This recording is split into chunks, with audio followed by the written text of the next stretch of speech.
jìnnà sí wọn bí sánmọ̀ sílẹ̀ o ara ló ń ta wọn ṣe mọ́ o náà bá sunkún sójú bẹ̀rẹ̀ má ti fi gbé sọ kó fẹ́ yẹ ẹyẹ kó lọ ìgbé sọnù sígbó wọn dúró títí ọwọ́ wọn ò tó ìṣó máa ṣe ta ní kókó ṣòkòtò tí olókùn ó dá kìtìyàn ó dórí àwọn lọ́tẹ̀ o.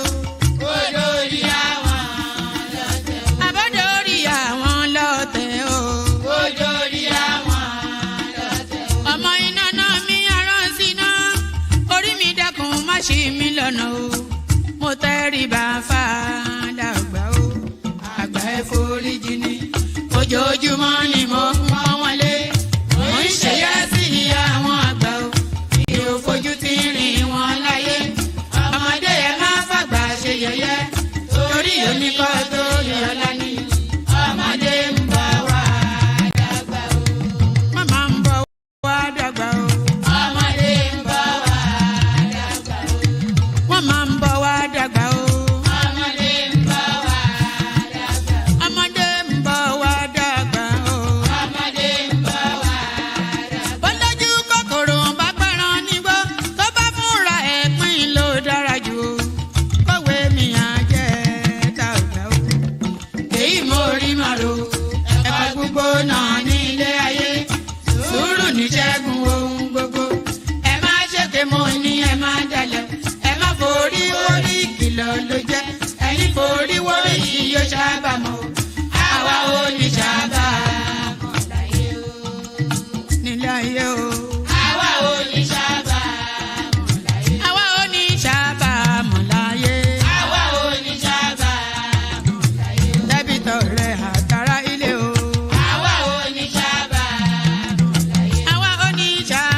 Ṣòkòtò mo sọ àkúnlẹ̀yàn ọmọ ẹ̀dá láyé kò lè yí padà mo ń tẹnu mọ́ o olórí làlábàrò orí làlábàrò olórí làlábàrò mo lórí làlábàrò olórí làlábàrò orí mi gbé mi níjà o olórí làlábàrò.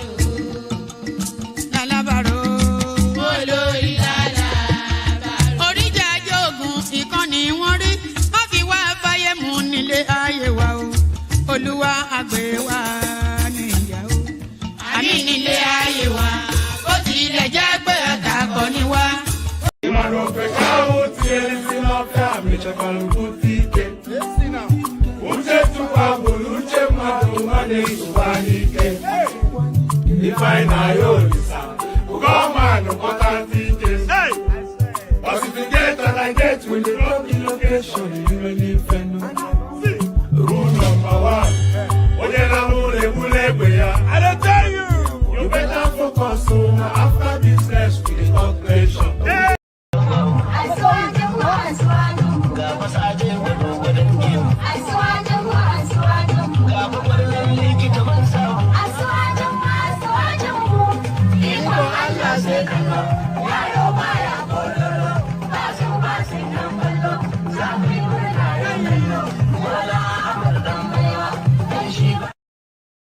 Put your head on my shoulder, hold me in your arms, baby. Squeeze me oh so tight, show me that you love me too. Put your lips next to mine, dear. Won't you kiss me once, baby? Just a kiss goodnight, baby. You and I will fall in love. People don't stand us on the Okay now. To Preseve, be my bed. I see. I see what I want to do when you forget me. Okay. I look at you. One day you get out. Mama say I want me to go. I got no one who tell them back. Oh, where would he get? I got you know that put it on them. I got the one day I did not buy a dog.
Ladies and gentlemen, sometimes you just have to act like you are drunk, like you are crazy.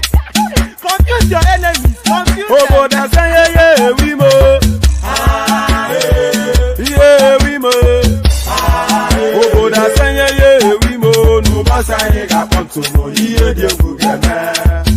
Okwitara kara mi nguru ma mi ga kuru mu gwo ya baby mo. Abe Maria. Why feeling? Ayanda ba.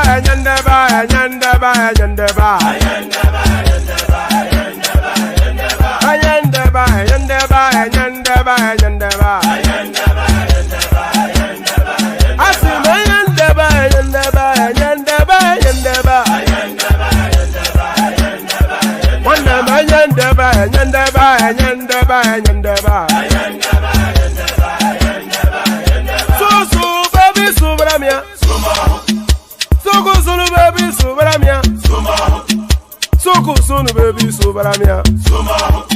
Soko sunu baby subaramia. Ase kwa nefo jabani si akuna nyego bamukambasi ozo. Since I was born, but now I am getting youth. Akuna motangu akuna toga bu.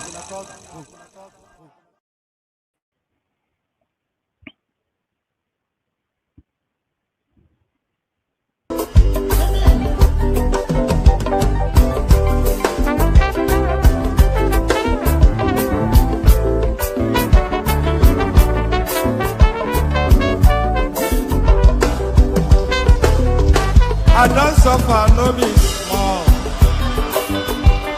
But say I get sense. Poverty no good at all.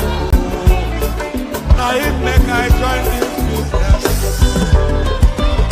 For one night, you don't do it's once again. Everybody be there. If anybody follow Mugu, my brother, I go chopper. National airport, National stadium, President, my sister, brother, we be Mugu, I be the master. Oh, man, I go chop your dollar, I go take your money, disappear. For one time in love, we be Mugu, I be the master. The refinery, the contract, now you white. But you won't pay me some more money, make I bring ya. You really move, I really master.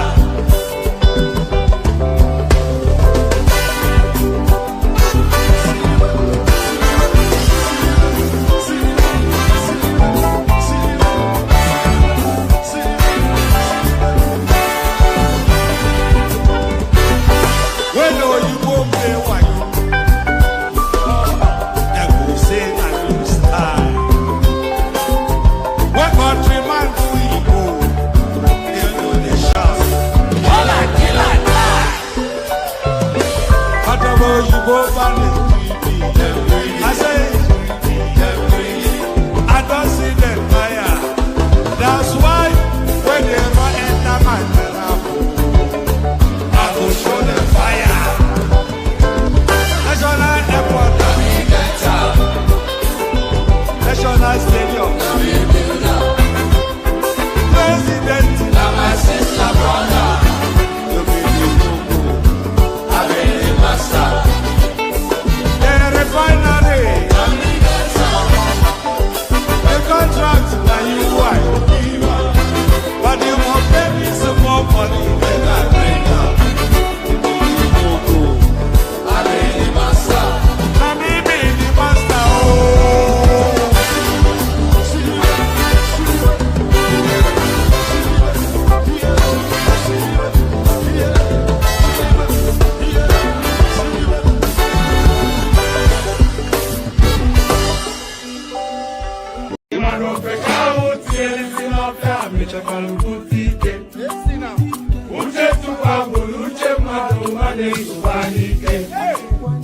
If I know you, come on, important details. But if you get and I get when you drop the location, you really rule number one. I don't tell you, you better focus on after business with the operation. And there it is right there. Now after after business with the talk pleasure. So now that last song that that's the next artist to look out for. It goes by the name Spice Key. If yes,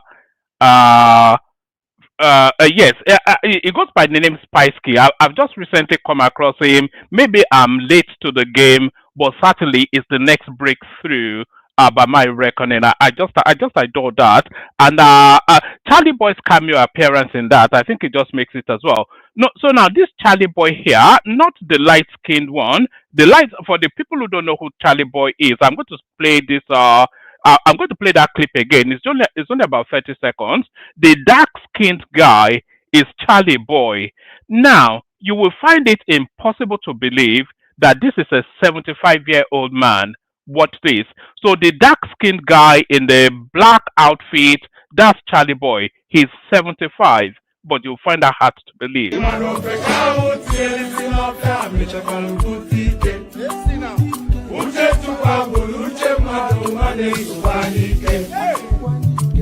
know you, come on, important details.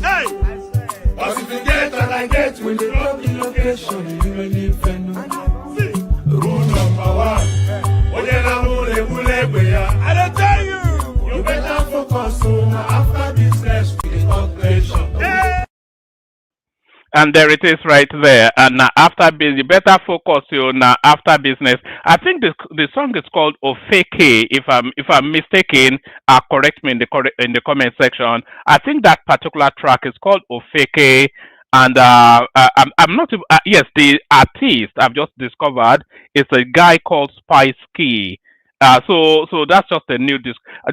As early as today, I just discovered it. So I'm going to spend time now. It's probably a one hit wonder anyway because I tried to look at its backlog and there wasn't anything especially sparkling outside of that one. So there it is right there. The cultural space, the cultural virtual space that is the one man went to more platform. So all that. Good day to you. Good to be in your company. And how are you? Good day to you. Good day to you. Hope you've had a wonderfully glorious day, cascading, crescendoing into yet another session. That friendly or your laughing man, that is me, that talks in a rather peculiar voice, that is still me. One man went to mow. So one man went to mow, the eagle lands again. The eagle always lands. So one man went to mow, the eagle has landed, and glad to be in your company and all that. So all that, the protocol remains the same. Click on the like button, just as I'm inviting you to do so. Do so. Click on like. Not you know we've stagnated at a particular subscription count for well over a year, maybe even going on 2 years now. You know that it doesn't especially bother me. Maybe it slightly does, maybe it doesn't. I'm not overtly labored by it, but it is somewhat of a curiosity that is just stagnated at that particular point. So let's remove that stagnation and get a propulsion towards last year we were convinced we'll surpass the 100,000 subscribers fairly quickly, but then of course I think the endless flogging of the obedience space might well be one of the reasons why, but we will never relent on that. So you better get we'll flog obe and obedience all the way through to February, March 2027. It will never stop. Every single day, it's a four-pronged koboko that will be applying to Peter Obi's naked behind every single day. So that will never change. Subscribed or not, it will never change. So all that, click on the like button just as I invite you to do so. Do so. Subscribe if you're not already. Please do. Come join me on the screen via the hyperlink that says StreamYard. It will be the first line item. Let me just send it again. It will be the first line item on whichever platform you are watching us from. So click on it, come exchange thoughts, let's rub minds and all that. They used to say, there's this particular phraseology that was back in the day. They used to say pow pow and joy joy. That used to be the Nigerian lexicon around about a decade, 2 decades ago. Come, let's have a chat. Let's talk Nigerian politics and all things nice and funky. So do that. Click on like, click on subscribe, click on the hyperlink that says StreamYard. Share the links just as widely as you can. And of course, super chat towards the stream. We have the anticipation of 5 minimum super chats per stream, and we want to start hitting that market again. So super chat, be the first one to kick us off with the super chat space. So now there's not an abundance in the news cycle. So depending on if people turn up or not, we may have a conversation, we may not. But there's not an abundance in the news cycle. So I'm not going to be rabbiting on endlessly as is the normal form. So I'll just present what is available, and if anybody does turn up, then a conversation ensues. So all that. Shall we just get started? Is that what you're saying? Shut your bloody mouth and just start the nonsense. It's all going to be gibberish anyway, isn't it, really? Let's start the gibberish, and we kick it off with this. Where are we kicking it off today? Let's kick it off with this one, actually. This is one of the most trending news items within the Nigerian paradigm today. So we'll kick it off with this, but we'll actually kick it off with a clip. So let's kick this off with a clip. So watch this, because this clip you're about to watch now speaks to the article I'm going to read to you subsequently. So we start it off from here.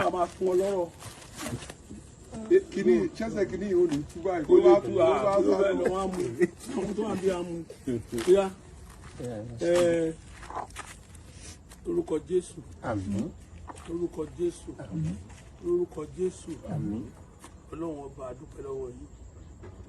Torí ìwọ ló lágbára ló dẹ̀ ní gbogbo nǹkan lọ́wọ́. Wọ́n ló dẹ̀ ń gbé ẹ̀dá ga. Ó dẹ̀ tún fún ẹ̀dá pé kó jẹ́ inú iṣẹ́ ọwọ́ ẹ̀.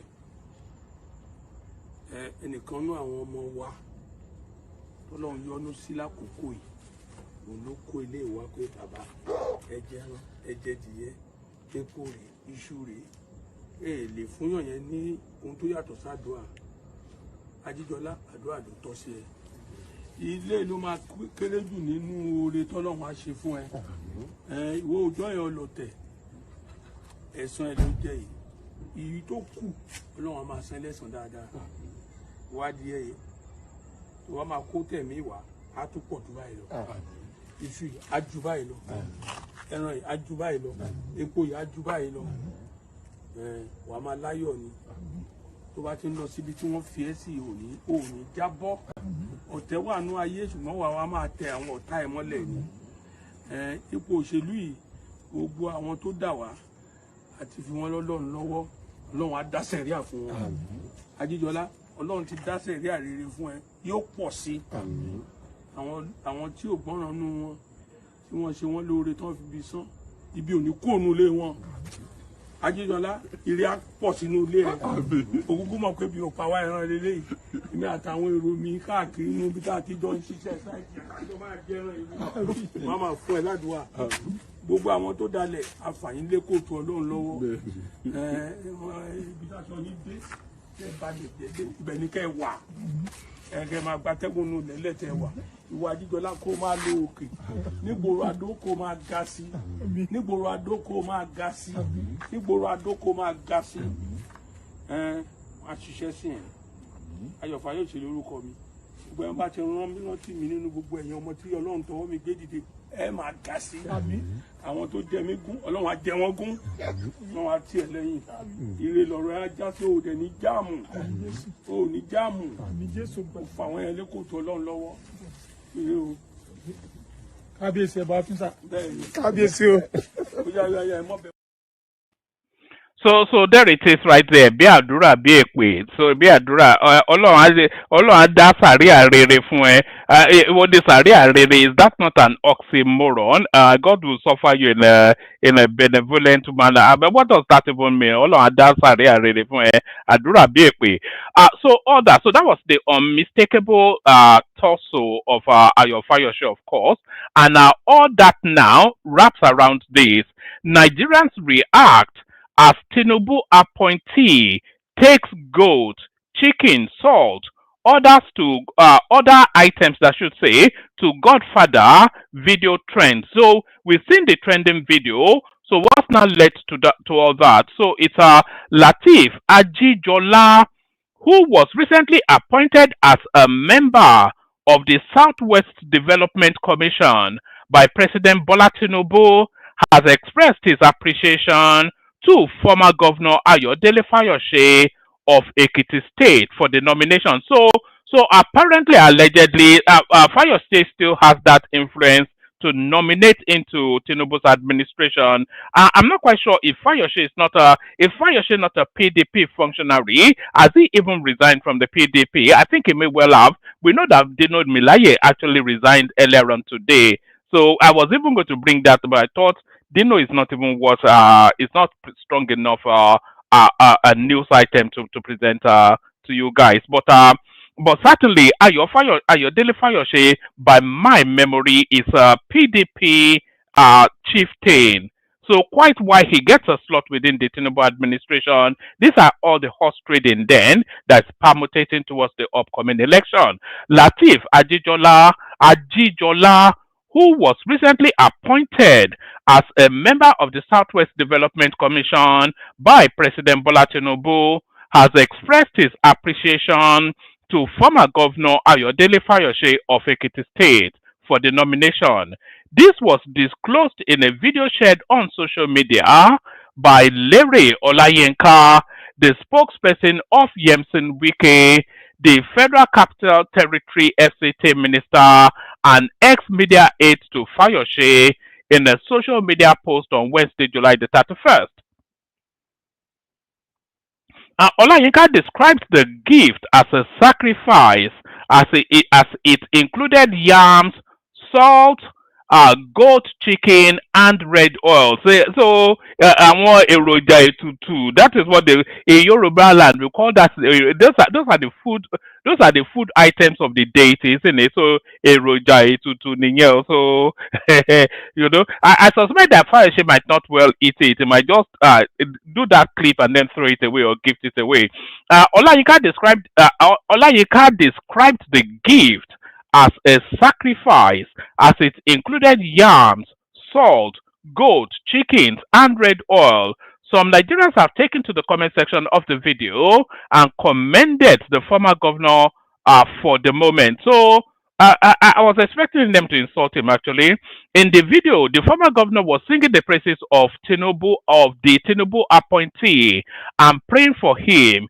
In the video, Fashola prayed that Ajijola would reap the fruits of politics for staying loyal to him and showing appreciation for the appointment.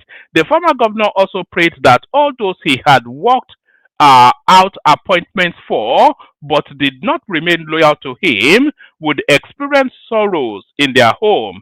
Speaking in Yoruba, the former governor said it is not that he did not have the money, but the food items were a kind gesture. On Thursday, May the 8th, President Tinubu communicated to the Senate seeking confirmation of a total of 55 appointees to the Southwest, North Central, and South-South Development Commissions.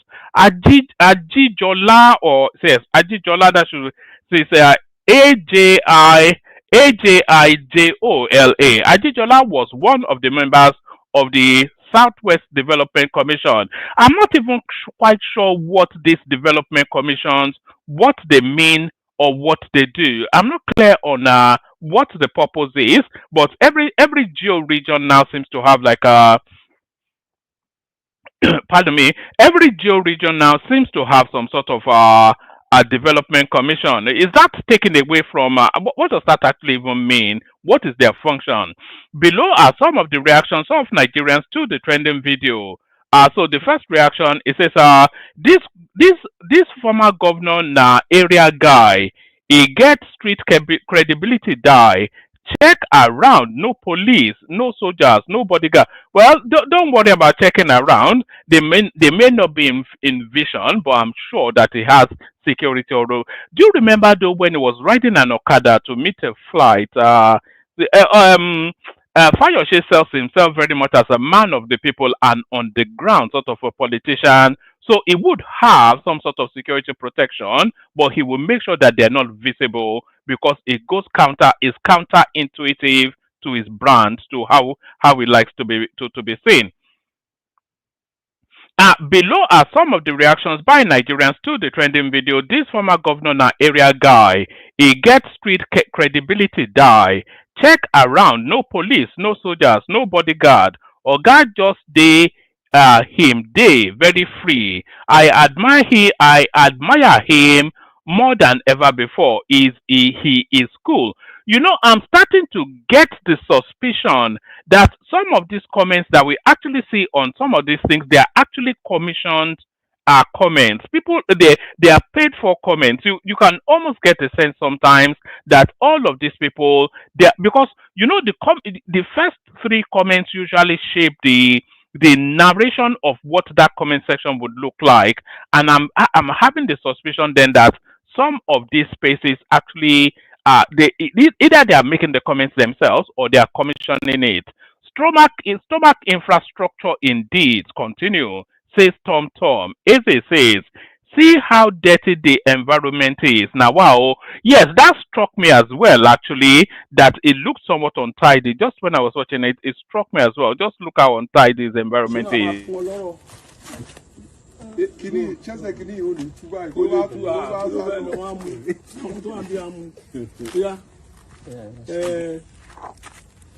Orúkọ Jésù. Àmín. Orúkọ Jésù. Àmín. Orúkọ Jésù. Àmín. Ọlọ́run ọba a dúpẹ́ lọ́wọ́ yín. So you could see, when I first saw it, actually, it looked like a vulcanizer or like a mechanic yard or something. It didn't look like the home of a former governor who has stolen so much. Do you remember when he was traveling around the Caribbean, just touching up young pretty girls? So he has money, but that money not reflected in lifestyle. See how dirty the environment is now. Wow. Samuel Alara, he says, Ọ̀rúnmìlẹ̀ Irúnmọlẹ̀ tó ń jẹ pounded yam and goat meat. So all in all, a positive reaction to it. Fayose storms APC rally with PDP branded car. So this is the guy. I think the guy is just enjoying himself now. Actually, I think he's pretty much out of active politics. So I don't think Fayose would ever make any ministerial sort of anything because he doesn't have that sort of presentation. It doesn't quite fit the bill. So I think his political journey ends with the Ekiti governorship, whatnot. But he's not now just a free man, just enjoying his loot, whatever it is that he looted from the Ekiti people. So that's Fayose right there. Let's go on from there to this. Breaking, fresh crisis rocks ADC ahead of 2027 election. We will meet in court. So the ink not barely dried then on the drafting of that party, and already they are somewhat in a state of flux. The African Democratic Congress ADC is facing internal crisis as Nifiao Bala, a former governorship candidate of the let's do it again. Actually, let me play you a bit of music. I need to go do something fairly quickly. Apologies for all that. Don't go away, anyone. But I need to do something fairly quickly. Let me just play you a little bit of music just to buy myself time. Watch this, and then we'll come back to what crisis is rocking the ADC.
fi fẹ́.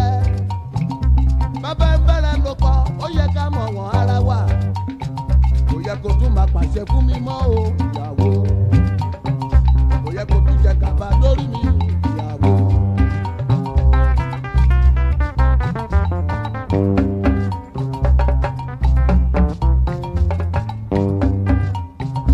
Wọ́n rí ẹni jókòtò, wọ́n rí ẹni kàlàbà, wọ́n rí ẹ lóyìnbó, wọ́n rí ẹ lágége.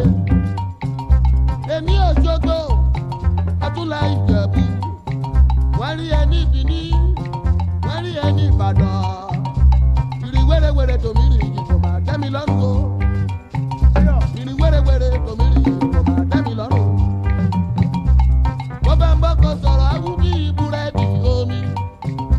Bó ń bọ́kọ sọ̀rọ̀, awú bí búrẹ́dì omi. A máa mọ́jú tẹ́yí bí ojú egbére. Irú eléyìí kò máa tọ́ sí ìyàwó ilé. And there it is right there. Ìrìn gbèrègbèrè tó ń rìn yìí o kò máa yé mi tó o. The late blessed memories of Orlando Owo, the mighty man. All right.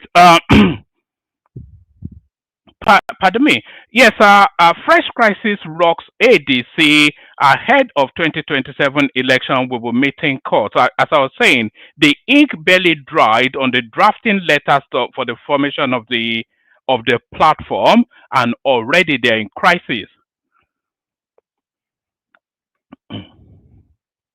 The African Democratic Congress ADC is facing internal crisis as Nafiu Bala, a former governorship candidate in Gombe State, has declared himself the interim national chairman of the party. So the interim chairman, of course, David Mark, Bala accused the leadership of the opposition coalition headed by former Senate President David Mark of illegally taking over the party and violating its constitution.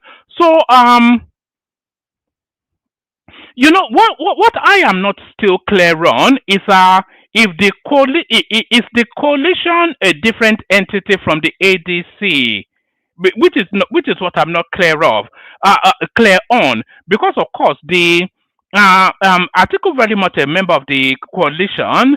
Peter Obi a member of the coalition. Atiku resigns from the PDP. He has not declared and taken up registration with the ADC. So to all intents and purposes, Atiku is partyless, but he's also the leader of that coalition witnessed within the ADC. So and what exactly is David Mark chairman of?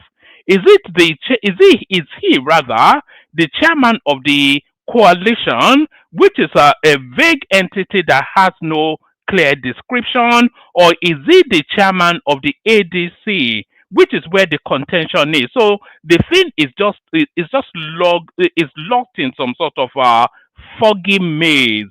You know, you don't really know what's going on there, do you? Really? Yes, Bala made this declaration whilst addressing journalists in Abuja on Wednesday night, July the 31st. He said, "We wish to draw the attention of all members of our great party and Nigerians at large to the ongoing acts of political hooliganism being perpetrated by some individuals who were hitherto entrusted with the leadership of the party. The recent tension within the ADC stems from the party's adoption of a coalition of opposition figures ahead of the 2027 general election. In early July, Ralph Nwosu, the party's founder and former national chairman, announced the recognition of the party's National Working Committee and endorsed an interim leadership led by David Mark. So is the unilateralism, if that is the word, it cannot unilaterally just make that appointment, I think might well be where the contention is. In early July, Ralph Nwosu, the party's founder and former national chairman, so is not even in an official capacity within that party. Yes, founder, yes, but former national chairman, that is to say then he has no official post within that party, announced the recognition of the party's National Working Committee and endorsed an interim leadership led by David Mark. The coalition includes notable political figures such as ex-Vice President Atiku Abubakar, former governors like Peter Obi. Peter Obi, of course, still very much a member of the Labour Party. The last pronouncement rather that he made on the party that he belonged to was to reaffirm that he's a member of the Labour Party. So Peter Obi not a member of the ADC, but a member of the coalition. So it just gets more vague and mysterious. Right. The coalition includes notable political figures. Uh, the coalition includes notable political figures such as ex-Vice President Atiku Abubakar, former governors like Peter Obi, Nasir El-Rufai, Aminu Tambuwal, Liel Imoke, or something or the other, or something like that. IMOKE, and former ministers including Rotimi Amechi, Rauf Aregbesola, and Solomon Dalong.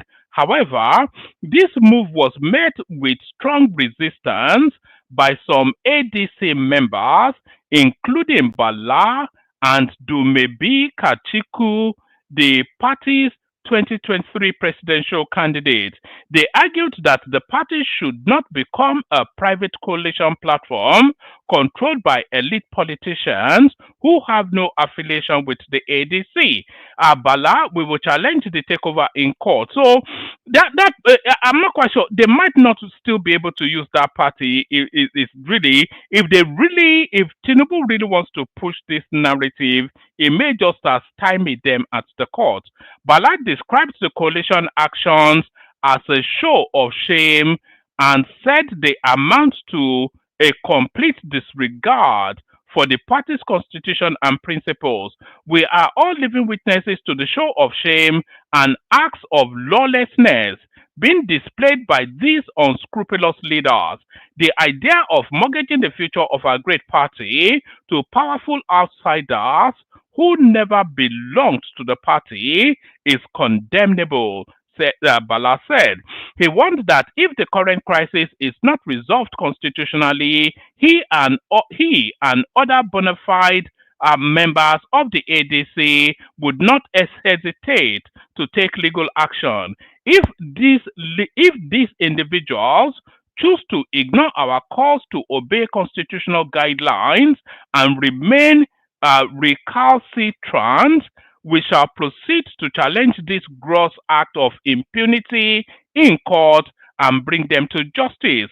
Citing constitutional provisions of the ADC, Bala described himself as the interim national chairman and urged the Independent National Electoral Commission (INEC) to recognize him immediately. In the history of democracy all over the world, no party leader or group of leaders have the power to arbitrarily transfer elected mandates to non-members, he said, which is exactly the point I was making earlier on, that it is outside of the purview of the former founder Ralph Nwosu to just unilaterally appoint an interim chairman for the party. He insisted that the party's constitution clearly defines succession and the process for filling vacant positions, and said his action was in line with those rules.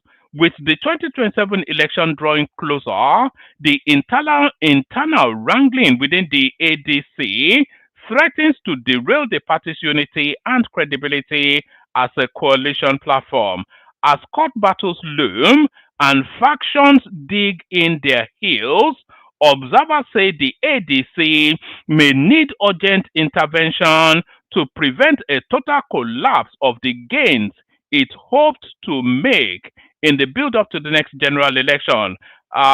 Peter will be urged to leave ADC for the PDP. So this is an addendum to that article.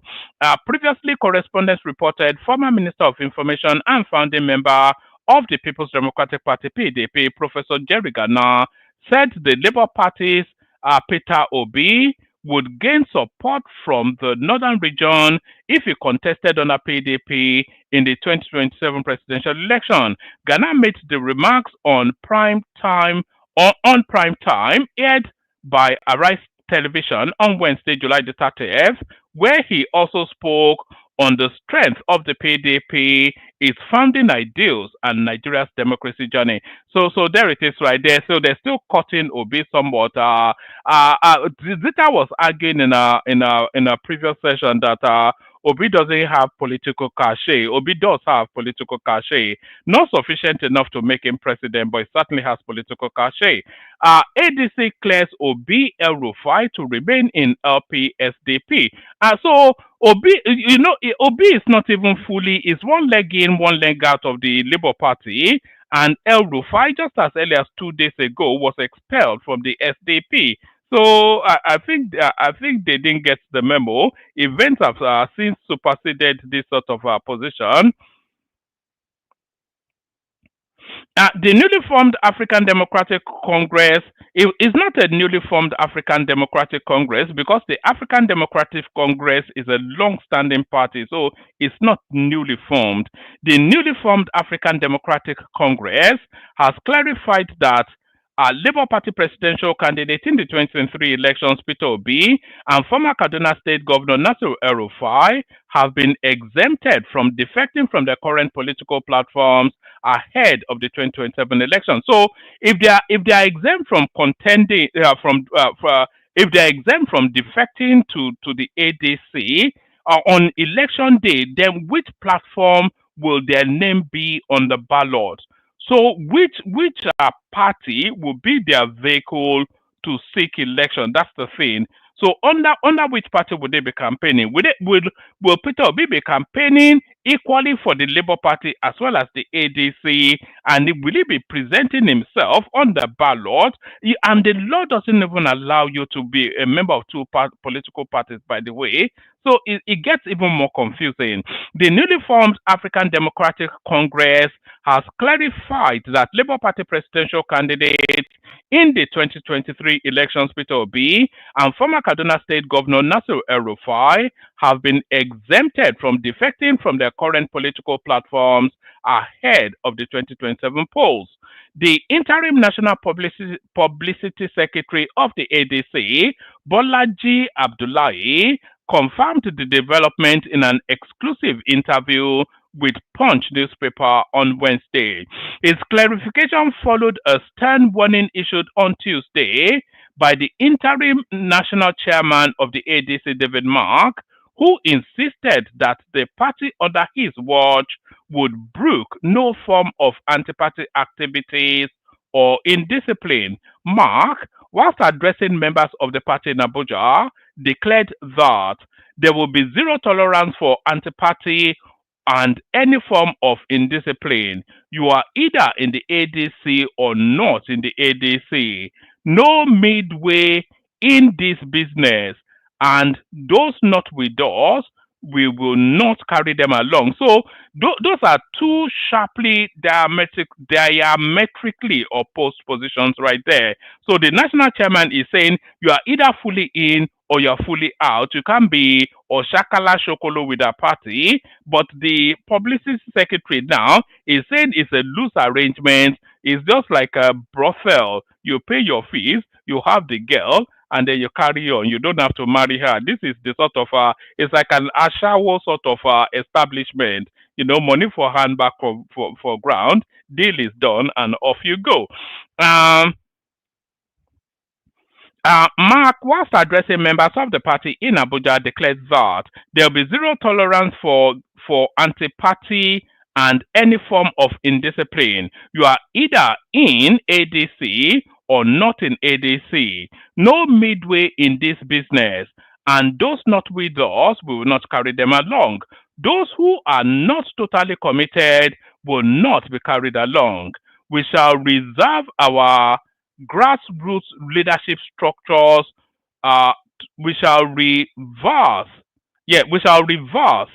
our grassroots leadership structures to reflect modern realities from the polling unit upwards to the national level, every organ re-energized. We will open the gates for the next generations. For the next generation, I should say, our policies, nominations, and roles will reflect such. The ADC, which was recently adopted as the flagship platform of the opposition coalition, is widely believed to be cutting Obi and other influential politicians who have yet to formally declare for the party.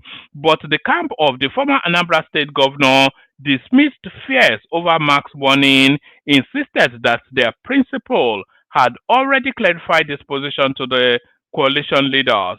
The national coordinator of the Obedient Movement Worldwide, Dr. Yanusa Tanko, told correspondents that Obi would not be stampeded into taking any irrational decisions. He said, even before we got into the issue of coalition, our principal has made his position known ab initio that he is still a Labour man and the coalition that is joined is for 2027. Obi actually made that clear when the coalition was at the formation stage. So we don't see it as we don't see it as anything because we already made our position known right from the beginning. When contacted to confirm Tanko's position, Abdullahi affirmed that both Obi and El Rufai had been granted a waiver to remain in their legacy parties for now. He explained, absolutely, Obi is correct. This applies to himself and Nasir. This is because their supporters and allies have obtained forms to contest the elections in their legacy parties. So we cannot ask them to defect. It will affect the structures of those following them. They were therefore granted a concession to remain in their parties until after the election. So what does it has no meaning, all of these things. It's just they are as confused as you are. That's just the reading of it. You can be whatever it is, a member of the party or not. It's just what does it? I have no concept of what they are talking about. In a nutshell, they requested a concession and they were granted. Meanwhile, Obi has distanced himself from the viral separate statements currently making the rounds on social media and online. So what's the viral? On one of the viral statements, allegedly claimed Obi denied returning to the People's Democratic Party and reaffirmed his commitment to the African Democratic Congress. The other suggested that he had been offered the position of National Organizing Secretary of the ADC. Ibrahim, however, clarified that neither of those neither of the two purported statements originated from Obi or his media team. He said Peter Obi has been unequivocal in his position in the ongoing coalition and did not need anyone to put words in his mouth. So that's the coalition space, still as confused as ever. Hopefully they'll get it right and pull it together in the build up too. So I think that may well be all she wrote. So that's all we have in terms of that's what we have in terms of readouts. So now let's now go to the headline piece, which is Fashola now coming out to speak on the Lagos renaming of street saga featuring Charlie Boy. So let's pick it up from here and take in Fashola's views. That archives constitute the memory of all communities, societies, and nations. Archival records are preserved for their legal value or enduring historical significance and constitute a key cultural heritage and information source. The archival heritage is a valuable testimony to the socio-political and economic development of humanity. For instance, the Glasgow University Archive Service gives a fascinating insight into the influence that the University of Glasgow, its staff and students have had on the history and development of many countries, including Nigeria. Records also contain information And this was from Scotland, as I said, in 2012. It contains information about the first Nigerian students at the University of Glasgow at the time, including one Dr. James Churchill Vaughan and one. So what Fashola is doing right there is building up the criteria for is building up the criteria that qualifies you to have a street named after you. Although you can equally buy it as well. Traditionally in Lagos, if you were the first to build on that street, the street is usually named after you. I nearly had a street named after me once when I bought a land, and that land was stolen off me by these Omonile sort of people.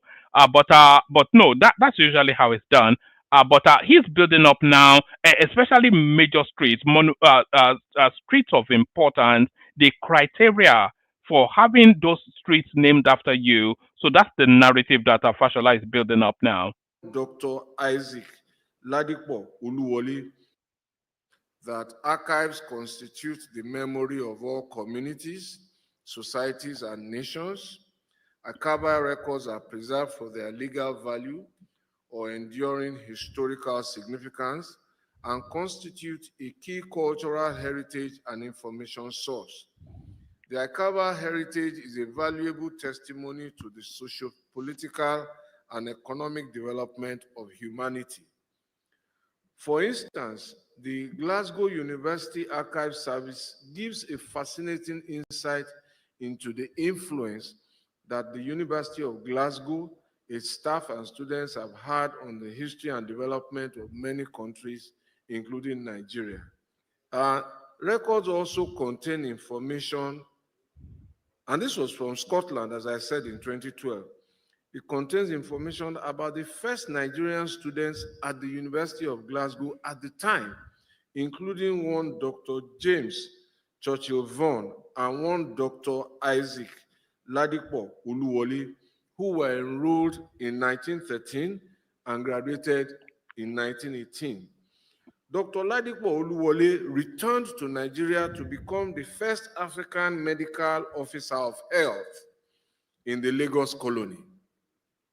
He pioneered school health services with school inspections and the vaccination of children in their schools, and started the first Nigerian School of Science, School of Hygiene at Yaba in Lagos in 1920.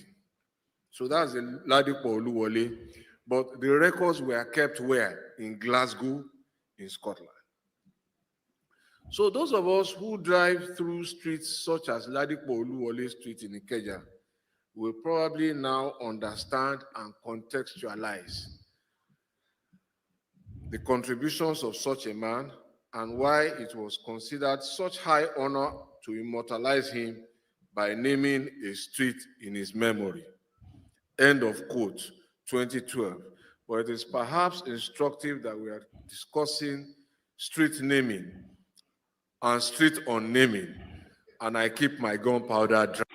So what Fashola is setting up there is, like I said, the criteria for naming a street after you, and there has to be a heavy historical backdrop and somewhat of a link between the person being named, the person whose name is being the person the street is being named after, and the landscape itself. So it's essentially in a roundabout way talking about indigenous shape. That is essentially telling us that you have to be somewhat indigenous to that space and be a high achiever before a street can be named after you. That's my reading of it. Right.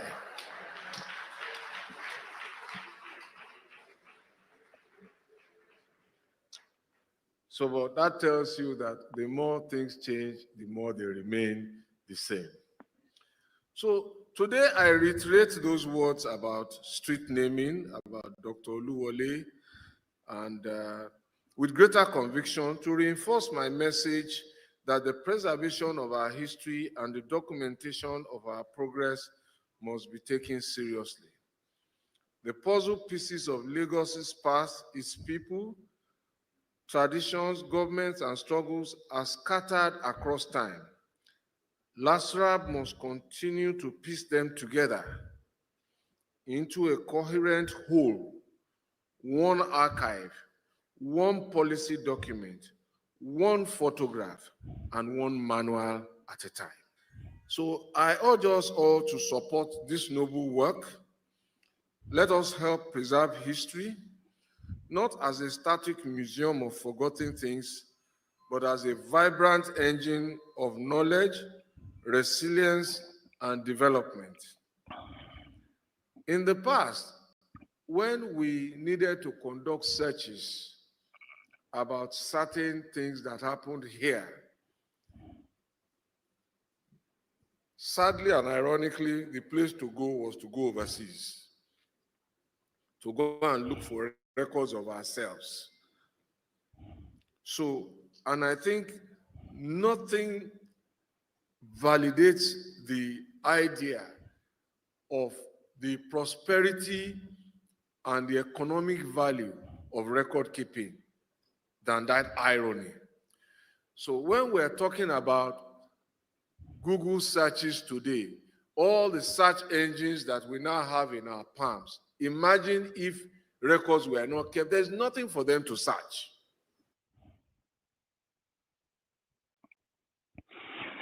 So that's Fashola rebranding himself as an intellectual somewhat. That seems to be the space that he wants to occupy now within the Nigerian landscape. But the main thrust of what he was speaking to was to speak to the renaming of streets, which has been somewhat controversial over the last couple of days or so. He's speaking to that space, and he's saying that there has to be an alignment of history and culture between the person between the person that the street is being named after and where the street is. So that's what he's saying. So he's essentially telling us then that there has to be some sort of indigenship relationship between the person and the street. So that's what he's saying. Essentially telling Charlie Boy to to to go and swivel. Let's just put it that way. Essentially telling Charlie Boy to go and swivel. So we go on from that today. So this one now is a throwback in time. You know the contention Lagos State then. Peter Obi won Lagos. Peter Obi won Lagos. But did he really win Lagos?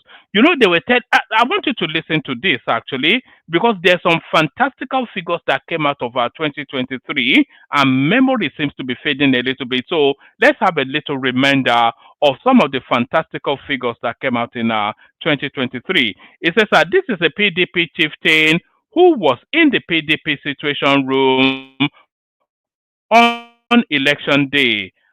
It says add these stolen votes, over 500,000, to the over 500,000 stolen votes from Plateau State.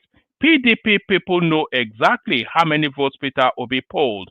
So when they tell you Peter Obi came third, insult them. So I want you to listen very carefully to the permutations that this guy is about to permutate now. It's beyond, it's incredible to the point of being incredulous. Listen to this.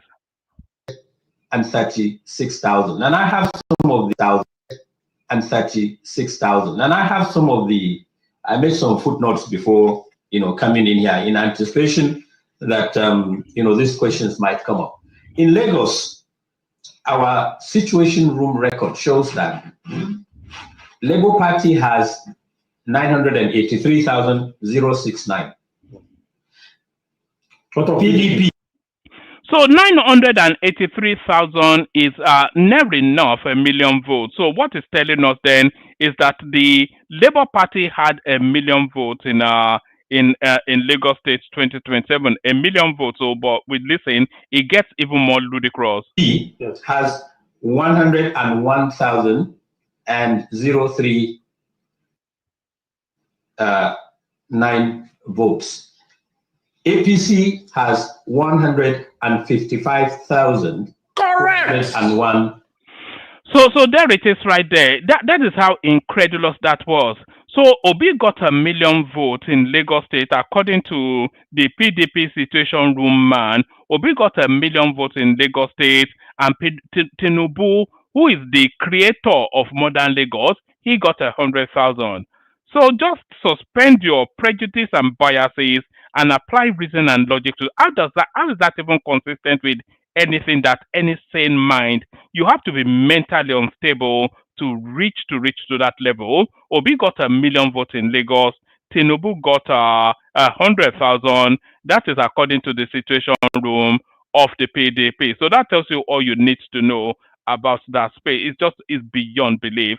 And of course, that will be meat and drink to them. So you will see them bouncing up and down on Twitter because they've resurfaced it now. So you expect them you expect them to now to be doing that bounce. So that's all the readouts. It's unbelievable actually. Obi got 980 something thousand votes and Tinubu got 150,000 votes in Lagos State, according to the apparent situation room it's just you know you almost feel you almost want to slap somebody sometimes just how ludicrous and incredulous some of these commentaries are. So that's that. Let's go on then to the clips that we do have. We go on to the clips and we kick it off with this one. Where are we kicking it off? Okay, I did not download this one, but I have it.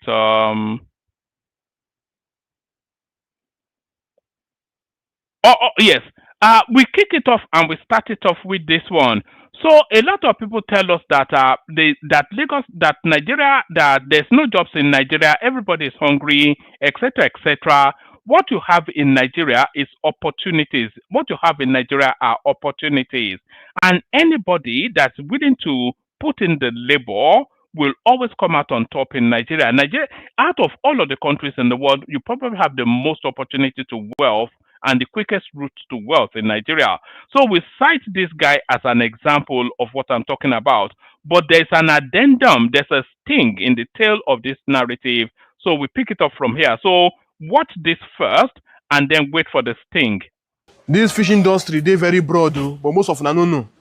The best way to enjoy fish industry is to pick one area, focus on them. Come where they go.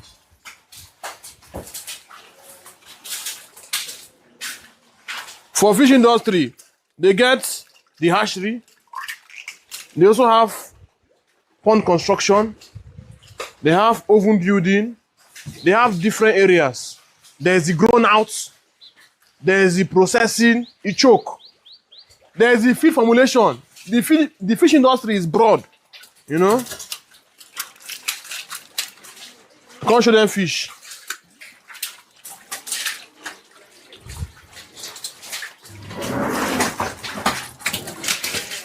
As magnet now don't dey for this industry, I go open everything for now.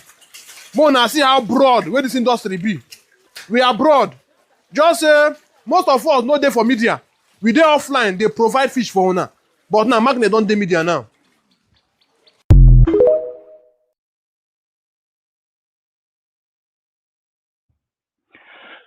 So there is that guy right there in Anambra State coming out to is essentially found a niche within the food space, who are focusing on fish and then telling us of all of the value chains within that industry.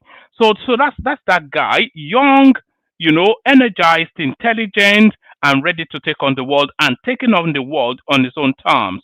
So that's that guy. But alas, or should I say that was that guy? So that guy now RIP. Anambra State has happened to that guy, of course, and they've seen him off this mortal coil. Or mortal soil. Is it mortal coil or mortal soil? So we pick it off, start it off with where is that follow-on clip that I had? Let me see. Where is it? I did have it lined up, There's nothing like being prepared, is there? And this is certainly not anything like being prepared. So I had the other one lined up. Yes, let's pick it up from here. So we pick up the story of that guy from here. Watch this. It will give me more joy to give this fish to very dark man than to sell them.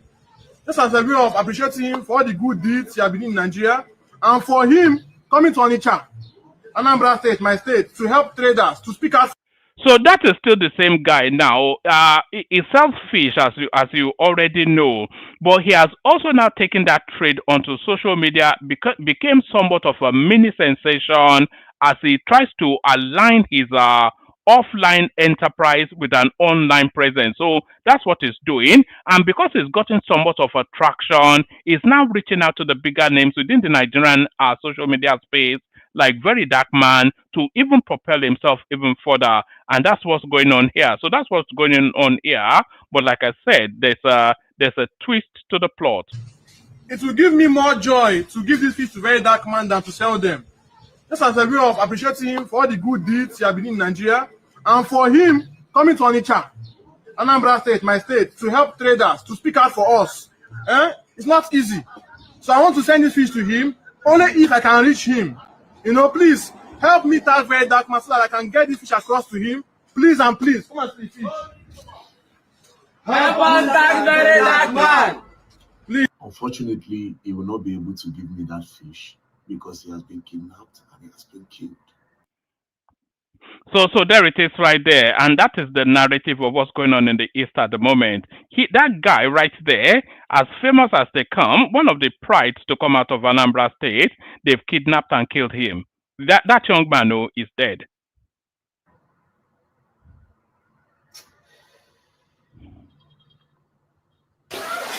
I don't tell when I say now, I don't know for this fish industry, David. All of them, I don't forget about fish gills. Guys, we are here. This right here is number one reason why all these fish for here. Do you know how? Like, Hi guys, so don't worry. One fish. Preseve train. I don't. This train. Our online fish on the end. This farm. Guys. Hey, I need to. I'm driving to the. Hey.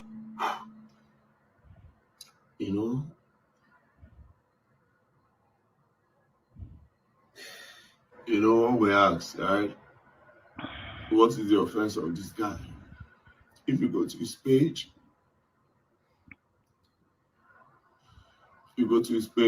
all he does. I saw him for the very first time on Tunde Ednot's page when he said he wanted to give me fish. But me, I was so busy.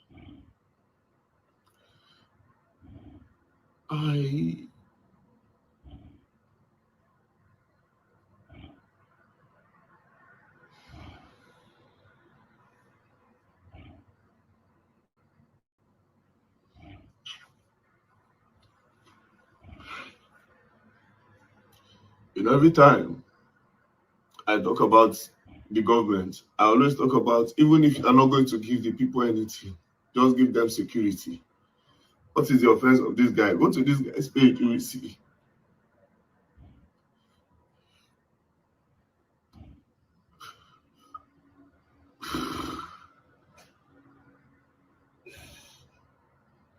Guy, everybody, people.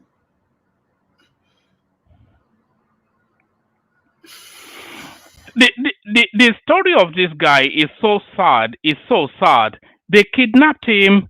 Then they killed him immediately. They killed him in the most brutal fashion. But it doesn't even end there. They then contacted his mother to come and pay a ransom for his body. That's what they did. All in Anambra State.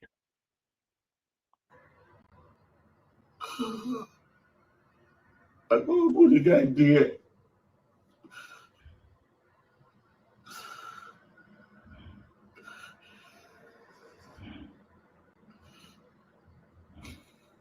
When I opened his DM, look at what he said to me on the 23rd of June. He said, "Big brother, please, it will be an honor to get this fish across to you. It's already in the oven, one name."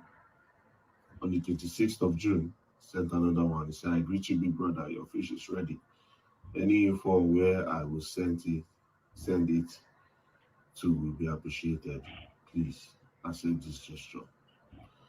To the executive governor of Anambra State, Chukuma Soludo. I see your kids. They go abroad. One of them is even abroad. What's his name? Uzuna. What's his name? When your children in the country where we say, if you don't like that country, you know, go send your picking go. If security no dey that country, you know, go send your picking go. At the governor of Anambra State, the kidnapping and killings in Anambra State is too much. It's too much. What is the hope of entrepreneurs? What is the hope of the people that want to do business in Nigeria? The government don't offer you too much. And when you decide to start, you're not even sure of your security. Every day, I'm even tired of hearing this thing. Every day you hear say the key farmers for Benue. You hear say the key farmers for jobs. You know, these things. You go hear say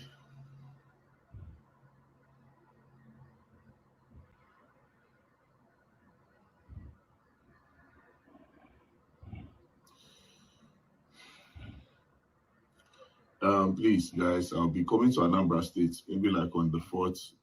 I think on the 4th. Then maybe we can do a candlelight. I mean, any day that does not clash with the seat at home in Anambra State. And that's part of the problem right there. So that sit at home is the harbinger of the death of this guy. The criminality that's now become the mainstay backdrop of that particular region. That's what's cascaded into the death of this guy. Their brightest lights just being dimmed on a daily basis. They killed him in the most brutish fashion and then contacted his mother for ransom for the body. State. We can do a candlelight, just a candlelight walk for fish magnet, and also raise awareness on the kidnappings going on in Anambra State. If you go through the guy's page, you see all he does is to promote his business. That's all that boy does. So we're coming to Anambra State on the we'll be coming maybe on the 3rd. Then I'll post from Anambra State, and I hope the time does not clash with the seat at home in Anambra. That's just the work, and also to raise awareness on the insecurity that's going on in the East. Generally, the insecurity going on in Nigeria, I can't. It's becoming too normal every day. You know, Benue own become so normal. Even 2 days ago, 2 people was also killed in Benue, and they were dropped by the road. You know, just is now a regular thing. And it's slowly crossing. You know, I keep saying these things. We keep quiet, and this thing will just go across for Nigeria. And here we do now.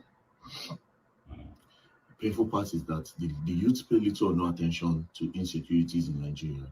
They rather go for trending entertainment issues. You know, I don't know. I'm not trying to push blame on anybody, but the sooner we take insecurity serious in Nigeria, the better for all of us. Thank you. And there it is right there. Well, I brought you that story, but I could have brought you if we were to be doing kidnappings in you know, there's insurgency going on in the north, which is land sacking and land grabbing, which just kills on a daily basis countless scores of people. But the headquarters of kidnapping is in the southeast. If we want to be doing a daily basis, we could be having 10 narratives of this sort of storyline, but we're just highlighting this one as an example. So that's what's happening there. So still staying within the southeast, I defy anybody to present a woman anywhere near as beautiful as this woman. Till I draw my last breath. Outside of my wife, I cannot imagine anybody more beautiful than Bianca Ojoko, and here she is, wagging fingers at the Ghanaians. On behalf of President John Dramani Mahama, we welcome the Minister of State from the Federal Republic of Nigeria in charge of Foreign Affairs to Ghana.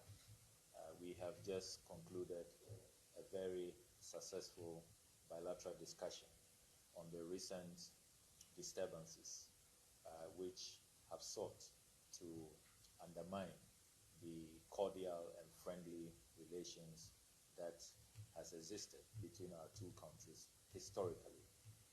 The Honorable Minister for Foreign Affairs of Nigeria has conveyed a message from President Bola Ahmed Tinubu, which message will also be delivered to his brother, President John Dramani Mahama.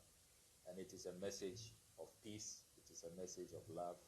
It is a message that reiterates the inseparable bond of friendship and brotherhood between our two countries.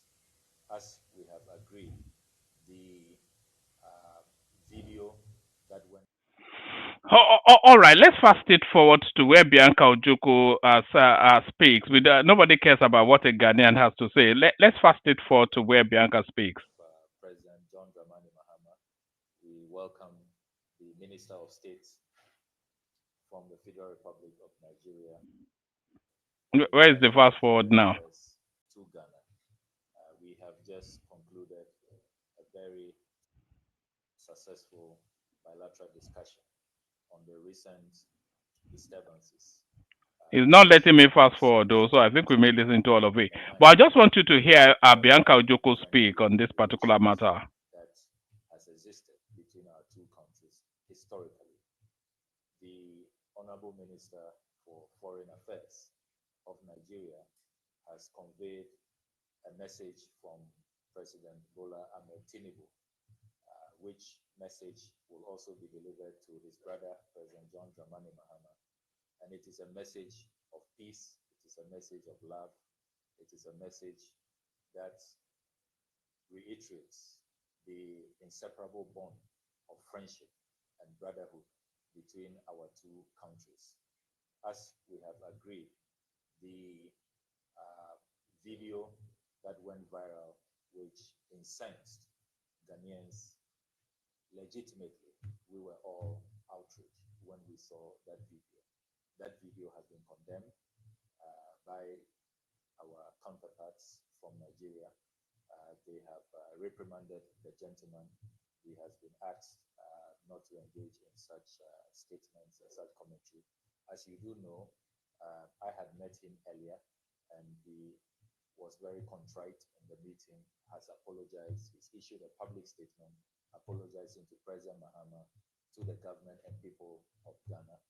And based on his conduct, he has demonstrated good faith that he's really, upon reflection, apologetic and will not tread that path any longer.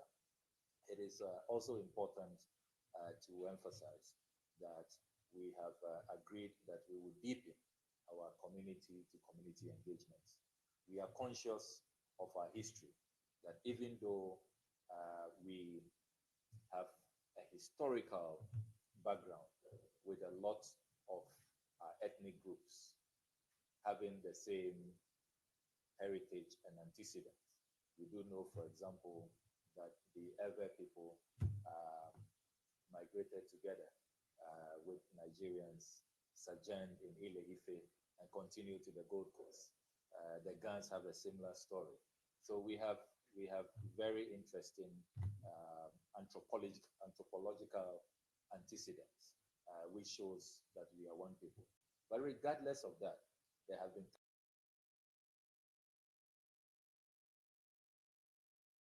I did not actually know that one of the main tribes in Ghana has its history from Ife. I didn't actually know there was that link. times in our history where we have had skirmishes. You remember the Aliens Compliance Order. We saw a number of so-called. It is also important to emphasize that we have agreed that we will deepen our community-to-community engagements. We are conscious of our history, that even though we have a historical background with a lot of ethnic groups having the same heritage and antecedents. You do know, for example, that the Ewe people migrated together with Nigerians, sojourned in Ile-Ife, and continue to the Gold Coast. The Gans have a similar story. So we have very interesting anthropological antecedents, which shows that we are one people. But regardless of that, there have been times in our history where we have had skirmishes. You remember the Aliens Compliance Order. We saw a number of so-called foreigners being removed from Ghana. And then you also recall Ghana Must Go in 1983, where over 1 million Ghanaians were forced out of Nigeria. So we are conscious of that history, which should guide all of us, that if these things are not managed well, it could take us back to certain dark occurrences in our history. That is why we have been demonstrating a lot of maturity and asking that we douse the flames, we show compassion, we should remember that we are one people. Let's always remember that Ghana, as the headquarters of Pan-Africanism, what Osajifo Dr. Kwame Nkrumah, the founder of our country, taught us is that we should ignore artificial boundaries. We are one people. And let us always remember that there is a bigger goal, a bigger Pan-African agenda where we want to form an all-united states of Africa. Like I said before, I came and I saw with my... If you listen to Bianca here, she sounds very much unprepared. Yeah, I wasn't quite sure. She didn't sound like she had rehearsed her lines, or she didn't sound especially professional, I would say. I think it's her beauty that carries the job, really, more than anything else. My own two eyes, that there were not tires burning on the streets and people with placards everywhere urging Nigerians to be deported. And it speaks to how the government of President John Mahama was able to rise to the occasion. President Mahama and there was too many, and she's an experienced diplomat, by the way. She's not a greenhorn. There's too many ums and ahs in her speech. I wasn't quite keen on she sounded unprepared. President Bola Ahmed Tinubu are like brothers. Of course, Nigerians were in a very festive mood during the inauguration ceremony of President Mahama. Our president was here and for the occasion, and he gave a very, very impassioned speech, which speaks to the special bond that exists. Would you believe that Bianca Ojukwu is 56 years old? She's breathtakingly beautiful still at 56. She's 10 times more pretty than Oji Okwe or all of these sort of people presenting themselves as Nigerian beauties. I think it's the high cheekbones that actually makes her beauty. But she is 56, unbelievably. Between these two gentlemen, and by extension, the bonds that exist between Ghanaians and Nigerians. So the message, in short, would be that there is no cause for alarm. The situation is being handled quite effectively. We will continue with our stakeholder engagement. We have met some of the dramatis personae, the people who are in the melt of this crisis. We will continue to meet people, stakeholders across all segments to ensure that the ways and means to continue to douse tensions, to continue to ensure.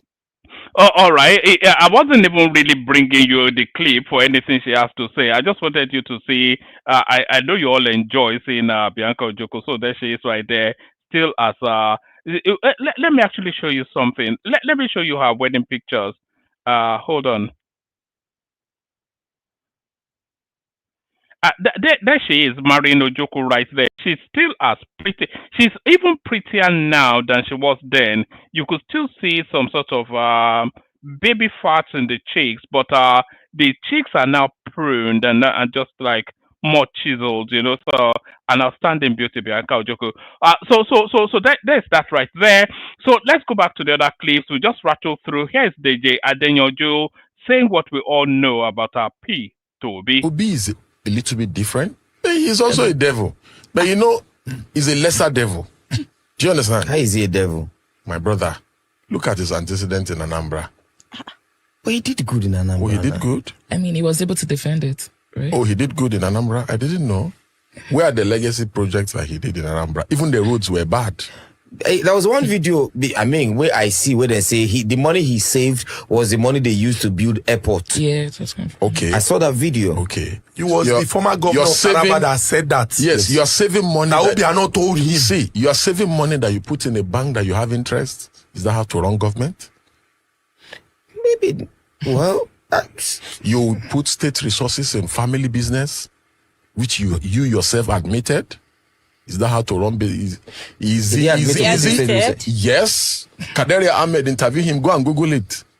Go and Google it. Fact check me. Kaderi Ahmed, when he was running as vice president to Atiku in 2019, Kaderi Ahmed interviewed him and posed that question that it was your company that was used for a state project where they invested millions of dollars. And he said yes, but that he had resigned from the family company before he became governor. Who does that, for God's sake? So that's the Ojo right there, saying what we all already know about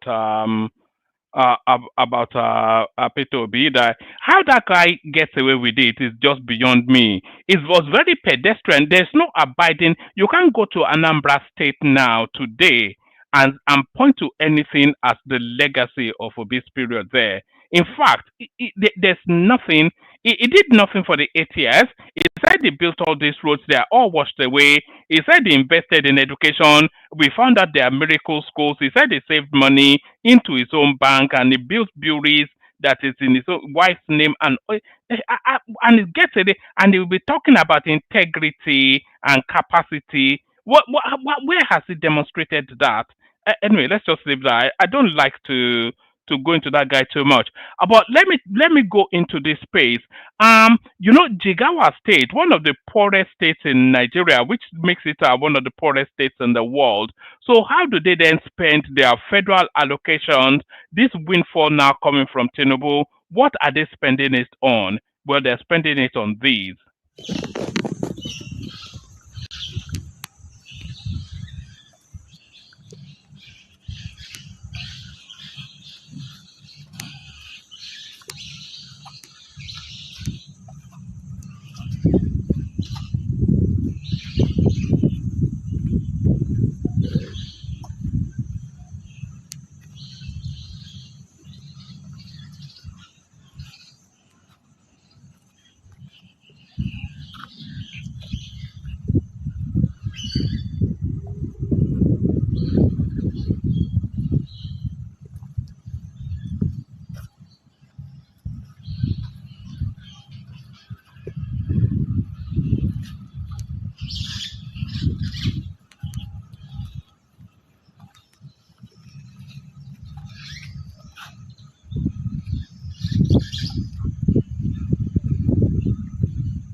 So the FAC allocation, the monthly allocation for a state like Jigawa State can be more than about 4-5 billion naira. And that state, because it's so debt poor, it has no internally generated income. So that it's a debt poor state. And that is what the governor, is spending their federal allocations on. So this is what the Americans said. The American embassy said about the misplaced priorities within the Nigerian space. So let me play you one last clip. Do you remember the narrative of that Chidema Adesina, the South African beauty of Nigerian descent that was chased out of South Africa for being Nigerian and became then a beauty queen in Nigeria? You all remember the narrative of that Chidema. So that story repeats, but it repeats in sports. And we changed the location from South Africa to Malawi and pick up the story from here. Chioma Okafor. This story of a Nigerian Malawian. Chioma Okafor was born in Malawi to a Malawian mother and a Nigerian father. She's a great soccer player to the extent that she played for the under-17 Malawian team. Now, she relocated to the United States, and when she was supposed to be called up for the Malawi female national team, the Scorchers, I think, people said they didn't want her because of her name. Because her name is Chioma, first name, and Okafo, surname. Both Nigerian, first name and surname. And the Malawians thought she wasn't Malawian enough to play for the Scorchers. And they never invited her. The same thing that happened to Chidinma Onwe Adeshina. Because she was getting help because of her name. So Chioma was playing in the United States. The Malawian FA refused to call her to play for the Malawian female national team. And the Nigerian coach found out about her and decided to invite her over to play for the Super Falcons of Nigeria. She accepted. Now, after she accepted the Nigerian call-up, then the Malawian Football Federation wanted her to play for Malawi. Can you imagine that? After she accepted the Malawian call-up. Now, after she accepted the Nigerian call-up, now if she had played for Malawi, number one, she might not have gotten anywhere in her career. Number two, they will never play in the World Cup, female World Cup. Number three, most likely she will never even play in the AFCON. So she accepted Nigeria's offer. She played for Nigeria. They won the WAFCON. And now she has been given $100,000 by the Nigerian president, which the Malawian will never give her. She has been given a 3-bedroom house in Abuja, which the Malawian government will not afford to give her anyway. And also, she has been given a title, a national honorary title in Nigeria. So what are we saying? Accept people, regardless of their origin, whether their name is Chidinma, Chioma, Non-Kululeko, Non-Tubeko, whatever. If they're your citizens, they're your citizens. If they're your citizens, they're your citizens. Why is Africa so divided? Congratulations to Chidinma. Congratulations to Chioma Okafo. We love you in Nigeria. So there it is right there. Those Africans, they hate us. They hate us with a passion. Those Africans hate us with a passion. So that's my presentation. As much as it is, I'll play the Kegite music and then we'll see who turns up for the conversation. Only water, where they see ma.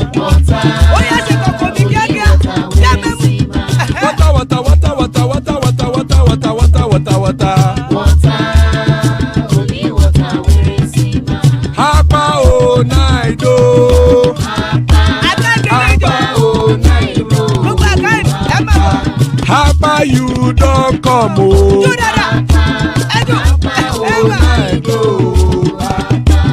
Hapa oh night oh.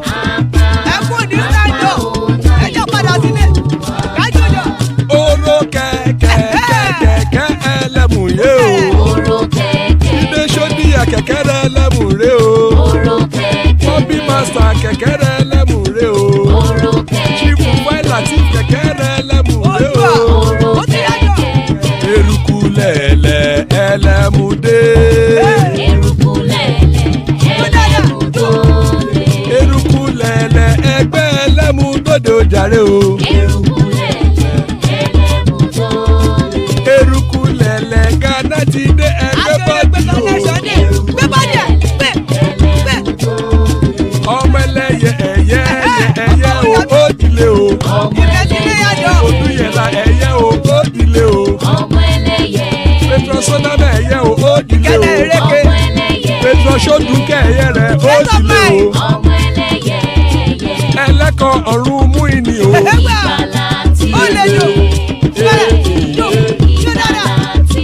Àkùkọ ọ̀run mẹ́kọ̀.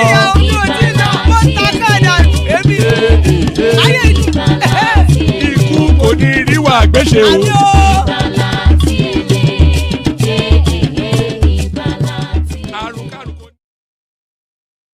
And there it is right there. Ikuko Niru Agbeshemi, death have nothing to do with us. Joining us, Tony Africa. Good to have you, Tony. The elegance that is Zeta. There's Zeta right there.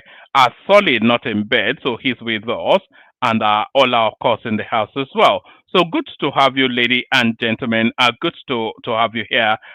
We started off, kick it off. Let's actually, Tony came first, but let's kick it off with Solly because we've not heard from Solly in a while. No, but Solly. but you have not heard from him also. Could you meet us enough with me now? No, but I think Solly have been there, recently than myself or lately.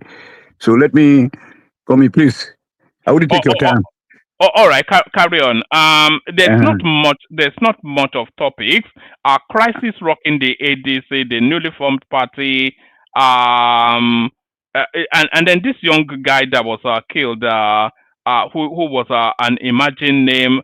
Fashola speaking on the renaming, saying that indigenship should be a major consideration, and Fayose being gifted a gift by one of his political subordinates. So yes, or anything else that you may be interested in. Oh yeah. I would rather start from the top. You know what I'm saying? Yeah, I want to say congratulations to to Chioma also. You know what I'm saying? That Nigeria, Malawi, you know what I'm saying? Yeah. So I'm very happy. That's a very happy end. Also, you know what I'm saying?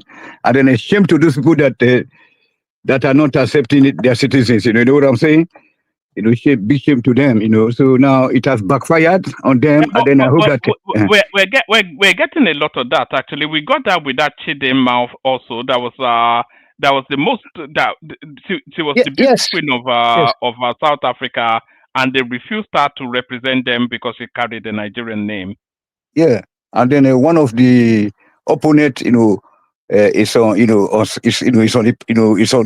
online right now as one of our panelists. You know what I'm saying? Remember, that was part of my quarrel with that woman. You know what I'm saying? But no, I don't want to go that place. So I'm very happy that we are winning. You know what I'm saying? We are winning. So shame on to people that are always against such people. You know what I'm saying? Of which one of them is here tonight. You know what I'm saying? I'll be telling people, if you don't want to be sorted, don't come to the YouTube or to the to the internet space. You know what I'm saying? So I'm very happy for Chidinma. Chidinma and this one right now. So and more will still follow, sir. More still coming. So meanwhile, let me go straight on to this woman you described as the most beautiful woman. No, she's not the most beautiful woman at her age. 55 years old is still very young in the Nigeria context. So Ireti Kinjigbe at 70-something. Have you seen that woman? You don't see that woman? You don't see the prettiness of that, Ireti Kinjigbe? Is she not more sexier and beautiful at 70-something years? Yeah, I wanted to rate her right now. Are you with me, sir? I'm here now. Beauty is subjective anyway. Every man to his own taste. But I cannot even imagine you comparing Ireti Kingibe with Bianca Ojo. That woman is so sweet. That grandmama. Are you serious? I love her. Even in her prime, she wasn't pretty. Because you know that we people from this south, we the Bendelites and then all these Igbos, we are naturally yellow. Maybe that's what is attracting you there. But otherwise, where is Ireti Kingibe from? Is she from Bendel? No, she's not a yellow woman. That's why that's what I'm talking about. That probably because she's not a yellow woman, that's why you are looking at her. But no, she does. We all know Ireti Kingibe now. What are you? No, Bianca Ojukwu is naturally yellow, just like my uncle, my cousins, my sister, my younger sister is. Most of our people there and Igbo people were born yellow. Probably that's what is attracting you there. That's what I meant.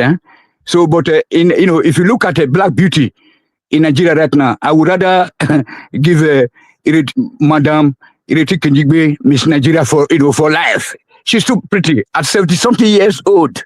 You know what I'm saying? She's so pretty. You can't compare her. And that woman was just going there to be speaking like Now you see why I always get offended. You know what I'm saying? Whenever remember that I've been telling you when you try to explain to the people that what Tony was against, that I want people to be speaking like an African all the time. That woman was just in Ghana to be speaking and then that guy, that Ghanaian diplomat, you see the way she just fired, he fired her or fired us. That you see, look, take note of how he explained. Hold on. So that's King Gigwe right there. The person that the person that Tony is referencing and is insisting that she's more pretty. 70s. Can you just not shout? He's insisting that she's more pretty than this guy. So carry on, Tony. Yeah. At her age, she's 70. I think 72 years right now, or approaching 72. I mean, that's the most beautiful woman in Nigeria right now. She's so sexy. She's so sweet. I will just, if she say, come and marry me, I will marry. Even though that I never marry anybody, I don't want to marry. But man, I love that woman too much. I was really happy last week when I learned that she was a divorcee. I love that woman at her age. It reminds me of some white women here, because some white women, when you see them, they're in their 60s, you still love them. You know what I'm saying? You prefer them than 18 years old. There's a term for people like you. They call them granny grabbers. Are you a granny grabber? No, I'm just a natural. I love the animals' ways of life. Animals' ways of life. Because this one is too attractive. But as did you take note, or the viewers took note of what the Ghanaian diplomat, how he described the situation that has been happening between us and Ghana? That he didn't want to say that Ghana deported Nigerians. You see, he said that in the 60s, Ghanaians deported foreigners. You see, then and then he went further now to be saying that to be describing the Ghana must go situation as in 1983, that Nigeria deported 1 million Ghanaians. You see, but he didn't say that they deported 3 million Nigerians in 1969. You see, so and then Bianca Juku was just playing mumu there, mugu, maga. If you say Bianca is beautiful, what do you want to say about Toby Ezekosili? She's more beautiful than Bianca now. Obviously, you may be you may be right. That skipped my mind. Look at that, the elegant beauty that's Ezekosili. I beg, make not forget all those our people there. Make not just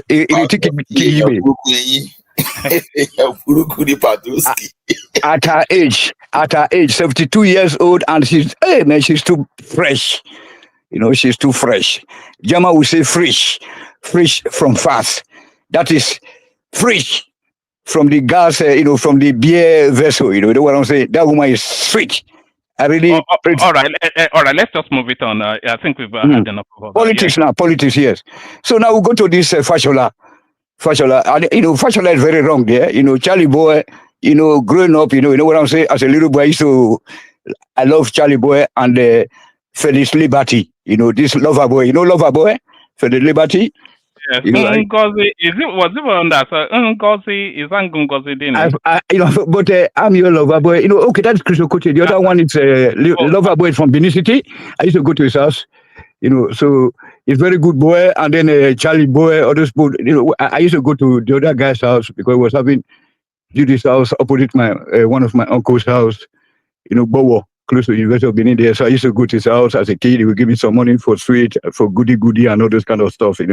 Yeah. So, but Charlie Boy, bus stop, that was okay. What is wrong with that? You know what I'm saying? Charlie Boy, I don't know. This kind of politics. Why didn't we start with changing the name of Murtala Muhammad Airport? That has been my agenda here. It is on record. All those Murtala Muhammad way. Take it out. Take it off from any part. The Nnamdi Azikiwe Airport. No, Nnamdi Azikiwe is okay. Nnamdi Azikiwe is okay. It's a Sultana. You know what I'm saying? Let us start. At regional. But that's in Abuja now. That's the Abuja. No. But Murtala Muhammad Airport should be changed to Eko International Airport. Eko. Yes. Not be Lagos. Yeah. But hold on. What about Nnamdi Azikiwe Airport, which is the name of the airport in Abuja? That one not concern me now. They know what the Northerners will know what they can do, what they want to do with their whole part of the country. But the one when it concern us, maybe those monuments were there for.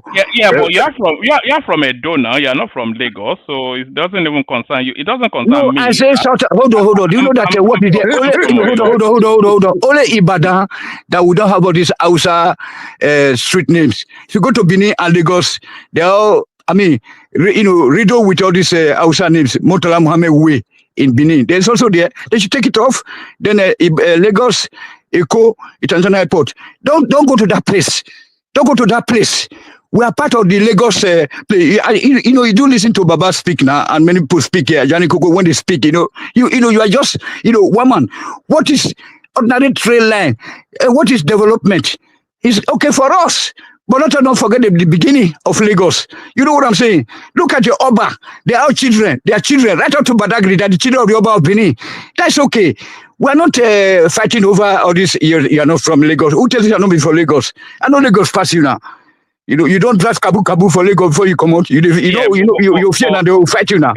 Hold on. You are not from Lagos, and neither am I. So everybody. Yeah, that's what I'm saying. Yeah, but it's okay. But at the end of the day, we are the same people. I trust me. So Lagos, Edo. Now we form your empire now. Your kingdom. Okay, I don't even want to. Yes. Yeah, Oromo, so Oromo from Benin. After Benin, then he went to go and form No.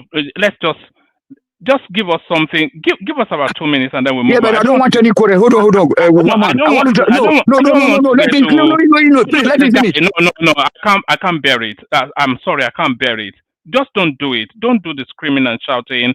I can't bear it. Yeah, but it's your fault in one manner. Yeah. How is it my fault? Somebody will come. You have topic. You will not let that person speak to topic. You will be going. You will allow him. We just.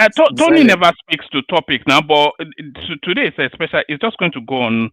Don't give me a headache. Give us about 2 minutes, and then let me just move it on, Tony. Yeah. So okay. So woman. So let me tell you something. Southern Nigerians. I said that we are one. We should start building bridges. You know what I'm saying? Because we are facing a common enemy. They are taking over all our bushes, and not be this time we'll come to fight each other. Let us be working together so that we can be able to find peace. Let us find peace with the Igbos. Let us talk to them. Let us tell them that what they are doing in Ghana is not right. What they are doing in Edo is not right. But at the end of the day, also we should work together. They should fire about it. They should cool down, calm down, and they will work together as brother and sister. They are still our siblings. You know what I'm saying? Then that area that I was speaking is that not somebody that is so educated like you, and then a former Jehovah's Witness, good people, that you be saying that you want to separate people because of say you see some development in Lagos, and then the Edo people are playing they waste, they steal their money, they cannot develop their space. It doesn't make. That's why I'm happy now that guy is already there. If Tinubu can help us to give kind of a facelift to Edo. We are the owner of the country. Edo is the owner of the country. That is the kingdom. That's the country name of Nigeria. So what are you saying? That is the Sultan Sokoto a traditional ruler or a religious leader? Why can you bypass Edo king? And then you say that Ausama and be those emirs, now they be the permanent whatever you call them. So all those kind of stuff. So we need to work together. Like as I said, we should take all those names out. Let us put names of Europe of men like Awolowo, Enahoro across the southern Nigeria, Azikiwe, all those kind of people. If we want to still be together in one country, you know what I'm saying. So I don't have problem with that. And the Fashola should have done that because I used to love him. But I mean, Charlie Boy is just a musician. And then what is strong in if we say that Michael Jackson Street in Lagos or in Benin or in Ibadan, because they are black people, good people. They promote our culture and tradition. That's okay, sir. So I don't want to disturb you. So any other one for politics or whatever, Like I said, there wasn't that much in the news cycle. But if you have anything you want to speak to, you can speak to it. And then we're going to Solly. Yes, sir. So like that, what I just said now about Bianca Ojukwu didn't do well because the Ghana man was talking about how Nigeria deported their people, 3 million, and then he didn't tell the war. 1 million, but he didn't tell us exactly that is where I was expecting Bianca Ojukwu to have countered him and said, no, that it was Ghana that deported Nigerians. They said in the 1969, they said even in the 50s also, they did that also because Nigeria was down. So so she didn't perform well there. She was trying to copy Wole Soyinka. It was blue grammar. You know what I'm saying? Like blue grammar, which I didn't even understand. The man that was even listening to it didn't even understand her at all. So she was a total failure. Then I said that she misconstrued or misunderstood the color of her skin to be a beautiful woman. That I said that Ereti Kijibe. Okay, eh? No, So I see you. So I don't see do you. that. No, it's okay. It's okay. Thank you. All right, thank you, Tony. So thank you, Tony. So from Tony, we're going to Solly. Solly, you're up next. We start to do 5-7 minutes monologue because the room is populating and people don't like to be held for too long. Solly, you're up next. Solly, it's been a moment. Solly. Yes, Ote. All right. You there? Yes, and I heard you. What did I say? I said, Solly, you're up next. I said 5-7 minutes monologue. Solly, you're up next. No, you said Otimugboyo. Well, I wondered, I know you don't do it anymore now. So, how are you? It's been a moment. I'm good. I can start with the Fashola issue. I don't see the point in what he's saying. If we really want to preserve our identity, why don't we just separate from Nigeria? What's the correlation? Why can't we preserve our identity within Nigeria? No, now let's go all out. Since it's all about preserving our identity, why doesn't it push for us to just separate totally from Nigeria so that we know? Yeah, but why would we need to separate from Nigeria to preserve our? I don't. There's no correlation. So that we not have anybody. You look.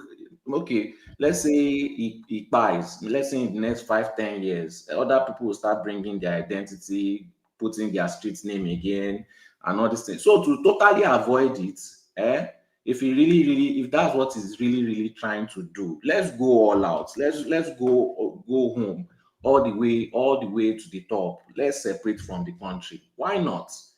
But they are just trying to spite the Igbo people. That's just the way I see it.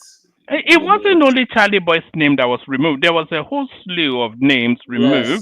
Yes, but it was just they just latched onto the Charlie Boy narrative. Yeah, I'm not even talking about and by the way, the Charlie Boy bus stop, it wasn't formally recognized. It wasn't a registered bus stop. Yeah, but I'm not talking about the Charlie Boy. I'm not talking. I'm talking about in general. Right. Claiming that they want to start teaching Yoruba, they want to start putting signs in Yoruba, they want to start changing streets name. I'm not even talking about. Yes, in Yoruba land though, yes, they want to teach Yoruba in Yoruba land. What's the point? If you really want to do it, then separate from. Let us have the Yoruba land itself. There's no point in being in Nigeria and saying that you want to force a specific language or force this thing in one region. No. If you want to be a Nigerian, so they should let the Yoruba language die a natural death. What are you? Now that's the point. They are not putting it on the national. Apologies, but they're not putting it on the national curriculum. They are putting it in their regional space. Nigeria is not using a regional system, right? We are Wazobia, so. Onto that, we must suffer some consequences. They have to put Igbo, they have to put Hausa. In fact, they must put everything. Maybe you want to be Nigeria, then why are you complaining? Why are you trying to do regional things in a system that is not a regional system? Igbo people should come there. In fact, more Igbo people from Anambra should come to Lagos and continue to insult us. Since they want to stay in Nigeria, then let's suffer the consequences. All this complaining, all this little childish pettiness and charade, how old is this guy? I don't know why Nigerians will be old and they'll be behaving like children. You are in Nigeria. What you are doing is illegal. What you are doing is tribalistic. If you don't want any complaint, if you don't want all this problem, remove yourself from the Nigerian system totally. If we're being honest, they just want to spite Igbo people. That's just it. because of But the but last but election. but why Igbo people though? What has it got to do with Igbo people? No, because Igbo people don't know how to, they may get offended now. They don't know how to Offended respect by what? people that is not Offended Igbo land. by teaching Yoruba? Why would the Hausa people or the Edo people or the Benue people or the all other people that make up Lagos, why would they not be offended? One man, Why is it specifically they will not be targeted? offended because they know it is not their own land. Right. The only people that used to complain and disrespect other people's land is you know who now. So So the last to election, one concede man, to you're that, asking me a question and you don't let me talk. all right, carry on. I'm just trying to see where just The, the logical consistency of what you're saying, but carry on. Okay. The last election, even here on this platform, I said it that the way these guys are behaving, these Yoruba people, I know them, they will retaliate. You cannot just be going up and down, insulting all these people, saying Lagos is no man's land, doing all this kind of craziness, and expect them to just sit down and take it. Just because they sit down and don't talk does not mean that they are not wicked. This is just the beginning. They will do so many things. Look at them. They are even trying to. How many Igbo people got elected during the local government chairmanship? And normally they used to get elected. So they have gone. They've shown their bad character, and every other tribe. They just have to pretend as if it's a Yoruba thing, but the main target is just Igbo people. That's just it. They are trying to spite them. They are trying to remove them. They are trying to remove every form of recognition and power that they have in the Southwest, especially because of that Lagos is no man's narrative. They want to show them that Lagos is a Yoruba land. So that's just the way I see it. All right. So what else are you looking at in the politics? Are you looking at the ADC space, or Labour or the PDP cutting Peter Obi to come back, or what are you looking at in politics? I hate at this point. It is hatred. Sorry for the use of the word. I hate talking about those people. ADC, PDP, those guys they are born losers. They are not defeating anybody. They are not defeating.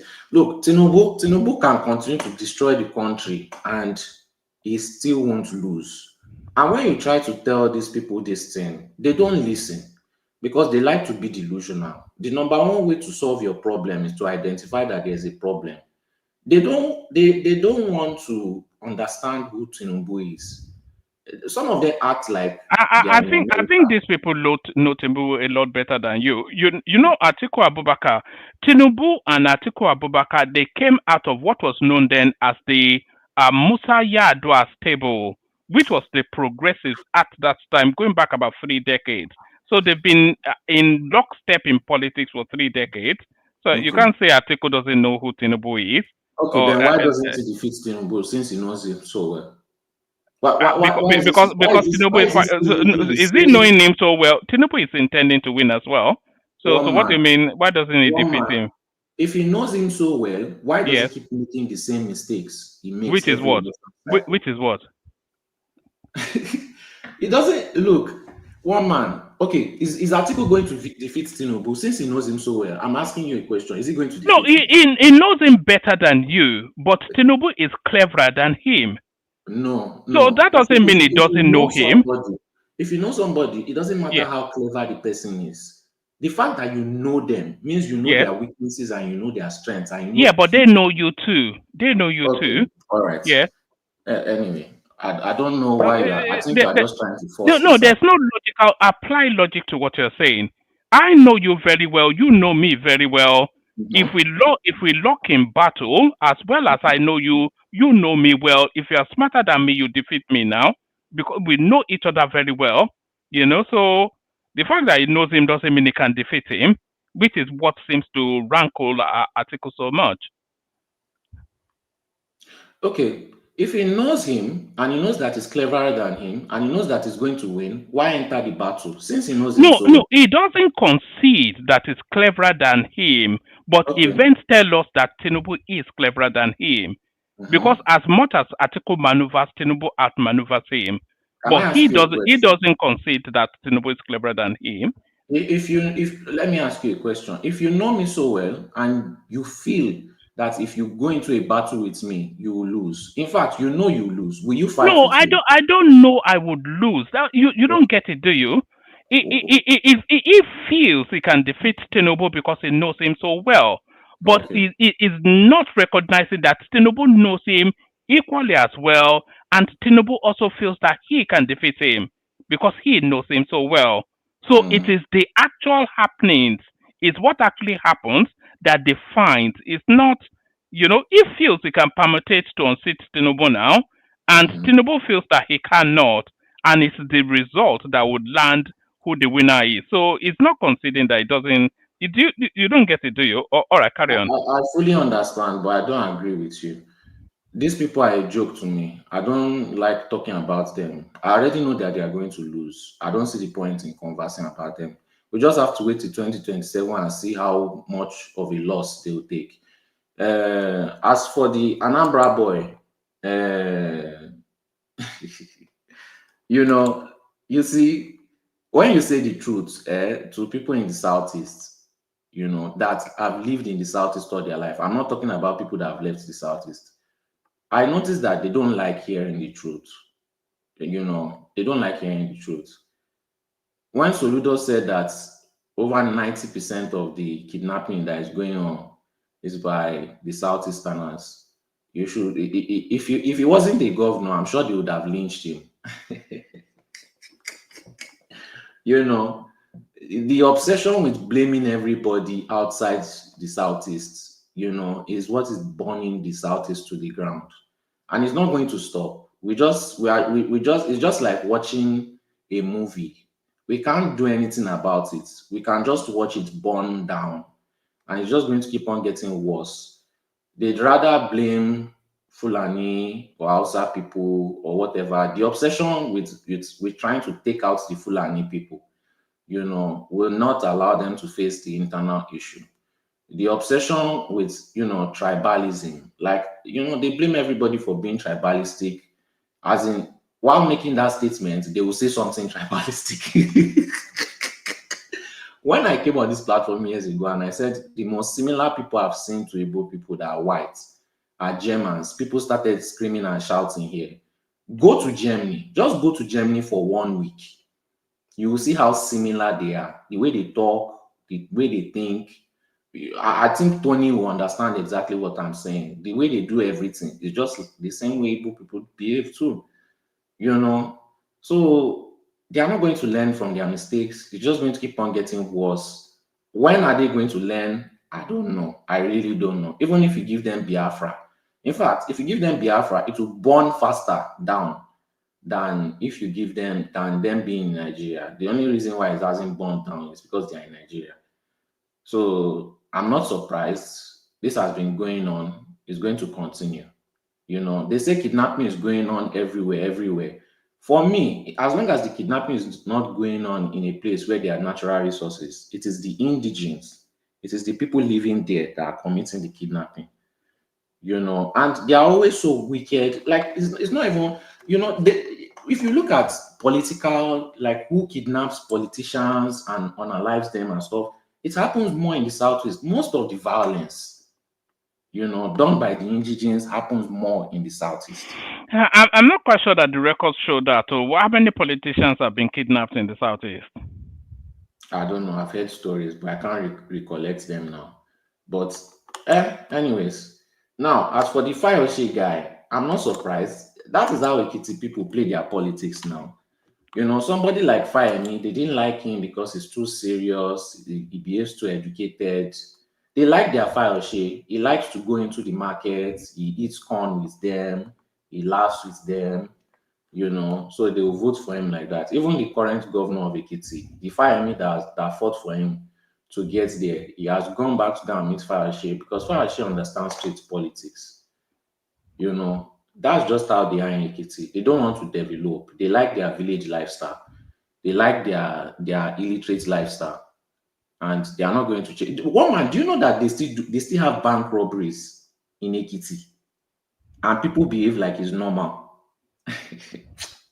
Very local set of people, but Yeah, Nigerians are not ready to fix majority The of most their problems. educated people in Nigeria are the Ekiti people. Yeah, so Yeah, they can't uh, be how you are describing them. They are so okay, civilized.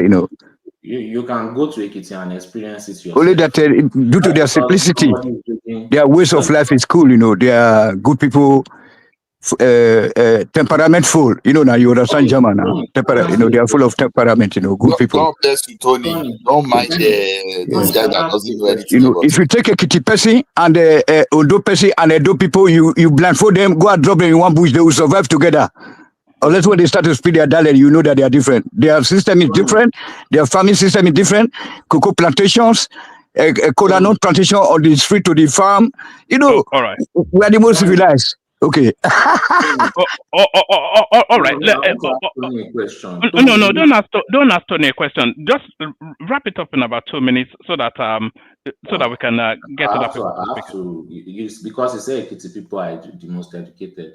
Let me just point this out. The Germans too, are they not educated? But when they start talking about race, don't they used to sound like idiots? Don't they used to sound like illiterates? So No. That is just it's a German old is hate. Not be saying lack of education. They are the most civilized. They are the most educated people in the world now. German, they developed the American economy, the technology, everything still be imported from Germany. So, but at the end of the day, they don't want to see you because of your color. But when it comes to the race, they start behaving like illiterates. And they start No, sounding not like illiterate. That is like I don't know. It's like it's just hate. That is they just wonder where you are dropping out from. That's It's your not. color. It's not hate. It's superiority. Thank you. Thank you. You Yes. know. You know. This is the thing that people don't get about white people. They have no reason to see you as an equal because there's nothing in the antecedents of history that tells you that you are equal to them. And out of the white mix, even the Germans, they elevate to the top of that mix still.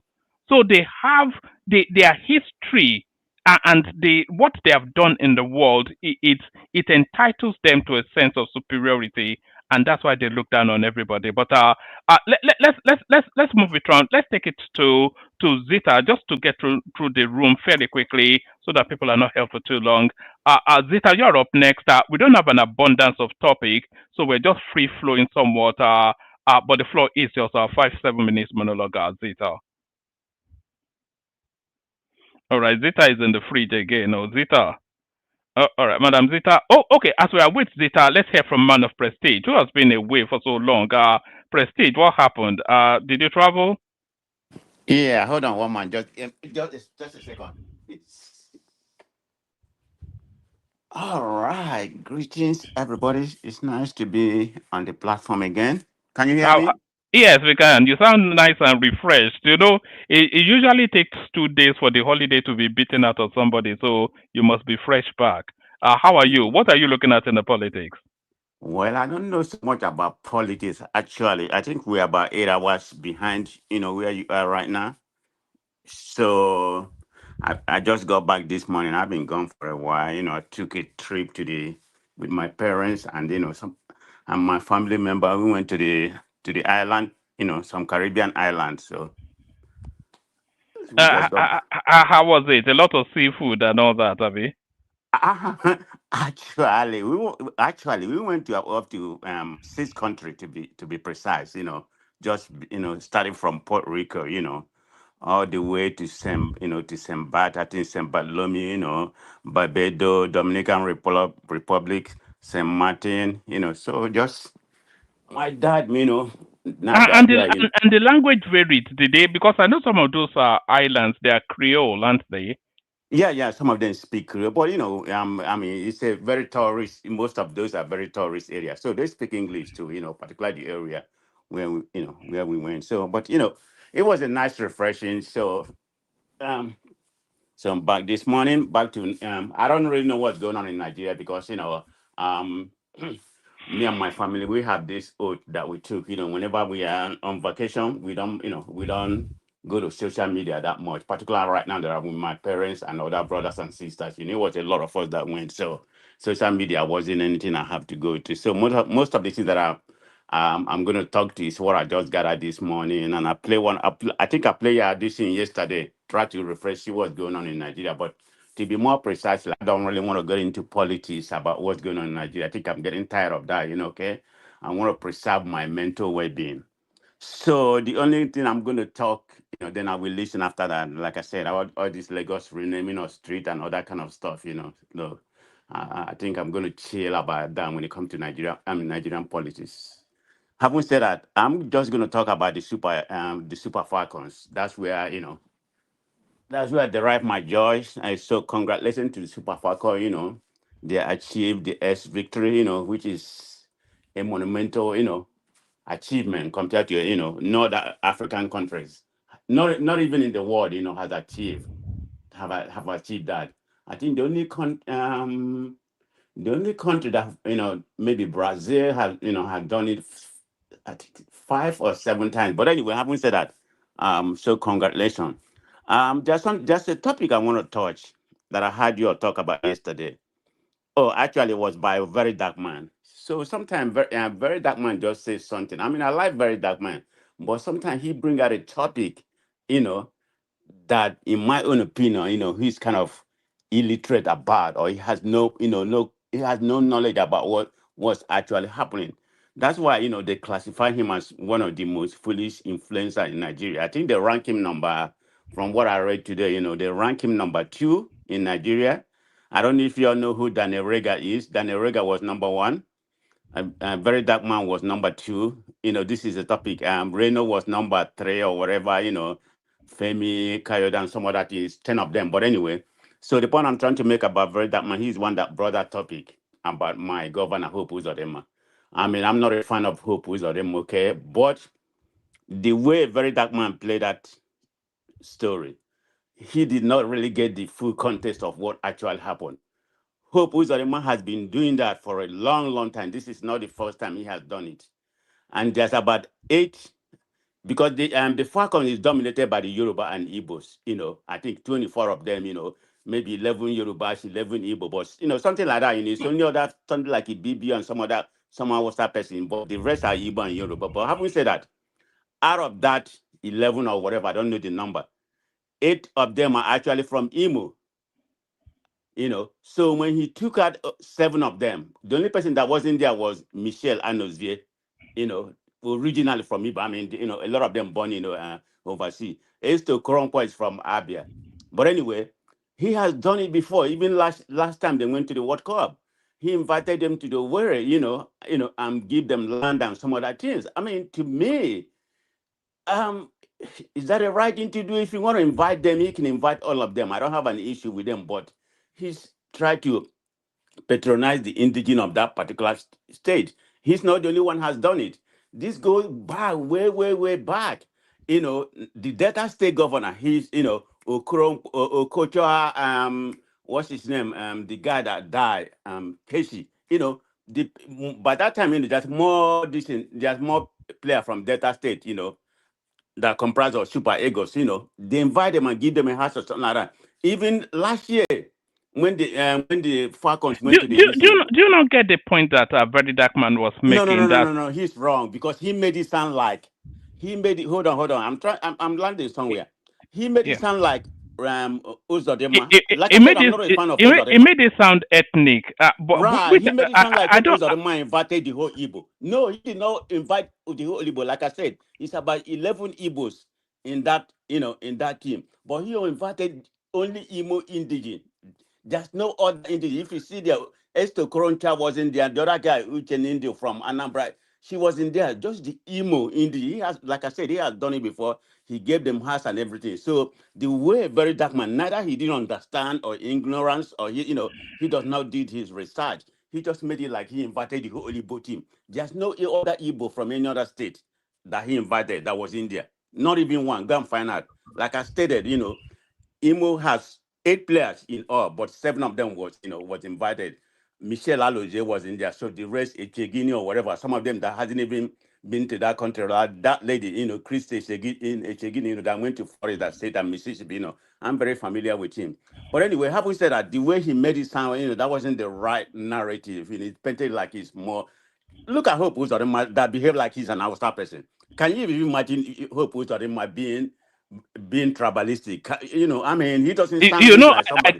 I can't imagine it. Actually, I don't see him in Right. that manner. I don't see him at So all. my fault is I about. see Alex Ote as a tribalist, but I don't see Okay, Hope that may Uzodinma. be, but definitely I can bet on Hope Uzodinma. He's not like that. As much as I don't like his politicking and everything, is he doing something maybe okay? Yeah, to a certain degree. I'm just going to use my time to talk what I want to talk. Like I said, I don't want to dive into those other politics. Okay, but Before you leave that space, what do you make of the white girl that's playing for the Falcons? well, yeah, he's eligible to play from the Falcon because of his grandfather is from Lagos, a Yoruba man.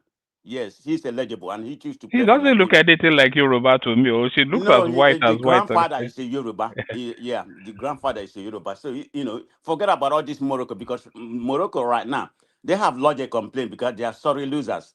They have lodged a complaint that we feeded how they got their how they got their eligibility is incorrect. So they are suing Nigeria now. They say they should forfeit the cup. They say actually Plumper is one of them, which is wrong. That lady.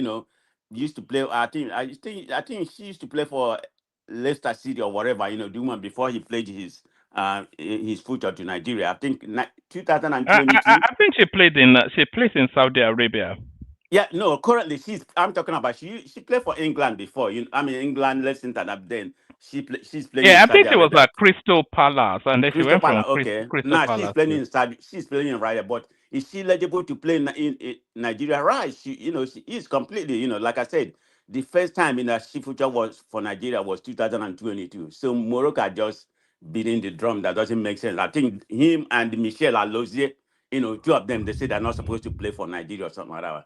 So that's nonsense. But anyway, I just want to put things in context about what Very Dark Man Very Dark Man was saying. It doesn't make any sense. Should Hope Uzodinma invite them? Yeah, there's nothing wrong about that. But he's not the only one that was doing it. Like I was saying, the Osun State Governor Adeleke last year I think last 2 years when the Falcons was beaten by England by penalty, Adeleke invited Ajibade.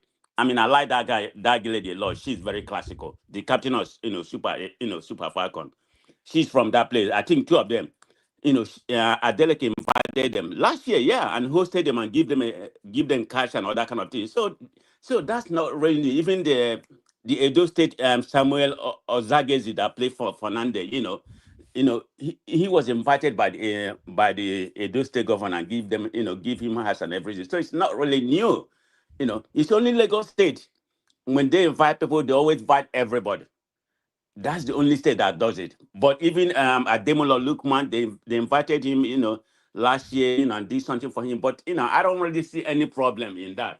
If Uzodinma has invited all the both players in that team, just then I'll probably have issues. I say, why are you doing that? That sounds very sectional in my own opinion. Or you can call it tribalism. So that's the only thing I wanted to say, but I'm just proud of the guys. They have done so well, about what's happening. Yes, I watched highlights of it. It was quite impressive game actually. It was almost to the level of men football.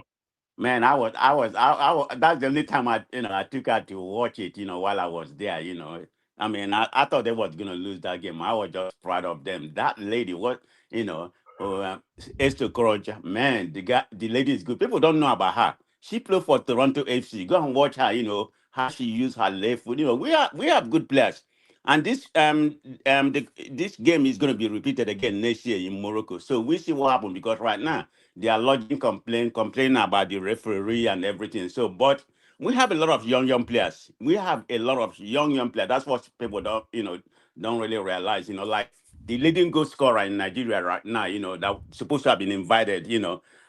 Because people was complaining before they go. Why did they invite some of the old players like Osiala, that is playing here? That is not. I mean, one of the best players Nigeria ever had. They say she's too old or whatever, but she was invited for experience. So the point I'm trying to make, we have a lot of young players.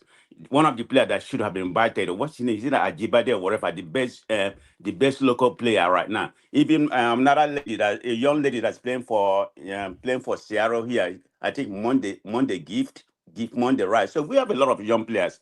Even I thought some of them are gonna be, well, a lot of them are young. Jibede is only 25, and some of them, so we're gonna be good. I just want to talk about the Super Eagles. I mean, Super Falcons. Okay, that's all I need to talk. Somebody else can go on. I don't want to talk about politics. All right, brilliant, excellent. I thought we had Niger man here. He's dropped. Ola's dropped as well. So that defaults then to Patoski. Patoski Europe. No, Zita. I think Zita seems to be ready for us. Zita Europe next. All right then, Patoski. Woman, So there you are. how na day? We did, can't we? Okay, so what are you people talking about today? Make we, una we, know this. we just the gist, so nothing really in the politics today. So the politics was so bad. We were talking about your Fayoshe, and then What did he but do? oh, it was just he facilitated the appointment of somebody to get a seat on a board, and then that person gifted him a whole chicken. That's how we're scraping the barrels of the news. That's just where we are now. But there is this one as well that the ADC, they are giving Obi and El Rufai a special fiat for them to remain in their respective parties while still being part of that coalition. So, and then somebody is suing the coalition to insist that he's the chairman of that coalition and all of that. So, not really an abundance in the news, but we're just. Woman, I don't really know why you keep calling those things coalition. They're not. They didn't collide anything. It's just some kind of funny, unserious-minded politicians jumping from one party to the other. There's nothing like what is coalition. When you see coalition, I think it has happened in Nigeria before, so I don't even know why people are calling that thing. It doesn't really. I'm looking at when I was passing, I saw you discussing about the girl that won Miss Nigeria or Miss whatever, second runner up or whatever. Say she's in Malawi or where. No, Chidinma additional. There's a Nigerian. Are you aware that Nigeria won the Female African Nations Cup? So one of the Nigerian players, Chioma Okafor, she was born in Malawi, and then she had all of the opportunities to play for Malawi, but they couldn't accept her because she had a Nigerian first and last name. So it mirrored somewhat what happened to that Chidinma additional. So they rejected her, and then she found prominence in Nigeria now. And then one of these Malawian commentators has come out then to say that they have to revise that sort of mentality. So we were just Yeah. drawing parallels between the two. So anyway, as I said yesterday, now some countries they want to secure their land.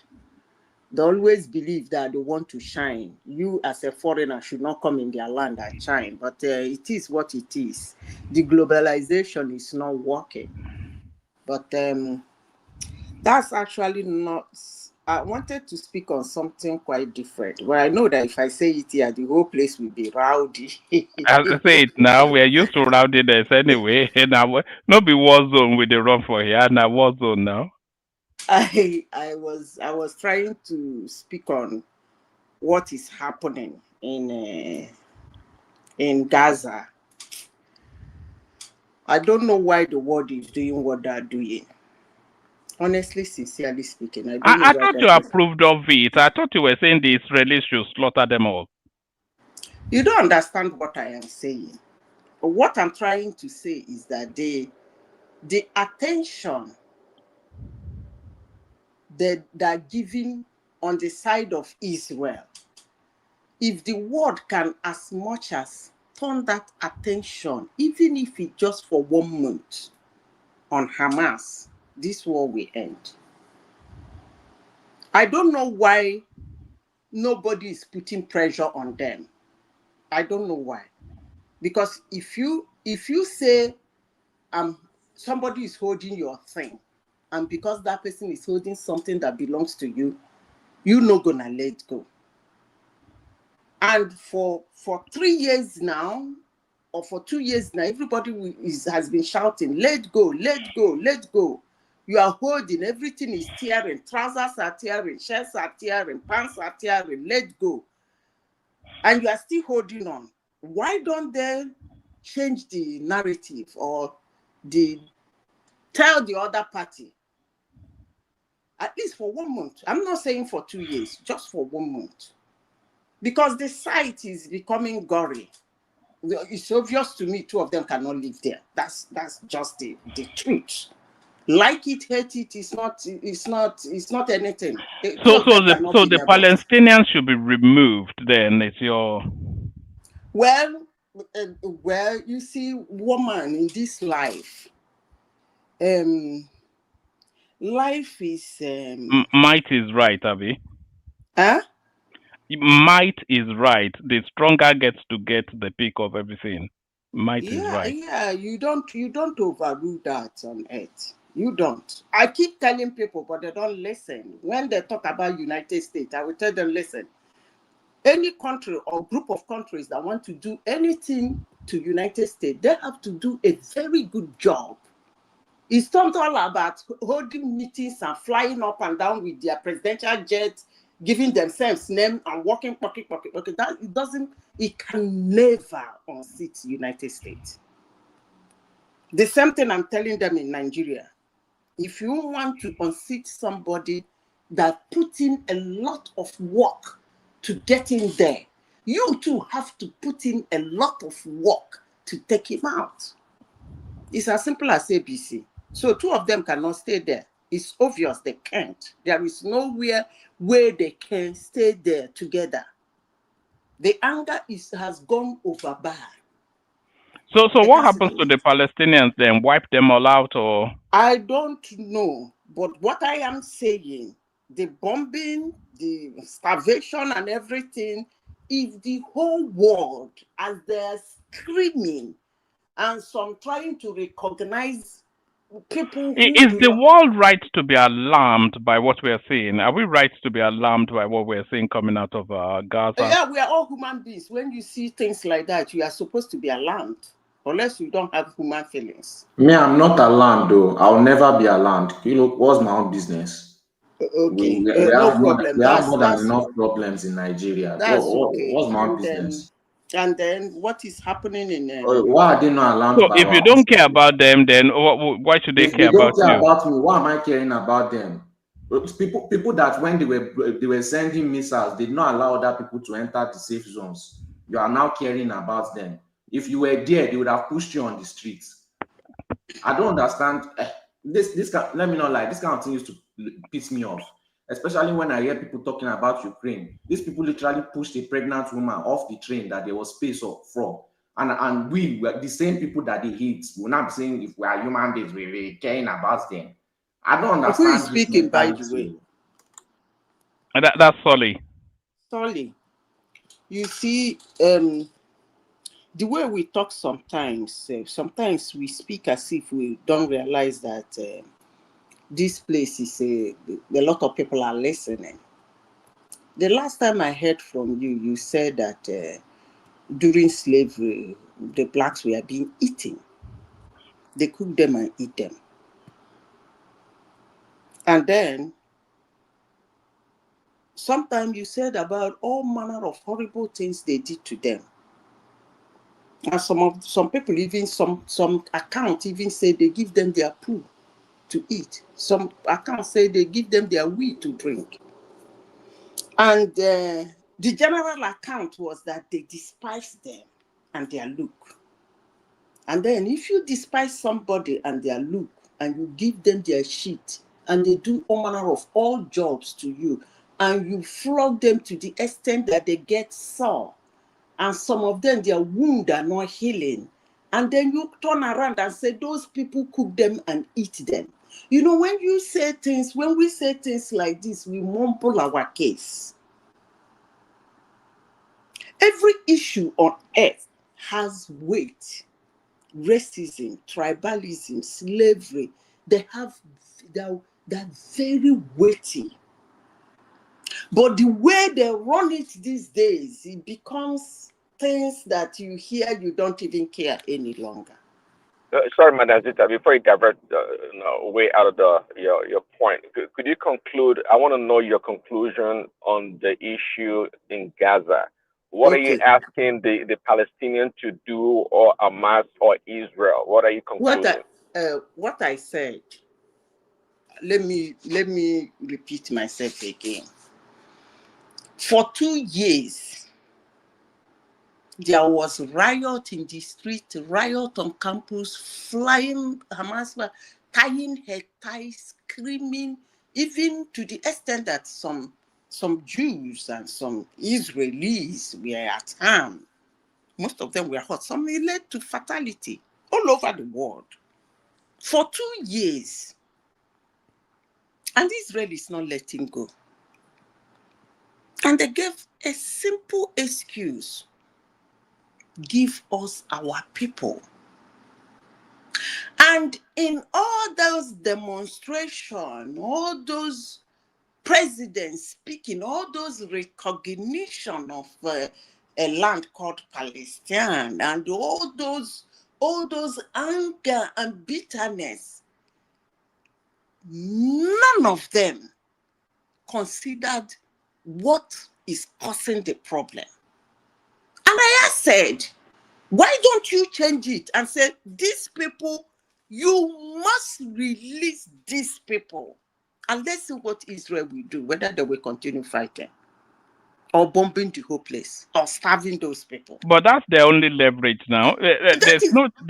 There's no chance of Israel ever stopping. You know that they started demolishing all those places. They chase these people out and then they'll demolish all of the buildings there. That is to indicate then that they have no intentions of letting them back. Okay, so you see, that's why I brought this topic. I actually wanted you to say this. I was expecting one of you to say just this thing you said so that I will take it from there. Madam, can I interject you a bit?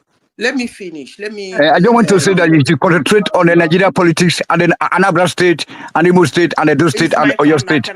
Don't talk about Arab politics here. I'm wondering how this concerns black people. It doesn't even affect us in any single way. It's my turn now. When you get to your turn, you speak what you want to speak. Is it by force? I asked for the topic for today. He told me that we can speak on anything. So I'm speaking on that. When you get to your turn, I think when this program started, you spoke. And what you spoke was not actually politics. You talked about beautiful women. And everybody let you talk. Madam, continue. Please continue. So I don't understand this anger and the irritation on what I'm saying. You were given opportunity to drag the topic for today to politics, but you didn't. So why the attack? I don't get it. Anyway, that's by the way. One man, I was actually expecting you to say this. And thank God you said it. You see, so actually what the world was doing, which includes you, is to protect Hamas. If you say that is their only leverage, so what the world is saying, they want to protect Hamas so that weapons should be sold and bombs can be sold. It's ridiculous. But it is what it is. If a small group of people are holding somebody hostage and the whole world is saying, that is all they got. If they release it, that's their end. Are you people really actually kidding me? Do you think that if Hamas releases all of the hostages, then Israel will stop? You see, it's just like when... Because they're after Gaza. They've already taken Gaza anyway, so they're never going to give Gaza back to the Palestinians. And they'll continue to push them. And they won't stop at Gaza. They will take another territory under whatever, especially if they continue to have the present prime minister that they have. Everybody knows what's going on. Okay, so what you're saying is that Israel is lying. He's not fighting that place because of those When hostages. when has Israel ever told the truth? Okay, so They're they're not always asking. lying. They are not asking for those hostages. Those hostages are not important to them. So whether you release it or you hold it, it doesn't really matter. They will clear the place. Is that what you're saying? Well, Yes. that Yes. yeah, of course. Okay, since I have a pretty good idea, let me interject with Madam Zita. So, no one's a stronger supporter of Israel than I am. I think, at least on this platform, I would say. But we've heard people like Ben Gavir and Smotrich, the finance minister of Israel, talk about, getting rid. The goal now is to get rid of the Palestinians, okay, from Gaza. And you talked about, you talked about releasing the hostages. Okay, fine, but and from what I've heard and understand also is that Hamas is actually willing to give up power in Gaza, um, right now and get a new leadership in place. But now it appears that it has become Israel's policy, quite frankly, to to get rid of the Palestinians from Gaza. I think that's the overarching goal of the government at this point in time, and it's quite clearly documented and reported by different agencies, both the Arabs in Israel and other Jewish or Israeli outlets and Western outlets. And quite frankly, I prefer, at the end of the day, I've always talked about this issue being a spiritual issue to the core. I believe the land belongs to the Jewish people 100%. And if there's a way, a more humane way to not to displace the Palestinians, but to get them out of the place, relocate elsewhere, I think that's the best way to go about it. Of course, at the end of the day, seeing That's exactly 30,000 what they're children, going to do anyway. seeing 30,000 children being killed, being a Christian, being a human being, or whatever you are, you gotta have that feelings. I don't believe Jesus Christ is down for that. No. And I would say, at the end of the day, God is not impartial. I've tried to explain to a lot of people what it means to be a chosen people. A chosen people, which the Jewish people are, doesn't mean that they have the passport or the right to kill other people or destroy other people. Not at all. Because we're documented in the Bible that God punishes the Israelites when they do wrong. A good story to that was what happened. A Excuse good me, story was what happened those are to. not choosing anything from any Bible. Those are Yes, Europeans that who were chose pushed out them? of Europe. Who Then secondly, what is all this support? If you were in Israel right now, when Iran was shooting those missiles, they would have pushed you out on the street. So I don't understand what kind of support you are talking about. These are Europeans. Well, see, that's what I'm saying. No, the support. Listen, the support is beyond. The support is beyond. Listen. Who Okay, chose them? so let me. 1 second. Let me tell you. When they See, came from Europe, you know that Netanyahu actually has a Polish name, which he changed to who are Netanyahu. Europeans? well, I don't understand where you chose different them people have from. Chose different them names. from where? We know we all change our name one way or the other, but Where did they that's not choose the them point. from? You said Excuse he has me, what please. name? Where did they choose them A from? Polish name. These Europeans. Okay, Where so did he's from these are Poland. Europeans in Yes. the Arab land. Where did they choose them from? Okay. And the other Solly is People. saying Can that you imagine? hold on, this Solly, sometimes you really say something. I can't see. Solly, you always say something I usually pick interest in. I listen to people a lot. And I love human. Because sometimes when they speak, I imagine what is going on in their brain.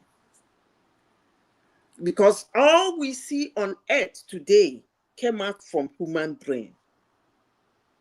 All we are doing, even this one we are using now, speaking to people I have never met before, but I can hear their voice. If I want to see their face, I can see their face just by clicking a button. Not even a button, just by clicking something on my screen. So when you talk sometimes, I begin to... you are a very interesting human being. What I cannot so understand. Hold on. You said that... You are saying that a black person in Israel, when those bombs were flying into Israel in June, that Israelis will put you out in the street. Is that what you're saying? It is a categorical fact that they did that. So they pushed black people in the streets. Do you want videos? I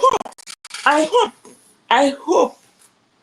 Forget it. Never mind. No, wait, please. No, Why is that I so wouldn't go hard that for route. you to believe? Do you believe not that say they what I love you wanted so to much? say. If Do I you say believe that this they love you platform so will much? spring to another direction. Do So you believe that back they to love you Africa. so much that they can never do such a thing? Back to Africa. Did you One remember man, our friend? I will never understand why black people are always so. You know, did you people remember have our Charlie, told you friend? they but don't isn't like it the black people that burn people in burn people fellow have black people told in you South they don't Africa? like you. What is People your have point, shown Charlie? you that they don't like you. People have shown you that they don't care about Do your your life. fellow black people like you? Do your fellow Africans like you? The time of war, people still have time to be racist to you, and you come out here, you come and start talking and pushing for their Is support. one man still Hey, God there? will save us. It's only God that can save us because some people love their One oppression, man, are you especially still black there? people. Black people are the number one worshippers Yes, of their let's talk oppression. about the black problem, really, madam. Don't verse, make you no verse. Make we talk about our problem. We get a lot of problem at home, you know. Let us talk about these white people. They are building houses for Palestinians. They are living better life than you, black people. They have electricity. They are causing their trouble by themselves. So let's forget about them. But look at Nigeria. No light, no work, no nothing, no security. I cannot continue talking Yes. about Nigeria because Madam, talk about Nigeria. We are looking for solution. no country is invading Nigeria. Whatever that is Nigerian problem is caused by Nigerians. I can never understand. So I can never how sit down and be somebody talking during about war Nigeria still all has my time life. to be I wouldn't racist. do that. Please, Madam Zita, Whatsoever that is happening in Nigeria is these caused people by that love you so Nigerians, much. and it can be Charlie, stopped by could you let Nigerians. Madam Zita continue? Go ahead so I can come in. It's getting too late. Go ahead, Madam Zita, finish up. Please tell me how they love you. So I've said what I want to say. So if they are trying to protect Hamas to keep those people, that they're saying that if Hamas Why would they be wanting to protect Hamas? That's what it simply means. You see, there is what they call common sense. I said something here. You know that Trump has a deal with Hamas already to negotiate those hostages out, but the aggression, the Israelis, they're not opening up the window for that to take effect. Okay, so if they're not opening up the window, and the whole news all over the world is that Israel is saying release my hostage, and you are still with their hostage. And then you are saying that if you don't release the hostage, if you release the hostage, that's the last card you have. So you are keeping the hostage. So indirectly, you are saying let the war continue. Because you are not going to release the hostage. That's what you are saying. It's as simple as ABC. Why don't you release the hostage? By the way, why are they holding those people, sir, if I may ask? Why are they holding them? For as leverage now. Okay, leverage for what? To get the Israelis off their back. To get Israel off their back. And for 2 years, they're still at their back. And just for that singular reason, Hezbollah is gone. What is it called? All the other, even Iran has been destabilized for just that singular reason. Iran has not been destabilized, so Iran gave them a bloody nose, didn't they? Okay, no wahala now. No wahala. You know, say... In fact, Iran exposed the vulnerability. Do you know why they stopped bombing Iraq? Because and by the way, people can come in. Odiola, if you want to chime in, you can chime in. Prince Daddy, of course, Tony as well. You know why they stopped bombing Iran? Because Iran was easily able to penetrate their Iron Dome. I can give you a very hot clap. You know one thing? 2 people fought war. We saw what happened in Israel. The ones, the Iron Dome and the Davis Sling, the ones they could not intercept the heat. But up to today, we've not seen what happened in Iran. So why is it so? And we've not been able to see what happened in Israel either because they We had a saw what media. happened in Israel. No, they only showed you snippets. They took a heavy hit from. But They won't let you know that now. Okay. But people that have been able to. They took a very heavy hit from the Iranians, and that was why they stopped. Okay, I like discussing with people on the direction they go sometimes. Israel did not show you what happened to them. And Iran did not show you what happened to them. But you concluded that Israel collected woto. No, I don't. Such arguments. Did you see the clip of Netanyahu in the rubbles that was inflicted on them by and now Iran? You are saying Israel did not show you. No, they showed you snippets, but they won't show you the. What about the snippet of Iran? It doesn't matter now. We know that Israel is militarily stronger than Iran, so we expect Iran to take. We expect Iran to take a heavy hit. One man on that note, actually, Iran was rather exposed. Actually, I thought more of Iran in that conflict, but Iran was exposed. In fact, if it wasn't for Trump that actually stopped Netanyahu from overthrowing the government, the Ayatollahs, which I think they should have done anyways, because it shows how weak Iran was. Remember, Israel single-handedly took over the airspace in Iran, in Tehran, and all across the damn country. Iran, they talk tough, but they are actually weak. Left one-on-one, apart from the bomb that American dropped on the nuclear site. Netanyahu knew from the onset that they have the power and the leverage over Iran. They could have completely destroy Iran if they wanted to. So Iran was actually shown to be very extremely weak, actually. I'm not sure that you can say that because there's nothing. I agree with you. I don't know what they are talking about. Iran never said they were superior. It was Israel that was claiming as if nothing can enter their land, and so many missiles were entering. This lets the world know that their iron dome of nonsense is penetrable. Who is the one shouting? Well, the Iron Dome is not 100%. I don't know where they who made it seem like it was 100%? Is it not? No, that's your own perception, Sally. The Iron Dome is not 100%. Impenetrable. Even human being is it 100% accurate? No, but it was a lot more fallible. It was a lot more fallible than people knew. And if that war had carried on, because the Iranians had an abundance. One man, for your information, that war will happen again. It will now very quickly. Yeah. Because it's gonna happen again. Get ready. Yes.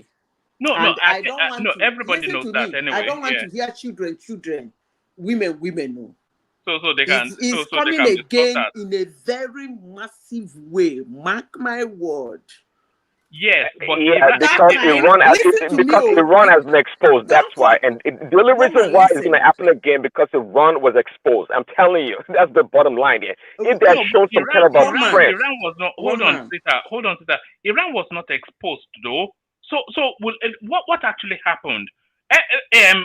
Everybody, even in Iran, they know that Israel has military. They have aerial superiority over them, and that was established. Okay. So nothing new came out of there. They knew that Israel had greater, bigger, more sophisticated military kits than them. So nothing new came out of that. But so hold on now. Let me just make the point.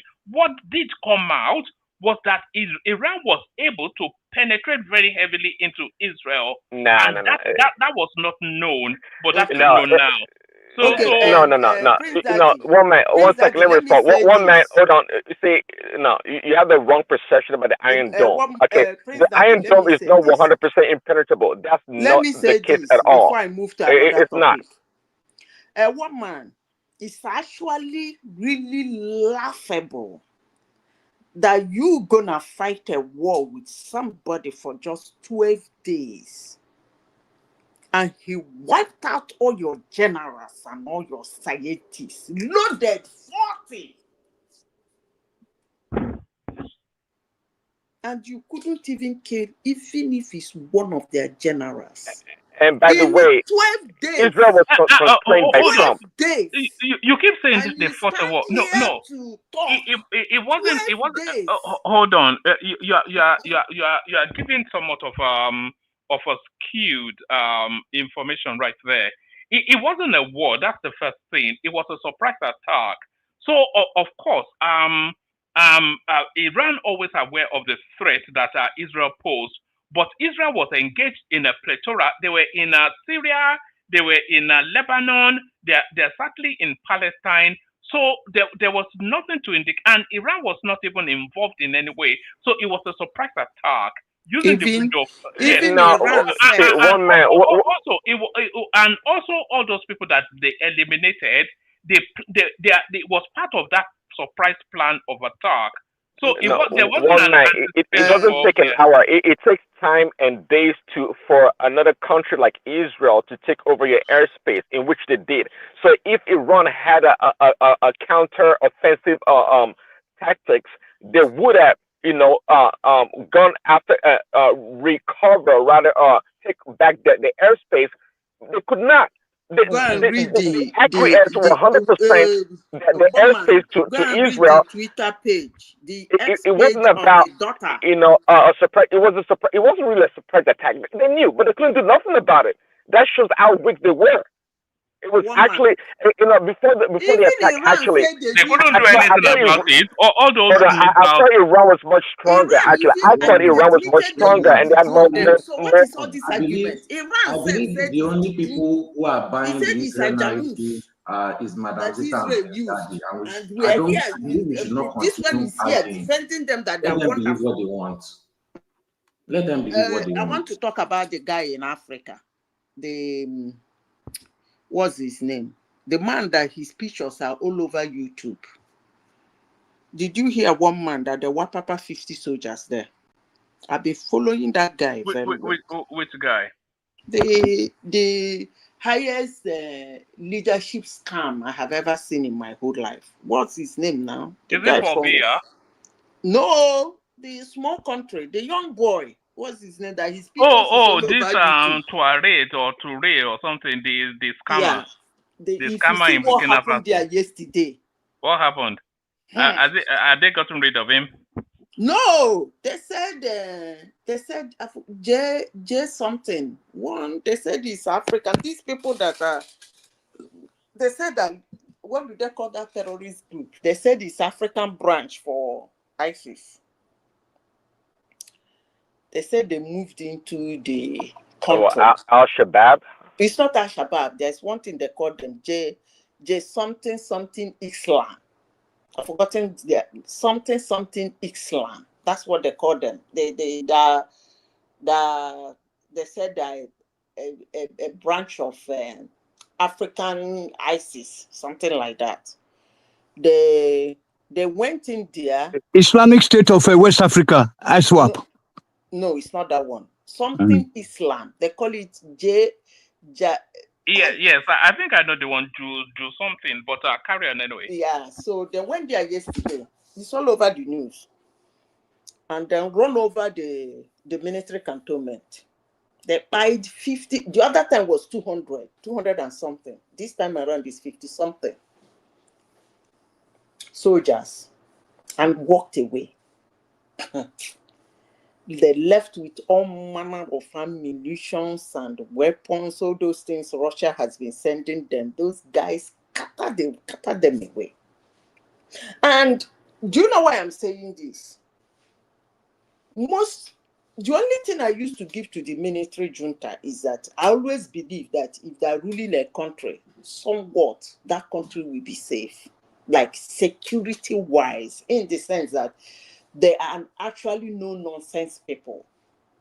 Because they won't let you, the people that are ruling in their country will not be that free, and they won't let anybody come in because they have that power. But what is happening in West Africa and Africa in general, more especially those places where these people have taken over, claiming that they can handle the situation more than a civilian. It's not actually pleasant, honestly. And I don't know who is sponsoring those ragtags, but the way they run into Africa and run out, including my country, Nigeria, is beginning to, because those people are attacking, they're not from that country. I don't know if they are. I don't know. I'm just like those people that come to Nigeria. I don't really know whether all of them are Nigerians. I don't know. Most of them are not. You see, that Sahel region is a hotbed of a lot of them actually even come out of that Burkina Faso or something, and there's the speculation that it's the French that is actually underpinning this whole the insurgency in the Sahel. Why did you call Thank you, Waman, for putting that Why out. did you call France? Because it's a contention for resources, isn't it? And to retain the French hegemony, and they want to make incursions into Nigeria as well. So what? Thank you, Waman. The country is going very well now. They are producing their tomato. They are manufacturing their aircraft. They are constructing their road without no foreign contractors. I mean, yes, tomato, tomato paste, rice. Yeah, they are making helicopters right now. Also, who is making it? No, this woman is just anything it's anti-African. No, can you just leave it alone? We're not even doing that. The people that can barely read and write are manufacturing. No, they are in French now. They are French. They are not English, but they are doing better than Nigerians. Who's doing better than Nigerians? The Burkina Faso. This is what is all over the news. No, you know now. You can see what is happening there. Where can you see? Tony, you are watching too much stuff online. When you watch, you have to think also. They're building planes or aircraft in how many months? Not aircraft. Helicopters. They can barely read and write in Burkina Faso. What are you talking about? Electric cars are being manufactured. Yes. Electric cars in Burkina Faso. Being assembled. Yeah. Russia is doing a great job there. Russia. It's all these ridiculous things, it's not ridiculous. I don't know if they are making helicopters though, but they are actually producing and manufacturing their many things. They're manufacturing tomato paste. No, I just use that as an example. One man, many things, everything's been local. They don't import nothing from French any longer. They've built more roads. Which currency are they spending there? Housing.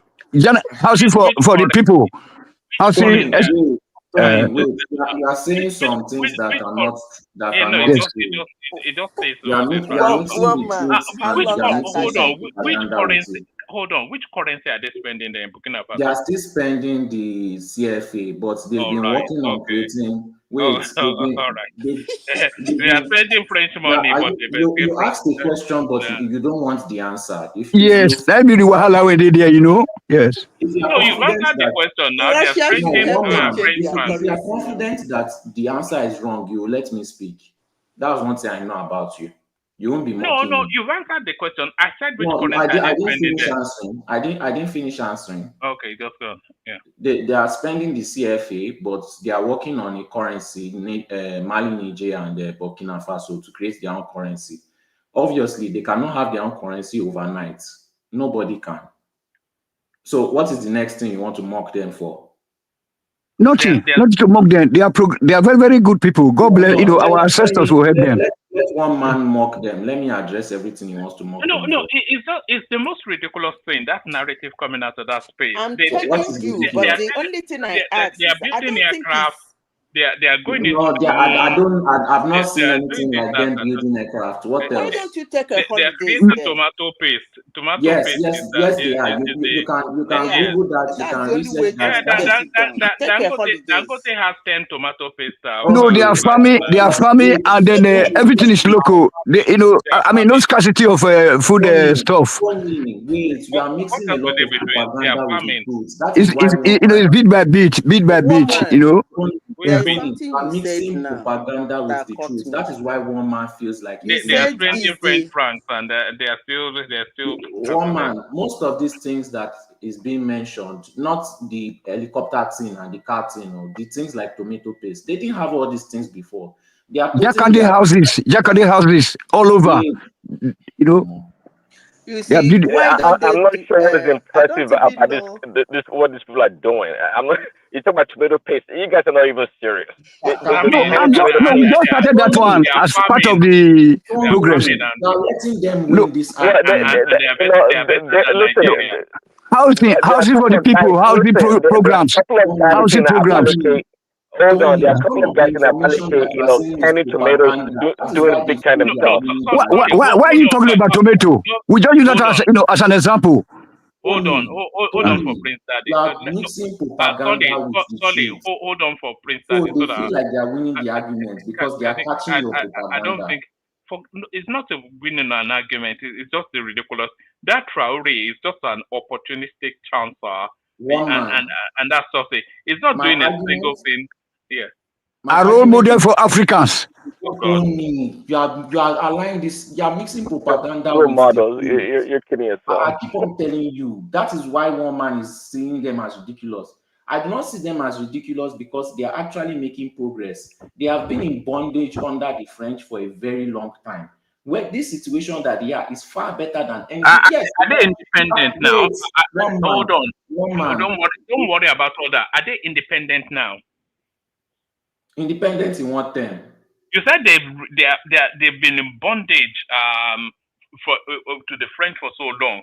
So are they out of bondage now, or are they still in bondage? In terms of progress of their society, yes. Now they are no longer in bondage. They are no longer in bondage, so they have no Yes. dependency. They are not dependent on Which country is not dependent on any other country? Right.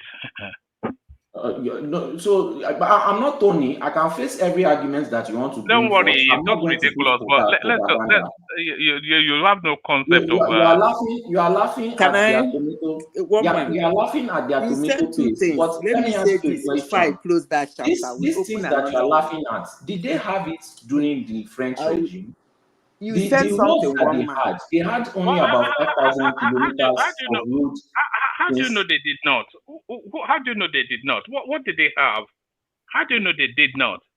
Because I've done my research. You can also do your research and disprove You've me. done the research that they didn't have. One, What sort of reading? do you All have right, your research? just let One man? just settle down. Just let No, Nita carry on. I'm not You are settling down. you are being You said, ridiculous now. no, So I will you address research. exactly what you Hold on. said. Can you be I quiet will for a moment? Be quiet. When I say be quiet, be quiet. And don't over talk other people. Let them talk so that the conversation can flow. You said you researched that they did not have tomato paste plants previously. That's what you said. I was not aware of any of that. So you are not aware. You said you did your research. I did my research on what they've done. No. I was asking you if they had one previously. I don't know. So how do you then know it's a progression if you don't know if they had it previously? Okay, even if they had, right? If that is your argument, even if they had before, right? Having more, is that not progress? You want to fixate, I like the way Sully treated No, the argument. That's a nice one. even having the functioning one, the one that was there before was closed down by the French. Let me then when I don't Yeah, know why. now we can see people being employed. People are happy. You see the road construction going on. Have you been You see there? those housing Have you been estates. there? For the people. I've you sent been you there? many videos. One man, if See, you check your details, I've sent you videos of housing programs. Like those kind of Jakande houses. They are installed as this Eric Moore. This is a Rickmore building in facing the wire, cable wire. Hey, Tony, you are stuck on the freaking internet, watching on social media, watching all those nonsense. No. We see the black people. We see the people. Listen, We see the market women. People are happy. Yeah, I'm not saying they're not happy. Wodemaya was also there. Wodemaya, Okay, was also there. I beg you. Tony, I'm a not lot saying of they're not what you are happy, nor watching do is I not support the true. French hegemony in Burkina Faso or other French-speaking countries. I'm Many not saying Nigerians that. are located to Burkina Faso right now. You Of see course, them. of course they Yeah. are. Tony, Nigerians are everywhere. Of course they a are. lot of videos you are Okay, watching, you know, Tony. let's continue with something else. Tony, So Yeah. please. yesterday, Yeah, when you hospitals are play the working. video, Hospitals are working. Not be Prince, like but our play with no okay, girls now. Where your local government chairman they go permit die for me to abroad. close. Oh God, Yeah. it's just Can getting. you stop? Tony, you are giving them Hold an on. argument. Let Prince Just Daddy one come in. minute, one man. 1 I minute, want one to man. close Tony, by a saying, lot I of want to those close videos that that you are discussion by watching are saying not two true. sentences. You are mixing propaganda with the truth. So when you put in the propaganda videos you watch, you give them an argument. Yes, what you are saying is fine and dandy, but a lot of it are not true. And what they are doing is they are picking on the parts that are not true and they are leaving the truth out. So you have to verify a lot of the things. And one One man, man, do can you I know close anyone that from chapter Burkina by Faso? saying this? Anybody that is refuting what is How going are you on, do you know verifying? anybody from Burkina Hold Faso? on. I don't know anybody from I Burkina can bring Faso. people from Burkina Faso to your platform if you want. Right. The people Okay. living there. Is that how okay, you are verifying from your friends that? No. What more do you want than somebody living in Burkina Faso? What is more verifiable than that? come on. That's a weak argument, Sally. You know, Okay, the boy where I that live, is not living where there I is live, getting a people better call from Nigeria the and you everywhere, that and they is tell me supporting things people in that my let own you die on backyard. the street is a better You know, argument. because you live in freaking Burkina Faso doesn't mean you have an idea about what Yeah, goes on in the but country it's entirely. you that is believing in the people that will let you pie on the streets during war. That's who I should believe. The people you are supporting will let you pie on the streets during war. That's who I should believe. So I'm not That's a supporting better anybody. argument. I don't even know you know my position, my argument. I'm not supporting I know your anybody, but this position. ridiculous statement by this We love guy your from oppressors. Burkina Faso, Because being the God It's that so knows everything that is doing ridiculous, everything right is a honestly. joke. It's so ridiculous. Okay, what is the joke? The thing is, The whole thing. one man, you said something very vital.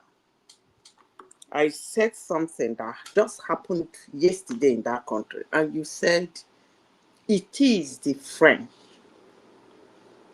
It is France that is still doing that.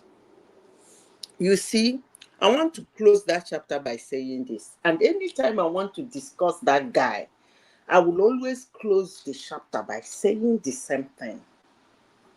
But I did that guy respect. Call him President Traore. No. Tony, I don't want to have to remove you, but please, let's maintain some decorum. In future. And apologies only if I was a bit abrupt with you earlier on, but I carry on, Tony. In future, when his countrymen will have it up to their neck and go to the street to show the whole world what's been going on since the man came in there, and he will start brutalizing them, you one man will say that yes, at the end, the France has gotten him. They will get him anyway. France will get him. I don't think they can allow him to carry on in the manner that he is. You see, because the whole propaganda about all the things he's doing, and you are doing all those things, you can't secure your people. You can't even secure your military. And you are doing wonderful job building aircraft, building electric cars, making think tomatoes. And your people are very happy, but they don't know when they're gonna die. And the whole world is watching all those things in the YouTube. Beautiful. So you will see somebody talking on the background and showing AI-generated videos and pictures. Yes, a lot of AI-generated videos. The guy was even speaking crisp American English. Now be the wahala when they do now. Oga, make a talk small. I beg. Sorry. No, madam, I will give you time. Now just talk. Only 1 second. You see, let us just suppose the period that Nigeria experienced a human being governance. Compared to the current dispensation since 1999, then you get it through that. May God bless Putin. Putin will never get sick. He should live there forever. It should be so that he can be able to help us out. Without the military government, Africa not dead, not burial ground. Carry on. Tony, can I just say that please try to verify some of those information that you are watching. You are watching propaganda video and making it the Let truth. me jump in, please. I think I've. How you doing? We do. Yeah, you couldn't abide it anymore. Abi. You have One man, Asawana, eyes on. bro. One man, I couldn't take it. I couldn't take it anymore. I'm sorry. I had to. I had to call it. It seems like people don't understand what's going on in this world at all. It's a shame how what word can I use here? How unaware people are as to what's happening. Okay, let me start with Burkina Faso before I go to the Israel-Iran conflict and then the genocide in Palestine. You should just talk about the Israel one. No. Prince Daddy has not spoken, by the way, so you can't go Okay. longer next. I thought Okay, I won't go long. Let me just talk about Burkina Faso, which by the way means land of the upright man, coined by the late great Thomas Sankara, who It's if still upper anyone's volta to me. Is it not upper volta? no, it's Burkina Faso, the land of the upright man. If anything, that country should serve as an example to a lot of countries. Just looking at Thomas Sankara and what he was trying to do. I don't know if anyone here is aware of what happened with Sankara and the speech he gave at OAU before he was assassinated by Blaise Compaoré. You know, it's interesting when you listen to people, but why they have such disdain for this man who's coming is clearly an acolyte of Sankara. He has come in. The president they had was an enemy of the state, determined to keep them in a cycle of perpetual poverty with France. Everything they had in their country was with France. They had the pact with French with them and the French colonies, the same pact France had with several other countries. There was no hope for these people. This country is highly rich in gold. And people are saying, oh yeah, so now you're beholden to the Russians. But where we live in a world full of imperialist nations that will assassinate your leaders, arm insurgency groups to go into your country and kill civilians to destabilize your country so you can't progress, and it keeps you in a perpetual state of poverty. That is what Burkina Faso, Mali, and Niger are fighting against. This whole thing with all these insurgency groups. I'm not sure if people are aware. Did you know that there was a time where the Ukrainians actually admitted to funding, I think what Madam Zita was trying to refer to was Jamal al-Nusra, to funding that group and some other groups in the Sahel. These people are getting sophisticated, state-of-the-art weaponry. Well, they were under siege, we're under attack. And the man is there. His president was playing ball with the same people that were funding them. They came in, and by the way, what used to happen in Burkina Faso before and what's happening now is night and day. Yes, there were some attacks recently, but compared to what used to happen before in Ouagadougou and some of these other places, there were massacres every week. So I think, people are unaware, so they're just criticizing and criticizing for one reason or next. I have no idea what, but just to put it in context, Traore is the best thing that's happened to that country since Sankara. I'll let Prince Daddy speak and then maybe I'll jump in again. Africa continent by extension. And what happened to Sankara? You woke up, Oriola. We've been trying to get you in. Yeah, because the guy. You don't know. He's a young man. What happened to Sankara? You don't know what happened to Sankara. That won't happen to this guy because it's under the Russian protection. Oriola, how Bafa, Abiana Karo here. Yes, sir. Wait. For some reason, it looks like this is what white people will say. They said a black man just write a book. That's the way to get them. They're so dumb to the extent that they can't read the past so they can know what the future holds. Are you telling me that everything that happened to all our military head of states, we never learned anything? Still, we're coming here. Don't you see? Have you ever seen any country in the whole wide world that the military built? They don't build anything. And all these young people that they're not smart enough, they're too young, they're so young that they can, when it comes to diplomatic, how to solve problems, when it comes to politics, they have no idea. And now we are sitting here and we are trying to praise him for trying to repeat history. Ah, man, I can't Okay, take. can I ask you a No, oh, question? no, hold on, sir. So hold on, sir. Let me just Military ask built Germany. Hold on. Military built Germany. Military built French, Spain, Italy. Everywhere were built by military. Oriola, Oriola, can I just ask a question? yes.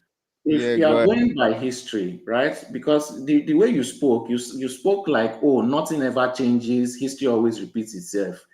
Has any dictator ever brought millions of people out of poverty before? Where? Based on that fact, we should not expect that to ever happen. But look at us in 2025. We have China as a case example. That's When not you say military. that, That's oh, not black military, though. people, when you want to hide something, you put it inside book, you are already showing that you have some sort of inferiority complex. Like you see them as inferior, like black people never read, we don't achieve anything. No. Most of You us, just you asked me a majority question. of us are like that. You come with a demeaning mindset and you act like history is concrete and it will never change, which is a lie. Okay, history never changed, and I'll give you a couple example. And Okay, you but what about my wait. example? Why use China as that example? Okay, Why did yes, I'm China about change? to. Yeah, Based on but history, people like you would have never wait, let them come out of poverty. China is not a they're not military. It's not No, a no, no. it's a I'm going based communist on history. country. I never called them military. You just told me Please they don't change play my words. I dictatorship. called it Germany. What about Germany developers?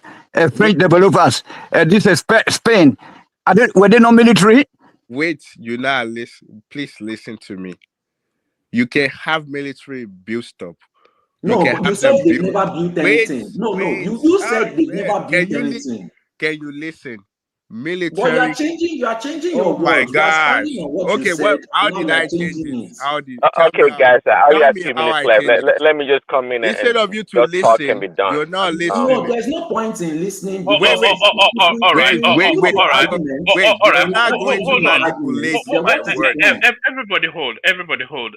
Prince Daddy, you're up next. All right, thanks, woman. So, see, the video you played yesterday about this very dark man is narrative about, Hope Uzodinma being a tribalist. I think that's what we're trying to convey.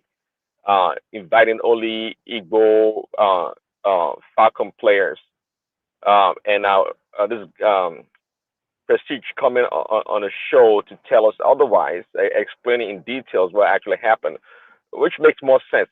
Prestige embellishes a lot, but in this case, I don't think I need to do research unless somebody else wants to do it. That its point about inviting the is the Imo indigens are it's more apt to what really happened than being a tribal, stance on Hope Uzodima's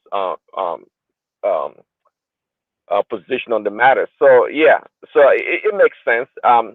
Dark man, I think that's what happens many times when we watch stuff on the internet, on social media. It makes sense, like, oh, what happened. But if you dig in detail, you see that now perhaps that's not what was meant to be conveyed. So I'm glad, even though I was thinking about it yesterday also, but I'm glad Prestige came and clarify what happened. And in his clarification also, it shows that actually that if 11 Igbo players were on the team, I Igbo players are overly represented from the East. I wonder why that is. Just a point. Um, Prince, so let me interject real quick, please. Why our girls did fantastic under one flag, right?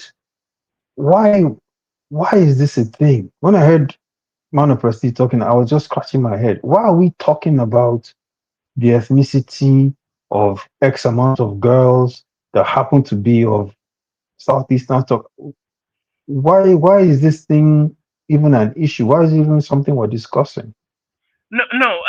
The Imo State governor invited 7 players for special honors, and then Very Dark Man came out to say that there's an ethnic undertone to that is trying to break up the team in terms of ethnic stock. But then Prestige Hmm. came out to say that it's nothing to do with ethnic. That team, that half of them were Southeasterners, but the ones that were especially invited by Hope Inzodima were people from Imo State, especially.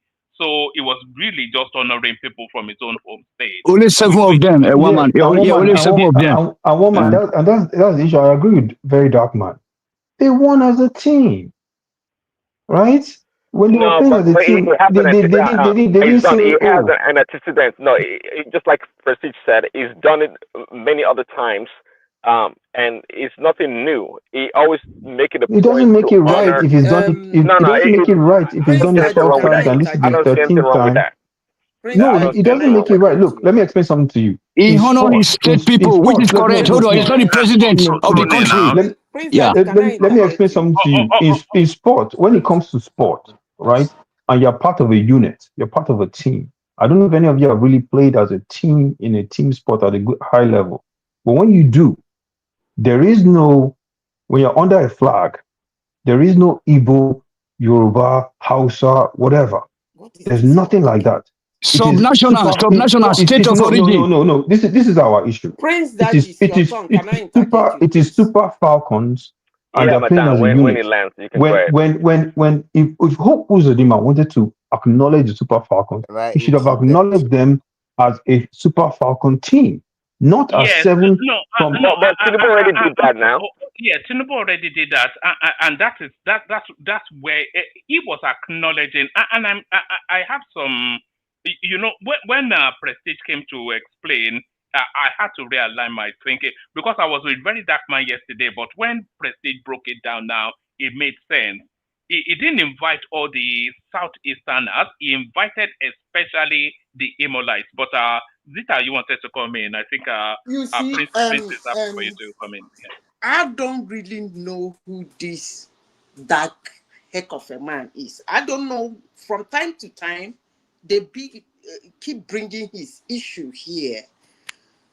But anytime you bring his issue here, I begin to understand his level of thinking. I don't know who he is, but he really actually think absurd. For somebody to even begin to discuss that bullshit that guy said is actually ridiculous, because I have never seen in my life where those kind of a thing don't happen. That your daughter went somewhere with some group of girls and they excel, they were celebrated, and you say, my daughter, welcome home. I have never seen where, even in the Western culture, Lionel Messi, them Ronaldo, they when they get into their abode, they are heavily celebrated. Some people even give them gifts. Their own people, they are not being given gift as a club. So what is the hate people are talking about here? That if my daughter Can goes I to come work, in? I let want me to say finish, something too. please. If Sorry, my Lola. daughter goes to Well, work I'm not. It's relationship not with my Can a I, place can good, I to explain ask to people you that. why people hold feel on, strong? let me Sorry, finish, Lola. please. That my daughter represented the country as a group. They landed in that country. The whole country celebrated them, thanked them. The president thanked them, gave them gifts, gave them whatever he can. Everybody waved at them. And then I put a flag in front of my house and say, I am expecting my daughter to come back. I called a bar, I called party, I called singers, I called everybody. And my daughter came back. I honored her. And somebody somewhere has the effrontery to question me. How dare I honor my daughter? I should have called all of them and honored them. Where is that one happening? I don't really understand Madam the Zita, basis can of I this Can I explain? argument. I quickly don't chip Can I, in? get can I, it. Sorry, can I, sorry. Madam Zita, please No, let no, me. Sorry, sorry, no, sorry. It's sorry. You have actually to slow down. ridiculous. Let other people speak as Yeah, well. sorry, sorry. Let me Yeah. chip in. Sorry. Good morning, everyone. Actually, what happened, it is a very dark man overplaying his hand.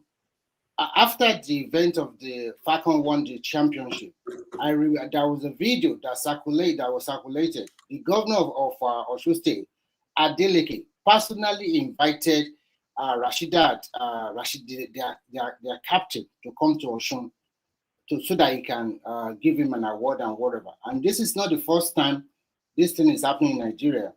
The last time they won a competition, most of the governors always invite the player that come from their state, and they will give them money, special, or honor them with whatever they think deem fit.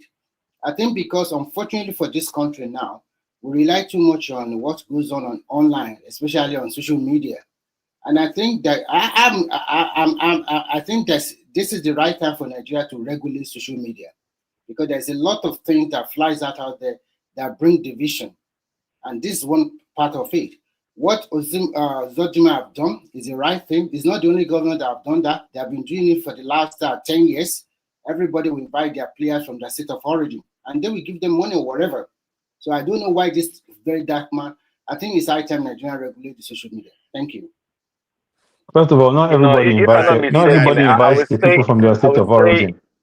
back in the days, And Femi or Degbami must have also been it's not Femi, it's Shegun. celebrated. It's Shegun. It's not Femi. It's Shegun Odegbami.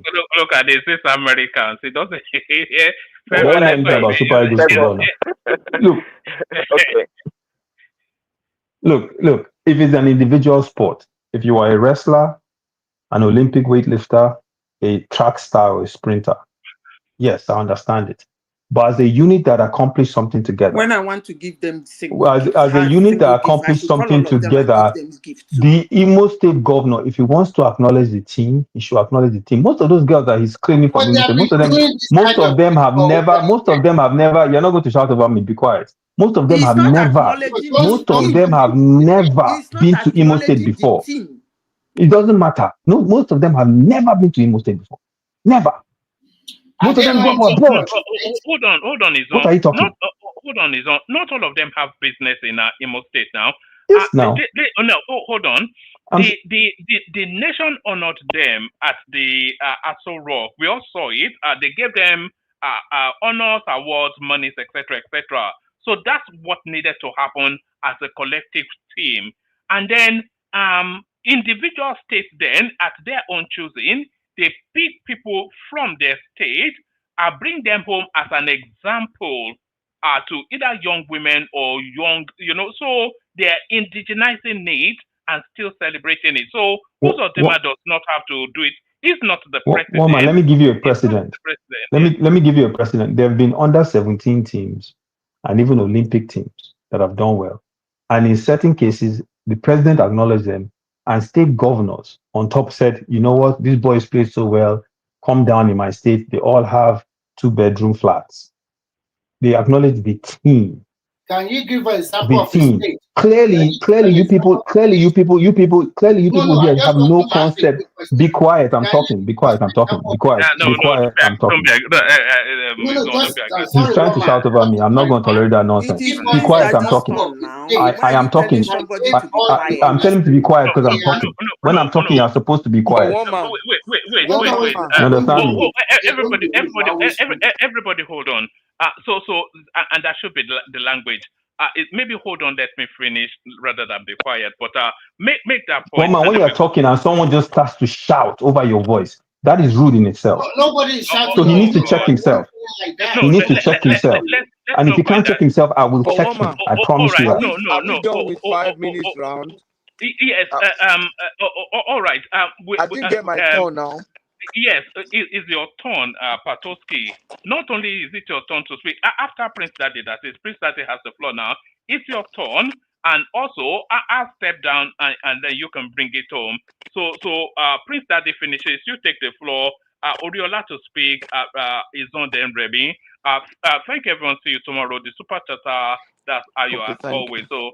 So thank everyone. See you tomorrow. So Patoski, you Please, can Daddy, shut it down when you're done. Please, Daddy, please continue. Oh, okay. Well, okay. I guess we flogged that enough. What is there to even talk about? I was going to challenge one man on the issue about beauty. I think one man definition or understanding of beauty is really a dictionary definition or Western world definition of beauty. Thank you. Yeah, yeah. Actually, I agree with Tony about Ireti Kingibe being a very beautiful woman. Even at her age, you can tell that she's always been beautiful, a woman. I understand she's in the 70s or whatever. I mean, and that is great. Not the thing about I guess Bianca A Jupiter, lot of she's makeup, right? what you say? What you say? A lot of makeup. No. She has no makeup. Oh, she already appeared. Look at the picture that the woman showed today. That was without makeup. See the way you are talking about that You know, she's naturally, Let's beautiful. move on. Let's move on, please. Let's Yeah. change this She's topic. wearing makeup. I'm talking about This that beautiful lady, and beautiful Bianca is not. Jupiter, she's extremely maybe photogenic or pretty. She's very pretty. I mean, Chairman, let's not spend people's time talking about who is beautiful or not. Let's talk about important things. Wait to concern with whether somebody who is beautiful or not beautiful. you know, concern you now. Make I talk my own. Waiting. Were you not here Well, earlier when we were now I talking? can't take this into. So continue. Huh? Wait, we like to hear it though. We want to know who's beautiful. Maybe you don't want to, but Yeah, thank you, Oriola. we You know, like. 25 years different, age Thank you. different. In the ticket is 75, and the other one 55. Compare it. So in the ticket, you know, is Miss Nigeria forever, for life. You know. All right. Okay. So please, Daddy, bring it to. Okay. Let's talk about the ADC, PDP, and APC for P2B. Me, I'm thinking. I said it before. At the end of the day, P2B may end up not being on a party that is a major party at the end of the day, because again, apart from Atiku, P2B is the next worst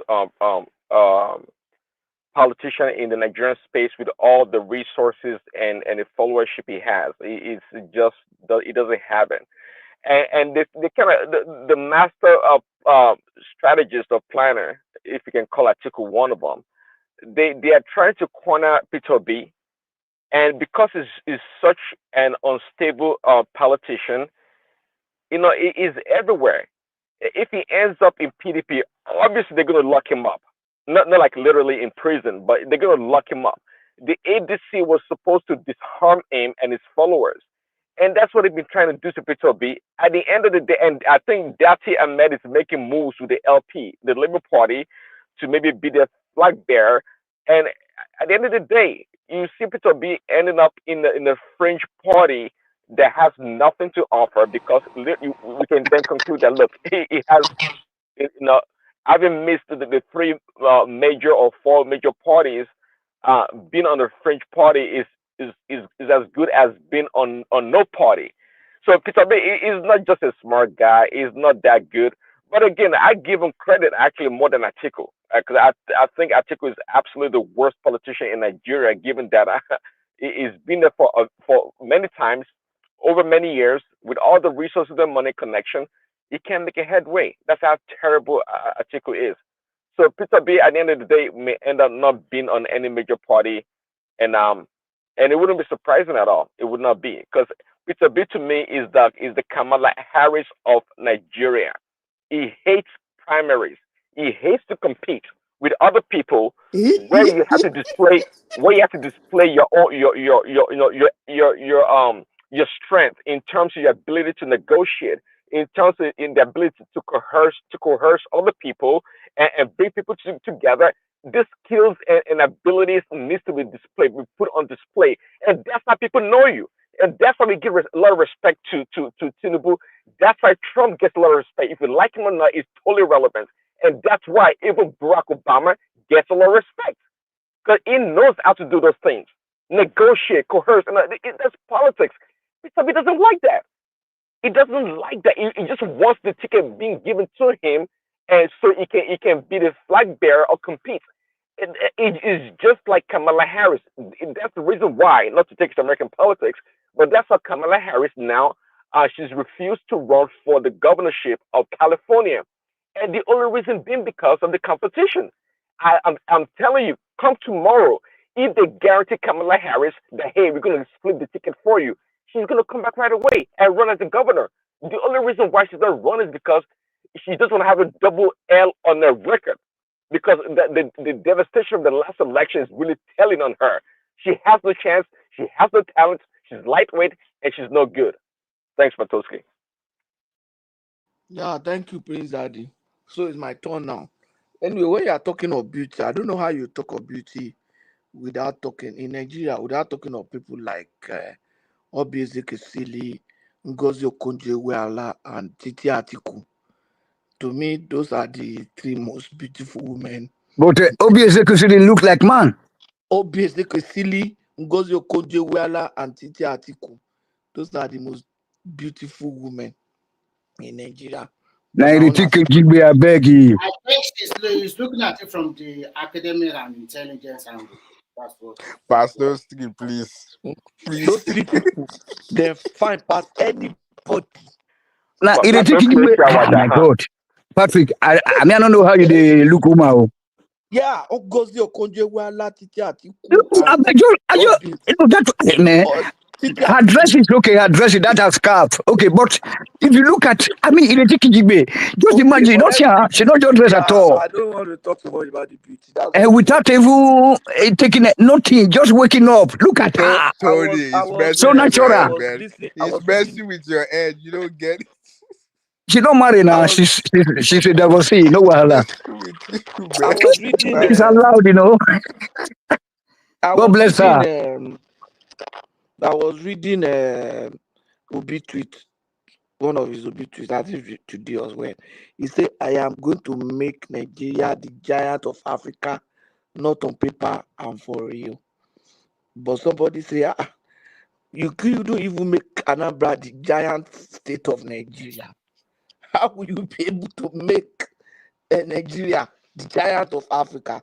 And when I heard that statement, that makes sense. You know, I think I know that we might not be doing as much as we want, but I think Obi is just there making bogus statement, and he just feels that he could But just okay, get. sorry. Just like the analogy I gave, Anambra is the primaries, whereas Nigeria is the ticket already, ready to go. Exactly. You see, Obi just make bogus statements because when you look at Obi is in the same class of governors like um, Akpabio, Lie Imoke in Cross River, um, Gbenga Daniel in Ogun State, Bukola Saraki in Is Kwara. it not with Chimaroke Nnamani also? Chimaroke Senior. I mean, the people that were in other states, Fashola in Yeah, I know, Lagos, I understand you. I think Fashola in Lagos, probably in the set of and Ladoja as Aliu well, Babangida in Niger Niger, State. and he's not even one of the top, not even one of the middle, No, I think they package him very well with a very good not even proposal. one of the middle. And in the past 5 years, the man they say something, and everybody just assume it is true. And let me tell you, if you don't correct it now, it will go down in history. And the people that are reading, people that were not there that time, they'll be reading it and say it is true. Look at what the Adeyanju said in that chart. They just said that Obi is just the better devil. He said, no, why is he a devil? He said, but he was governor in Anambra now. He said, but we learned that he did something. Can you imagine somebody like Edu saying we learned? Edu is not a small boy now. I'm sure Edu was already working when Obi was governor. Are you telling me that you don't know what Obi had done or not? You cannot compare what Obi did in Anambra to what Gbenga Daniel did in Ogun State. And Gbenga Daniel did not really perform too excellently well in Ogun State too, compared to someone like Amosun. So how can you now say he has performed and he go transform Nigeria? No. Does he have a better record relatively compared to Atiku and Tinubu in terms of maybe corruption? Maybe yes, but because he was never really exposed to money. If you manage a state like Rivers, manage a state like Lagos, we might say, oh, then that corruption will come out. But Don't you think, Patoske, Don't you think it will be even more corrupt? Because during his own time, local government election was never done. All the state No, allocation was in his hand.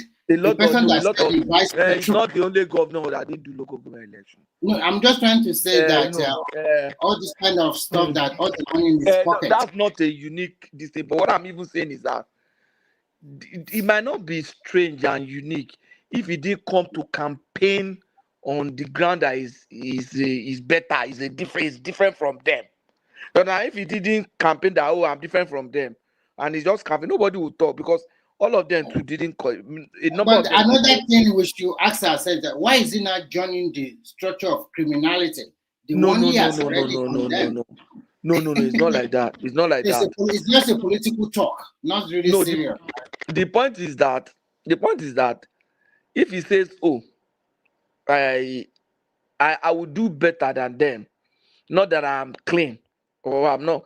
The other governors sef didn't organize local government election. In short, the state where they organize, they make sure their party won everything. So I what thought difference there does are it make? some people in the background asking you to bring them in. Can I say Okay. something? What difference does it make? You understand what I'm saying? Simba, I won't bring Simba, Yeah, Let it can go. I say something? Okay, just 2 Yeah, minutes.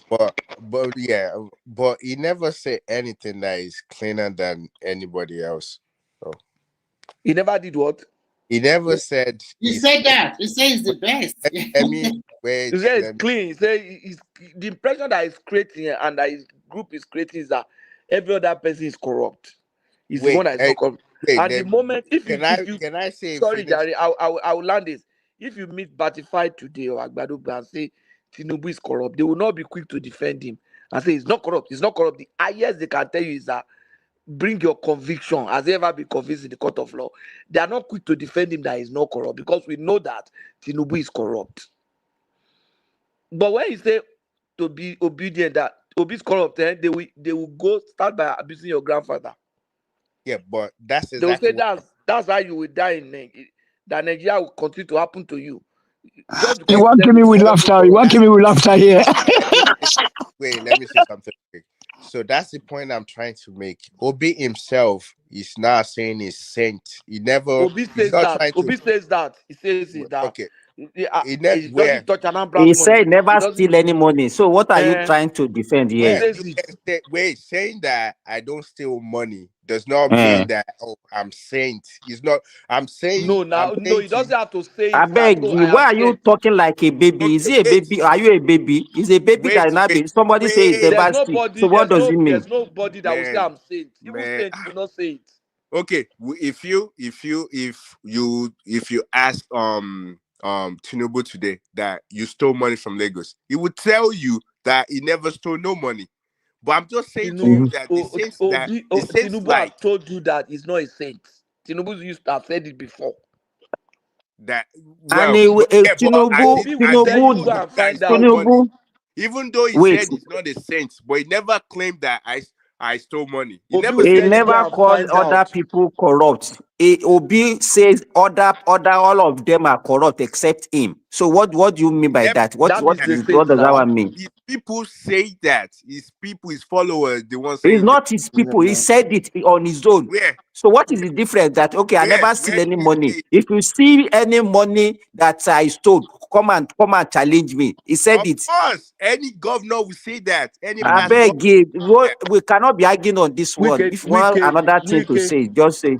I beg. I'm just trying to let you know No, that but the what I'm guy even never saying is come out that and where say I that. where I even came out is that it goes about making bogus statement like the one Yeah, I yeah, told you. I He agree say with that one. I will make Nigeria the giant of Africa. I say, why is Anambra not the giant state of Nigeria? Now Africa you won't go. Then some of his followers say federal government is not making things to work for him. As a governor, he was doing that. I say, when Tinubu was there, do you know the level of opposition he faced from federal government? Despite that, he still did what he could do in Lagos. When he becomes president, is he not going to get pressure from Western communities and everybody? Do you, Patoski, do you know that when he was a governor, he was already flirting with the PDP, and they knew he was flirting with them. In fact, he was It was I what? was Abga governor, but he was PDP in everything. and was enjoying that Yeah, but what does that have to do patronage. with governance, though? What does No, me what we are flirting saying is with that he other has parties never, Claim that has to he do was in when he was with a PDP. governor. governance? Wait, No, he was what? a PDP man now. Before he moved to Exactly. APGA. He was But Okay. PDP Yeah, before but he at that the moved end speaks of to the to day, APGA. that has nothing to do with being no, that governor. It speaks to has. his If you don't Governance that has know, speaks nothing to it to his do has. with that. Wait what we are saying is now. that speaks to his personality.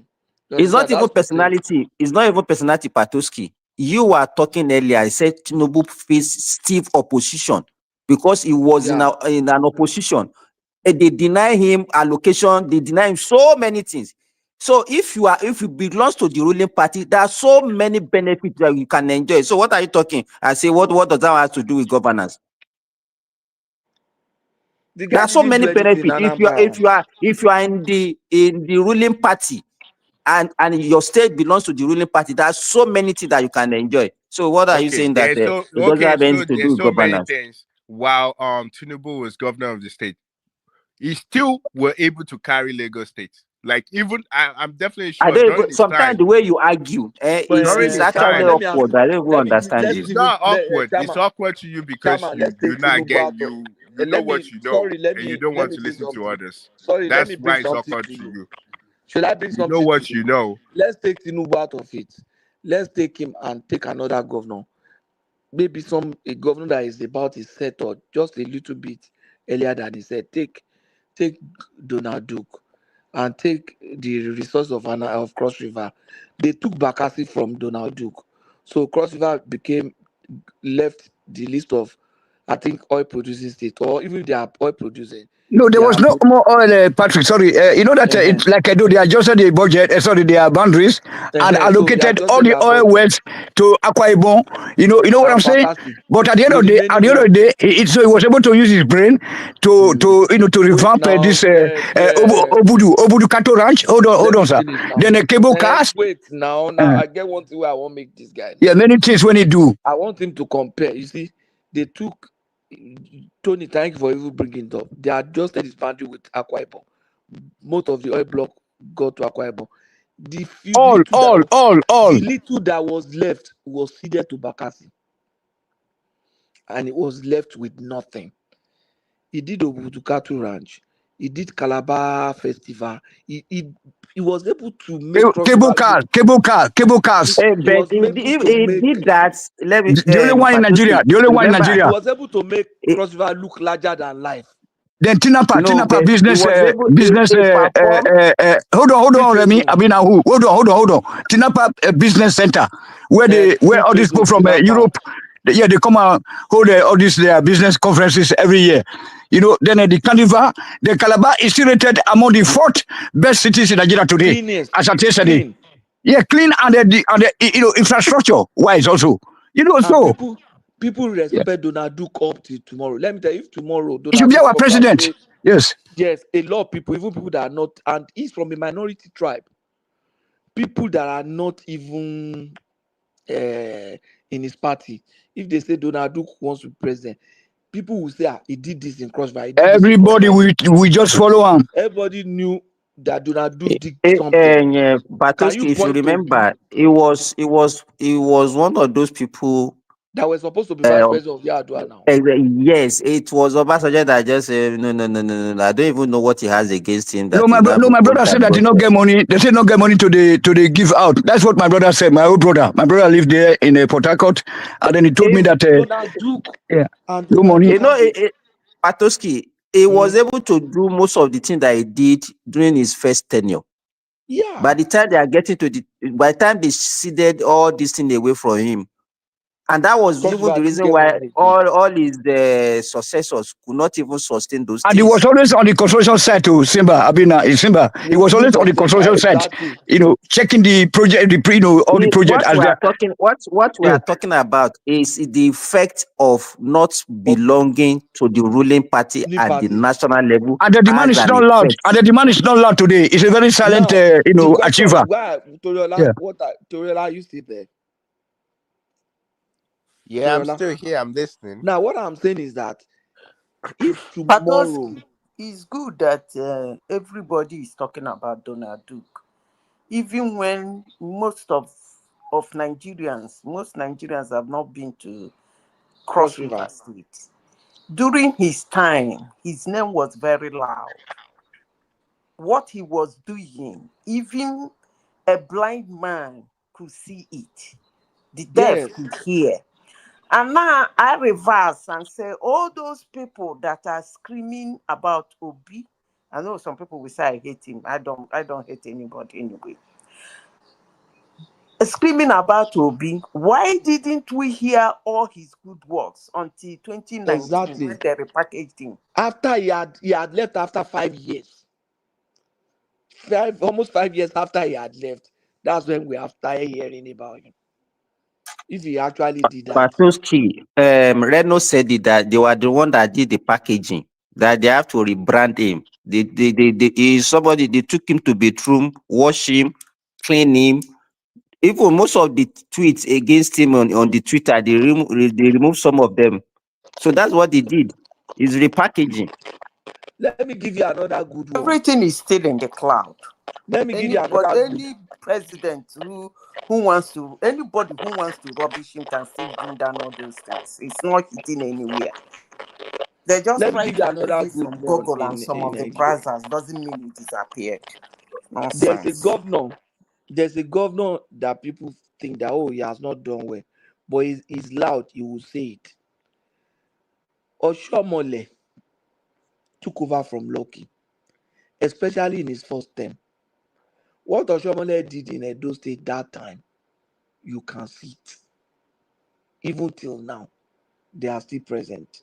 If you go to What can you name few? Can you not at all? Only what Obaseki did. Hold on now, hold on. Uh-huh. Let me bring Uh-huh. up. You have taken your Obaseki is better than Oshomole, I beg. Okay, Obaseki, okay, I agree. Go to Ogun State.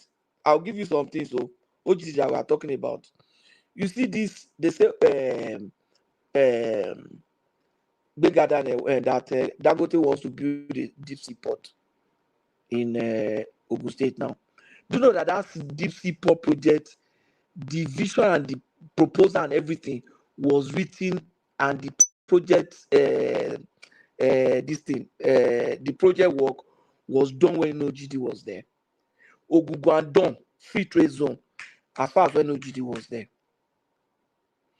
Stadium, all these stadium that produced this girl that is Odu, where they do Odu now. OGD built stadium in all the senatorial districts in Ogun State. Ijebu has one, Shagamu has one. Not even major city. Abeokuta has, Shagamu has, Ijebu has, Ayetoro has. Like that. Standard stadium with carpet grass, everything beautiful, with other sporting facilities that he did. A lot of them, the industrial environment in Ogun State, OGD transformed it. I knew how Okelewo, that happened to be the major banking road in Abeokuta, was when we were there. Before GD came, we were just You like have 3 or 4 forgotten hours. Shagamu Abeokuta Road, idealize Shagamu and put Abeokuta street road, I lights. dualized. I almost had And an put street accident on that lights. road. Do you know how many lives were lost on that road? He dualized the road, put street light. Thank God. When you could drive there, I was going to Lagos and coming back every day when I was working in Lagos, courtesy of that road. You And know, it's still there. Patoski. If we start taking president after president, and we now say, okay, let us name the governors that are popular, whether for good or for bad. You understand? You know, some can be bad, so that and they'll be popular. Notorious. You would never even you can never even see Peter Obi. Obi, no, some people don't even know saying be governor. Well, I don't even know him. Some people Believe me, didn't know he was governor. I don't know that he existed until after when they started 1990. I mean 2019. I started knowing Obi. People didn't I know he never was knew governor. that he existed. At least my governor was popular. Aregbe was popular. Maybe it might have been popular for negativity, but everybody knew Aregbe in Nigeria. Patoski, this guy, this Obaseki, he will be remembered also, in time to come because of this 2 refineries that he built. Modular refineries, yes. You can remind. Are the two power plants? Palm nut. He tried to revive the palm nut business. Thank you. Yes. So those are the things that we are talking about. Yes. And then he's also a silent achiever. He said he said he brought Bury. Was he not somebody that brought Hennikins to Enugu? A governor brought Hennikins to Enugu now.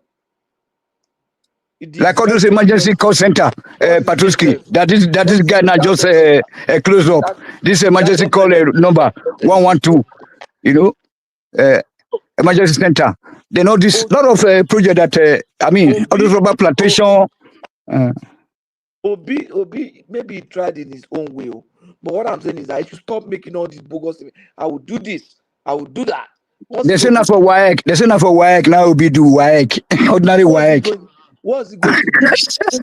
Let me tell you, even when you are talking of investing in education, I know governors who invested so much more in educational infrastructure than Obi. I'll tell you. Aregbe invested a lot in the education. Education. Let's even look at Auguste Webiano. OGD built Taichulani University of Education in his time. OGD built 6 polytechnic, ICT polytechnic, 6 in his time, plus University of Education. Then OGD built some other specialized higher institutions like that. That's in the area of higher institution. He now built some secondary. You see, then they renovated schools in OGD's time. And OGD not even do reach half of Amosun. This thing that we are talking about, OGD didn't even do up to half of what Amosun did. And that's what we are talking about. So how many, what's the level of infrastructure? Is there any model school, secondary school or primary school that will be renovated? We are not saying build. Say, okay, this Christ is King, that is my old school. I want to renovate it and rebuild it in such a way that when you enter the secondary, you will think you are in a college or university.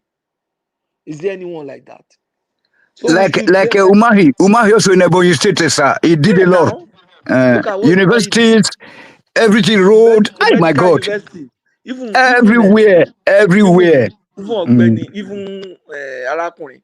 So at the end of the day, you won't be arguing. I'll give you a good example. Even look at Saraki you know even do too well. Can you compare Saraki with Obi? Saraki built School of Aviation. That school is graduating pilots and aeronautic technicians. I was part of the process for setting up that school. Nobody say then say the guy started it, saw our division, started from scratch and saw it to fruition. That School of Aviation is there today. Today, in the next 10 years, you will be surprised now if they say Kwara State Kwara State has more pilots than any other state in Nigeria. Then the South African farmers that were invited by Saraki also to come and settle down. Shonga Farm. They brought Zimbabwean farmers there. Look at Kwara Football Academy. For a long time, the Academy was doing well, was being managed by Westerhoff and Tom Seolia. He did a lot of things. Then it was one that started Kwara State University. That school is running smoothly now in Ilorin there. These are people. And apart from roads, he did in Ilorin and did some road in some other places too. Patoski, you know Obi is a flash in the pan and is an opportunist. He should be telling us what he did. Yeah, he should have built on that successes of even as a senator. It was Saraki that brought up the fuel subsidy that opened the yash of the fuel subsidy. You know what is happening now? They are now using him as a pawn. It's just a pawn, in this most. No, they are not using him as a pawn. No. But what I'm saying, I'll tell you why they are not using him as a pawn. The point is that what I'm even trying to drive home is that they should not sell us a dummy for real. Sell us something that is a dummy and make us feel that is the real thing. Patoski, I guess Ekene wants to come in and tackle you or something. Who? He's waiting. Ekene. He's waiting in the queue. Okay, I'll bring him in. At the end of the But day, no, but Patoski, but the worst thing that they are not doing. They now condemn every other person because they want to promote Obi. yeah, because we want to So every promote other him. every So, other person in the southeast now become bad. uh, You understand? uh-uh. They now Even other become bad. governors will even try enter In Oga Nigeria, package. every other person in Nigeria is bad, or in Africa. So what I'm saying is that You see Rochas Okorocha. Rochas Okorocha Rochas did more, way more. He did more than that on a P2P. Rochas 10 times. Okorocha. That is why most politicians, they know his depth and they laugh at Nigerians, especially gullible Nigerians. No, And it's I not think gullible Nigerians, young boys. Young boys we don't get no, information. there are some that are highly educated who are also gullible. Okay, But But the at times I best try to governor, listen to him, but when he started making Patoski, this bogus statement, the thing just vexed me. Say, take him the easy now. best governor during this between Yar'Adua and Jonathan was actually Akpabio. Akpabio and Fashola. Yeah. No, Fashola was in that set. It was actually Akpabio Yeah, and yeah. Fashola. We can even pay, even Obi is in that set now because Obi actually Obi's in that resumed in set now. 1996. Babangida Aliu did way more in agriculture. What you are forgetting that man? yeah, he did, but at the same time, I don't like his Dan Obi? Yeah, Dan Obi and the rest. The Well, point it's is that my turn. I want to speak. Oh. you Okay, will. so So hold on. well, We are let just me playing. let me bring Ekene in a bit. Sorry, Ekene, sorry. So what I just want to say is that at the end of the day, it was a well packaged somebody and a flash in the pan. We did not bid on his successes, but now he is neither here or there. I think somebody is echoing. I don't know. I've just brought Ekene It's in. Patoski that left Make it. una leave Obi alone. Now make una leave her It's alone. Patoski. You You are are the one echoing. that is working now. Ekene, you are in, right? Yeah, Patoski, how far now? I do. So what I'm saying is that they make bogus statement, but where I would say sorry before let me round up before somebody else coming. When Remy is saying they are using him as a pawn, I will say no. You know why? Now he's trying to form a coalition. That makes sense. I don't know why you are worried. People are actually they are worried, and APC have every reason to be worried. Because if Obi and Atiku are able to form a coalition, whether you have an Atiku at the head of the ticket and Obi as vice president, that will be a threat. Except we are trying to deceive ourselves. That will be a threat to Tinubu's ticket. I will If come after Tinubu you. does not see this, if Tinubu is not seeing it as a threat, then Tinubu is playing with fire. Okay. That's the truth. Actually, you finished? So Are you you can't done? say they are using him as a pawn. Are Pato, you I done? did No be not come Supreme here Court. Now to. Supreme Court that they believe now I did not Supreme come here Court. to take too long. Am I allowed to counter some issues that you raised this night? I was listening You to you. Am will I when allowed it's to your take too turn. long? You will when it's your turn. No, There are let some him people counter. Let him counter and he will take his turn. Let Okay. him I give him counter. the So that it doesn't look like we are Don't speaking take too against him. much time because we have been waiting for a long time. Oh yeah. Okay. It counter briefly. When I was listening, I Hey, was can I listening. greet you? I greet you. Can I greet you? Tony here. Yeah, Tony. How Even far? though most of the governors you mentioned that did things in their state, I'm not saying they did not do. And it is good that every governor perform in their own state. But saying that you don't know Obi, it's not a must that you must know Obi. After all, how many governors of Anambra State have you known before Obi? I know That's the somebody. question. You should. I know So, Gobi. I know Gobi. But tell us what Obi did. Tell us and you where if you you know. know, if you You know where you Obi know. very Tell us what well, he did. because when you are talking about your state or the state you know. But me from Anambra State, talking about the achievement of my former governor, I'm boasting about it. Means that he did something in my state that impressed me a lot. And if you say that you don't know the best governors in Nigeria, through their to go and Google it. It is there. No, Obi was the best governor. Ekene, hold on. I just told you that Donald Duke was one of the best in his own set. And I told you that I lived in Ogun State, and I just told them what Benga Daniel did.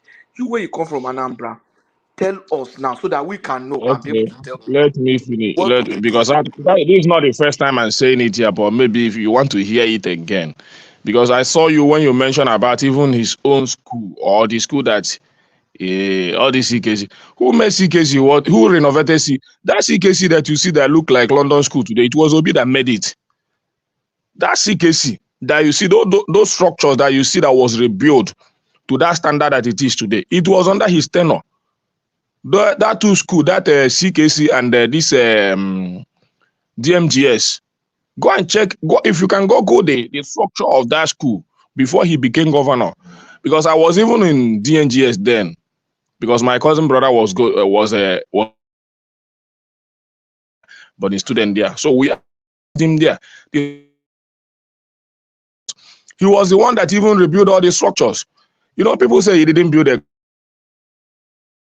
Doesn't have time to. He doesn't have to renovating classroom when he has schools to rebuild. And he rebuilt almost all the schools in all our local government, almost all of them. He rebuilt them, put new blocks and everything. He was the one that built new structure for Chukwemeka Mojo Ojukwu University, Anambra State University, in Ebariam, a very big land that he got there, and he built mighty structures there. Their campus was once in Ihala, but he shifted it to Ebariam, where they got a new land, where he built new structures for them.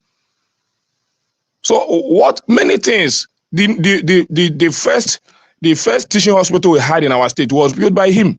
The first heart center where they do heart operation in Anambra State was done by him. A lot of things. So, but just because when you people say that he did nothing, when a state is owing pensions, gratuities for almost since the state was created, no governor has found it deemed to pay those things. And you once have a governor who started paying it. It was under his tenure that Anambra State started paying pension, gratuities, and salaries as it went due. And he was one that restructured it, and everything was going smoothly. What do you expect? He happens to be the best governor in that state. Okay, check his record. You said he built breweries. Breweries is not only industrial. Go and check on it, industrial estate. He was the one that revamped it. It's not only breweries. That industrial estate was there on doing nothing until he became governor. He rebuilt that on its industrial estate. That industrial is running till today, and that's why Anambra State is generating their this thing. So, and is ever came after him. This Soludo that you guys used to praise here is now there, and they have not been able to bring any industry generating revenues for Anambra. It was only the one that will be brought in that is still bringing in revenue in that stage up to today. But when you come here, we that lives in Anambra State knows what he did, and nobody as of when I'm not saying Nigeria, but Anambra State, because you have to compare with the state you are dealing with. Other governors, I will not damper their achievement, because everybody from his state has the right to say, this is what my former governor did. We shall not counter. But for me, as a governor of Anambra State, is the best governor we have had in that state till today. All the revenues allocation we are having today, he was the governor that brought in those industries. No governor have ever bring anyone. So we're not talking about frugality and the savings. If we talk about that one, time will not permit me. So he built more than 800 and something kilometers of road. Major roads we have today, that 6-lane road, when you come down to Opiwega, he was the person that built it. All our internal roads was built by him. Farmers enjoy him so much. He gave them loan, he gave them gratuity. So all these things, when you come here and you want to downplay a man, we are not promoting him, we are not So selling that's damage why to we are Nigeria. saying you should come and speak for him. You understand? I don't have much to say, Patoski. But go and read his record. If you want to Google Obi, just type Peter Obi's achievement as a governor of Anambra State. It will pop out to you. There are many. When we talk of insecurity, Oh, okay. Anambra I think it's enough. Anambra State was them of kidnapped. Okay, let other people contribute. Obi have done wonderfully. Obi have done wonderfully well. I think it's this guy's It's turn now. me now. It's supposed to be me. No. Oriola, after Oriola should be Izon. Izon is no more here. So it's Has Oriola spoken? No, Oriola has not spoken. Oh, let him speak. He was speaking, then we interjected him. Let him speak. Oriola has not spoken. All right, Yeah. can I speak? I'm not gone. Can I talk? Of course. Yes. All right. The moderator says it's your turn. It's your turn, according to So Patrick. I'm gonna skim through this real fast. So the first one, the one I jumped in where I was talking about the that we don't remember history and stuff. I don't know. I think the guy just was impatient enough to understand where I was coming from, and there's no military guy. When I say military, you give orders to military. Military are not supposed to come and lead a country, because what it takes to lead a country is too bigger than just dictating to people. And there's no country in the world where dictatorship take them to anywhere. Even China that you mentioned, the No. economy. That was where I started to interject you, and they will cut you off. I'm sorry again. Military built nations. Germany was built by by military dictator. French Napoleon, Germany is Hitler. Then Spain is Franco, etc. Stalin of Russia. My friends, Yugoslavia, Tito. What the hell are you talking about, my brother? We need military to develop the place. Then when it's time to enjoy, then we give it to the people to enjoy. That what we call democracy. Wait. Uh-huh. The military never built any country. They built because they don't have to pass through parliament for approval. They just sleep, wake up with their teams, and start to actualize what they dreamt about. You need to read more books about Hitler, about Napoleon, about all those great men. Tito. Oriola, please, I want to quickly correct. Yes, I'm listening. Oriola, can I come in? Yes. When people speak this way, you ask them a simple question. As I said before, whatever we see on earth today came from human intelligence.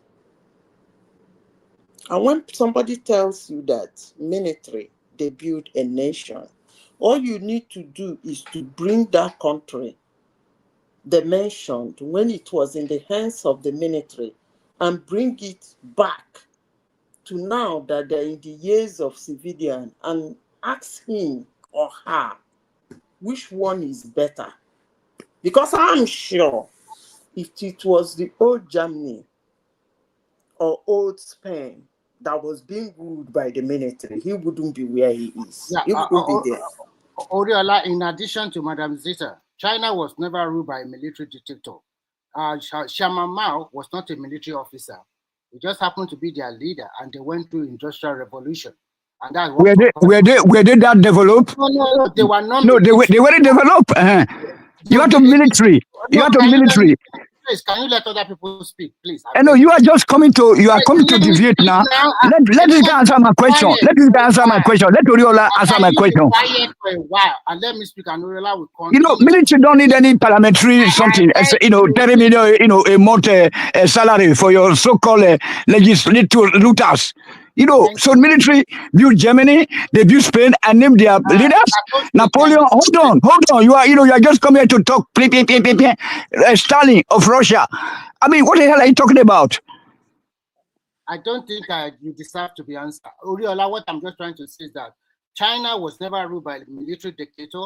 It was a civilian, and they went through industrial revolution. They closed their country for 20 years. And after that, there's that's correct. Xi Jinping that really made that country, and it's not a military dictator. Yes, I only mentioned that because I believe I only mentioned that because Sully said that, and I was like, that's not true.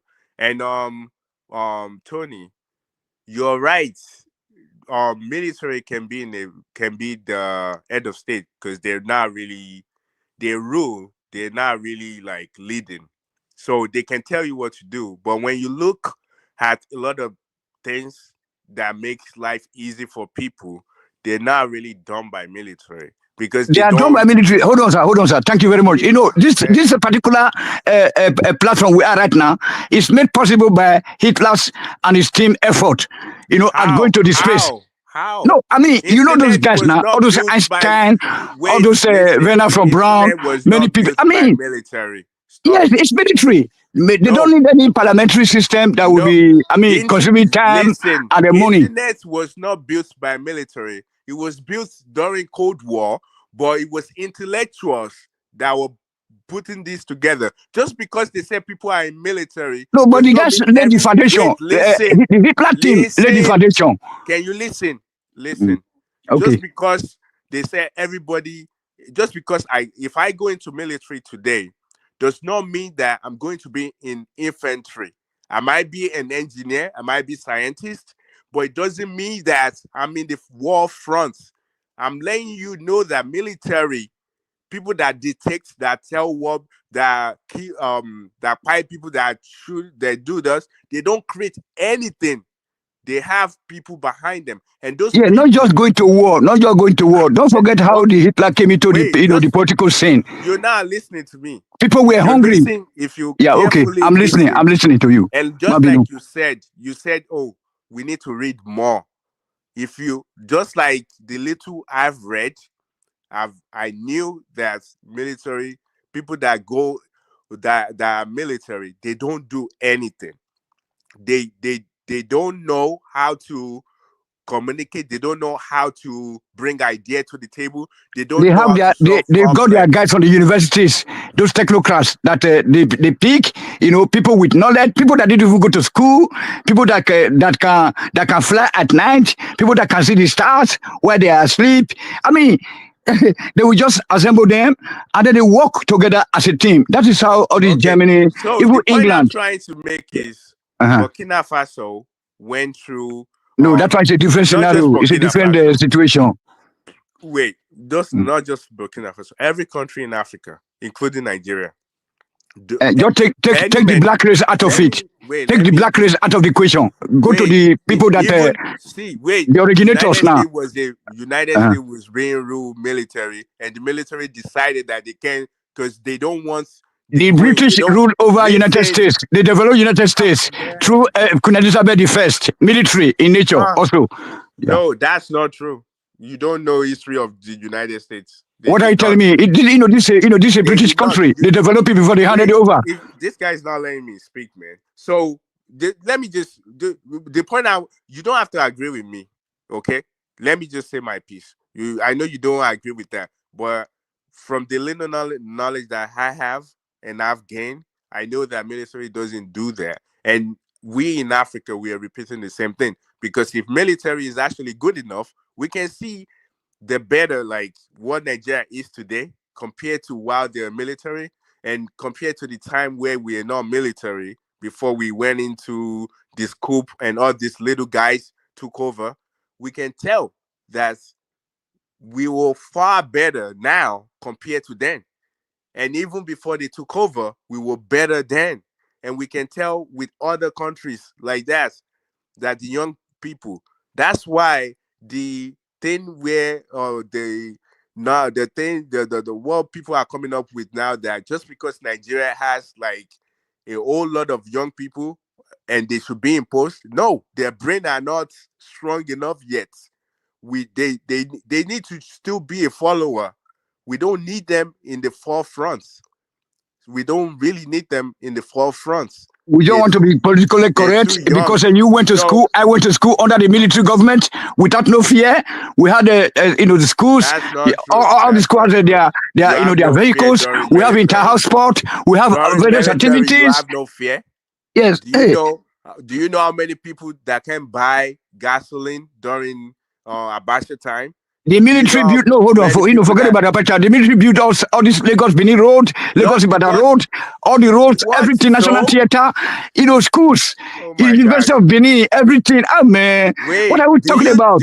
don't you, it's hard to communicate with you because don't you Right on, right realize on. that the one, two little things that you say they do, if we actually have like democracy during that time, do you know how much amount of progress we would have made? We couldn't build a single refinery now. Just because But the military built us all the refineries, petrochemical projects, Ajakuta steaming. What the hell are you guys talking about? okay, they built it, but where are they now? Everything The that they built, democracy where now, is it now? now come make and kaput. Now cause spoiler, they No. use German. Even during their time, while they're still there, They were what working. success They did were they even make functioning. with it? There was security in the country. You can live in the boarding Even house. during their time, we are losing money. You get your The bus free. refinery If are you go not to functioning Polytechnic, you like go to it university, you should. get your bus free. Everything trickled down to the poor man. All right, I'm done with this. Local government was functioning, local government, etc. I personally, Yeah. I believe that we should not keep repeating history. Michelin is gone. Wait. Michelin is gone. Dunlop is gone. All the Nigeria breweries is everything. Nothing is portions.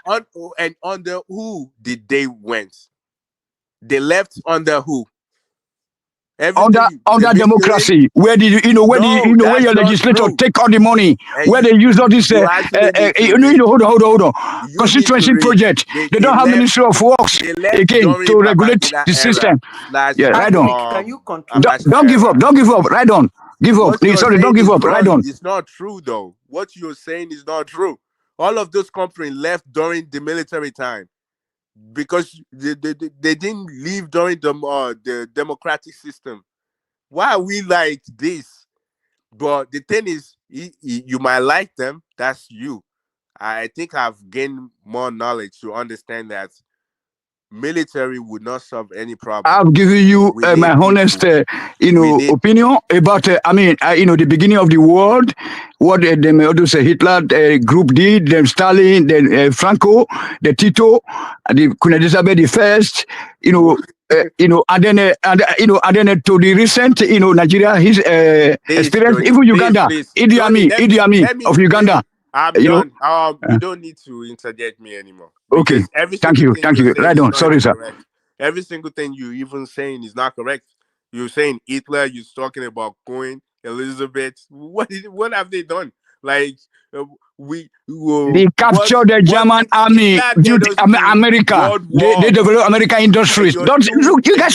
They captured the German army that were quiet. They are the one that built America also today. That's why you see German names in America. Well, the thing is, the thing I would say is this: I don't believe in military, and I don't think they take us anywhere. So I'd rather just us find a way. Is either we go through monarchy system, or we go through a democratic system, or we go through a parliamentary system, which I think all of those we just need to come together, find whichever one is better for us. So that's what I was saying. That I already said I want to kind of like skim. Thank you very much, sir. Thank you very much, sir. So the next thing I want to another topic that that I want to speak on, I can't remember now, would be do we have those topic? I'm sorry. Is statistics still there? Or does anyone still have the stories? Because I have another one in my Yeah, head. they talk about this guy that was spied in Anambra. This guy. I wanted to say something if time is permitted. If I have the chance, if I have the floor, Wait, is it about what I'm speaking on or something else? About the Falcons, also the Falcons, the guy that won the Malawian Nigerian. So the ladies. Yeah, the lady. Yeah. Let us continue now. Let Oliola continue now. Tony, yeah. wait. Let him speak, please. Okay. Go okay. ahead. You can come in, chip in what you have to say. I think he left. Okay. Is he still there? No. Oh, all right. So with the Falcons, I don't understand, and I think that's what I said something about history as well. I don't see anything wrong if they have to. They already went to see the president, which that's what really bind Nigeria together. And if they have to go to separate states, and I don't even see anything wrong if to say the entire East says, oh, all the East, the Igbo players come, or the University, or the Yoruba players come. I don't see anything wrong with that. I mean, we shouldn't. Or is it that we don't realize this, or we? Is it that we don't realize this, or we lack the knowledge or the history knowledge that Nigeria is not is an ethnic nation? Like they every ethnicity has their own part of the country. They can have people. Yeah, state of origin, state of They, no, origin. no, no, no, no. This has nothing to do with state of origin. This is No, the not state governor by and the state. governor of the state of the origins of those guys have to honor them, separately, which is correct. Tony, let me flow. Tony, you don't need to be talking to everything that he says now. Keep quiet Let now. me kind of Let him flow flow. through. I don't see man. Yeah, I don't see anything wrong with them after the presidencies or the team together. I don't see anything wrong if each state says, okay, you're from our state, come there, we want to honor you as well. Or if, let's say, collectively the East is like, okay, all the East player or the East player on the team, come, we want to honor you. And if the Southwest do the same, that, oh, as a Yoruba, we want to call them all together, and the North do the same thing. I don't see anything wrong. We have to realize that this is a nation that is bound together. We're all different ethnicity, and we shouldn't try to, like, every single thing we find it as discrimination. Like if someone say this, or if I say, oh, Oriola, I love my let parts. me say this. Let me say this. Everything in Nigeria, people politicize it. It's not about ethnicity, it's politics that they are playing.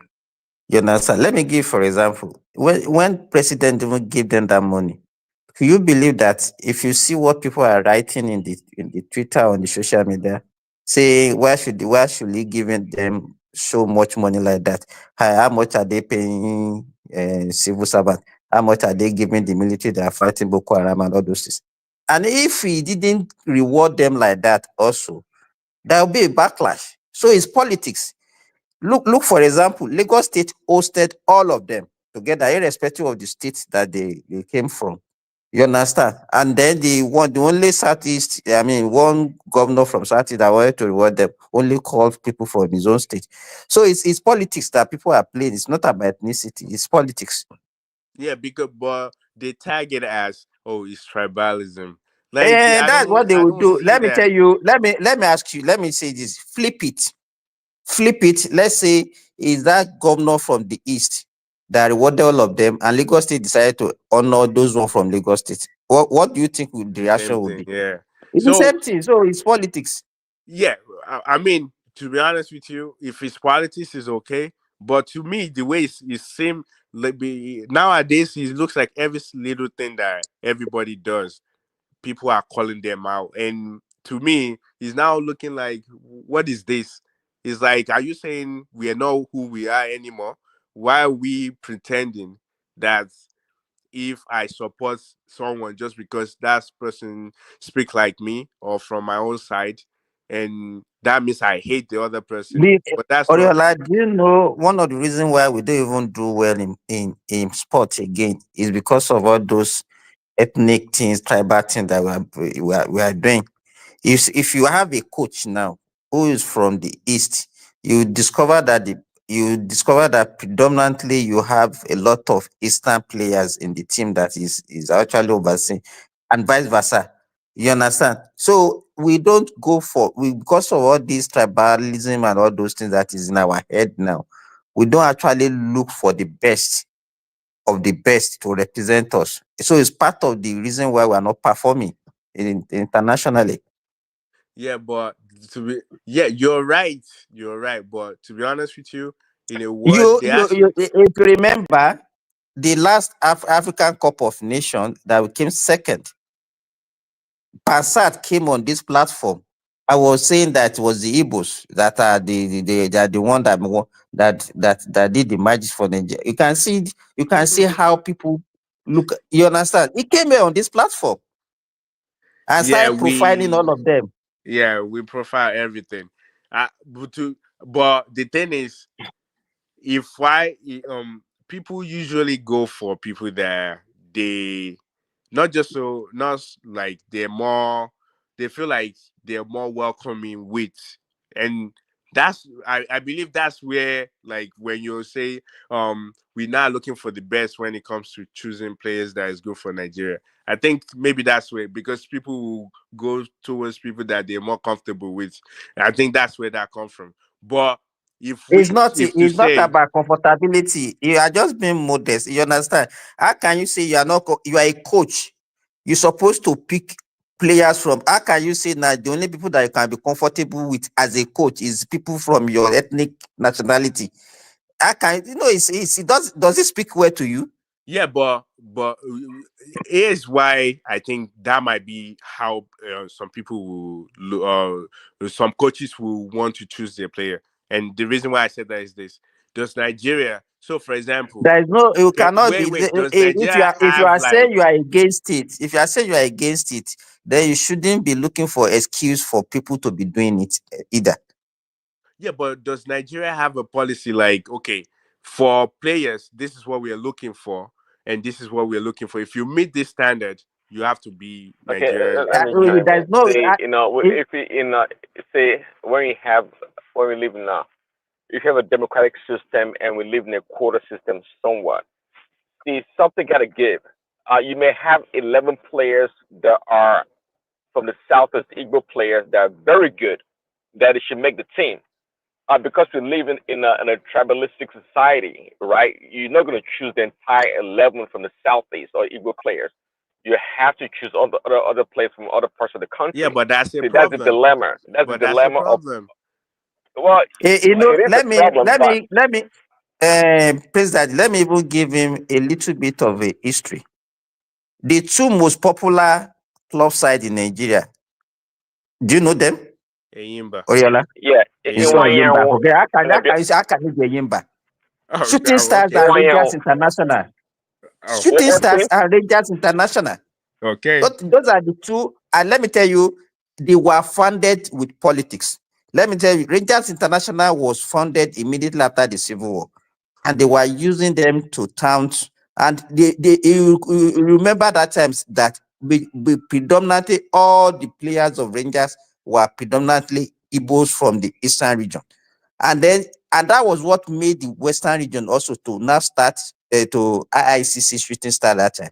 So And where's by the time Rangers from? Where's Rangers from? Enugu Where's now, Ranger located? Enugu. Exactly.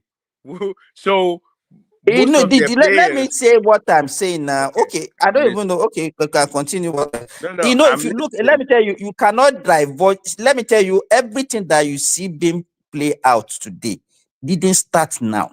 You understand? The foundation, the so-called people that we are calling our forefather, they didn't lay a good foundation for the like Yes, of Zeke, the like of Awolowo. They are I the agree one with they you. started the country on Don't ethnicity go and there, oh, don't tribalism. go there, oh, don't go there anywhere. I'll just go sleep. It was at Don't go play there. at death, and that was what we are. So it cannot take Yes, us away from that. yes, We are built like yeah. that, and So so what I'm it is the saying. Don't go manifestation there, that you are don't go seeing. there, don't go there. So Carry this I your agree hate, with come out you. here. Wait, I agree with you, but that's why I'm saying that we can see that openly because we don't have like a standard. If there's a standard, you would know that okay, this person meets the criteria. That's why he was chosen. But because we don't have an open standard where everybody knows, because for example now, some countries, I heard South Africa, if they have to choose a player, they don't have to choose any player from abroad. People that play for the club in South Africa, that's where they choose from. Now imagine. No, that's not true because the problem is that they don't go out. They still use people from outside. How many South African players do you Oh, see play in Europe okay. so Oh, it's because they don't have them. It's not a rule that you must okay. play in South African league before you can be picked. okay, No, no, guys, no. let But me the chime point, in. the See, point. you guys, Let me make the sometimes point. let me hold on. When you guys talk, sometimes you don't talk, to reality. You know, in everything, there has to be tribalism or ethnic stuff. There has to be politics, and there has to be exchange of money, corruption. This is the society that we live in, and that's that reality. Let's not pretend. It is possible, okay, just like you guys probably know, that it is possible to get 11 or even 22 players that are equal players that are very good without Yoruba or other players from the country. It is possible. Is it not possible? Of course it is Yeah, possible. But but that's we're not what going I'm to do that saying. because of. Yeah, so that's why I'm saying that if we have an open criteria that we know that this is the standard, and everybody, you don't even have to ask questions because you can see that okay, the only reason why they choose this person is because he met the standard. If we have that openly, we won't be questioning this. I guess we're questioning this in Oh, my hold on, I own. didn't get. If you have open what? If there, if there's a criteria, meaning there's a standard that okay, if we're going for World Cup, this is how we choose our player. You have to be this. They have a You have to be criteria. Let that. me tell you the way they do it. They will open. They go from state to state, from region to region. Do you understand? They have competition. They will say, okay, oh, if you are from they will go to the north and it's okay. Invite all players. They will have what they call it now. Like So a they have mini competition. inter-league game Sorry, between in guys. the country. Exactly. So they Thank you, choose guys. from Hello. Okay. that. Simba, If that's Toriola, please, sorry to interject you guys. I think I want to take us to the backstage. One man went to mow his closing for today. Let's make it a day tomorrow again with one man where we can discuss very interesting issue. While I take the other team to the background, I wish everybody a nice day. Thanks. Thank you very much, Mr. Patrick. okay. You can So finish up. so Riola, so that's so they move like that. So they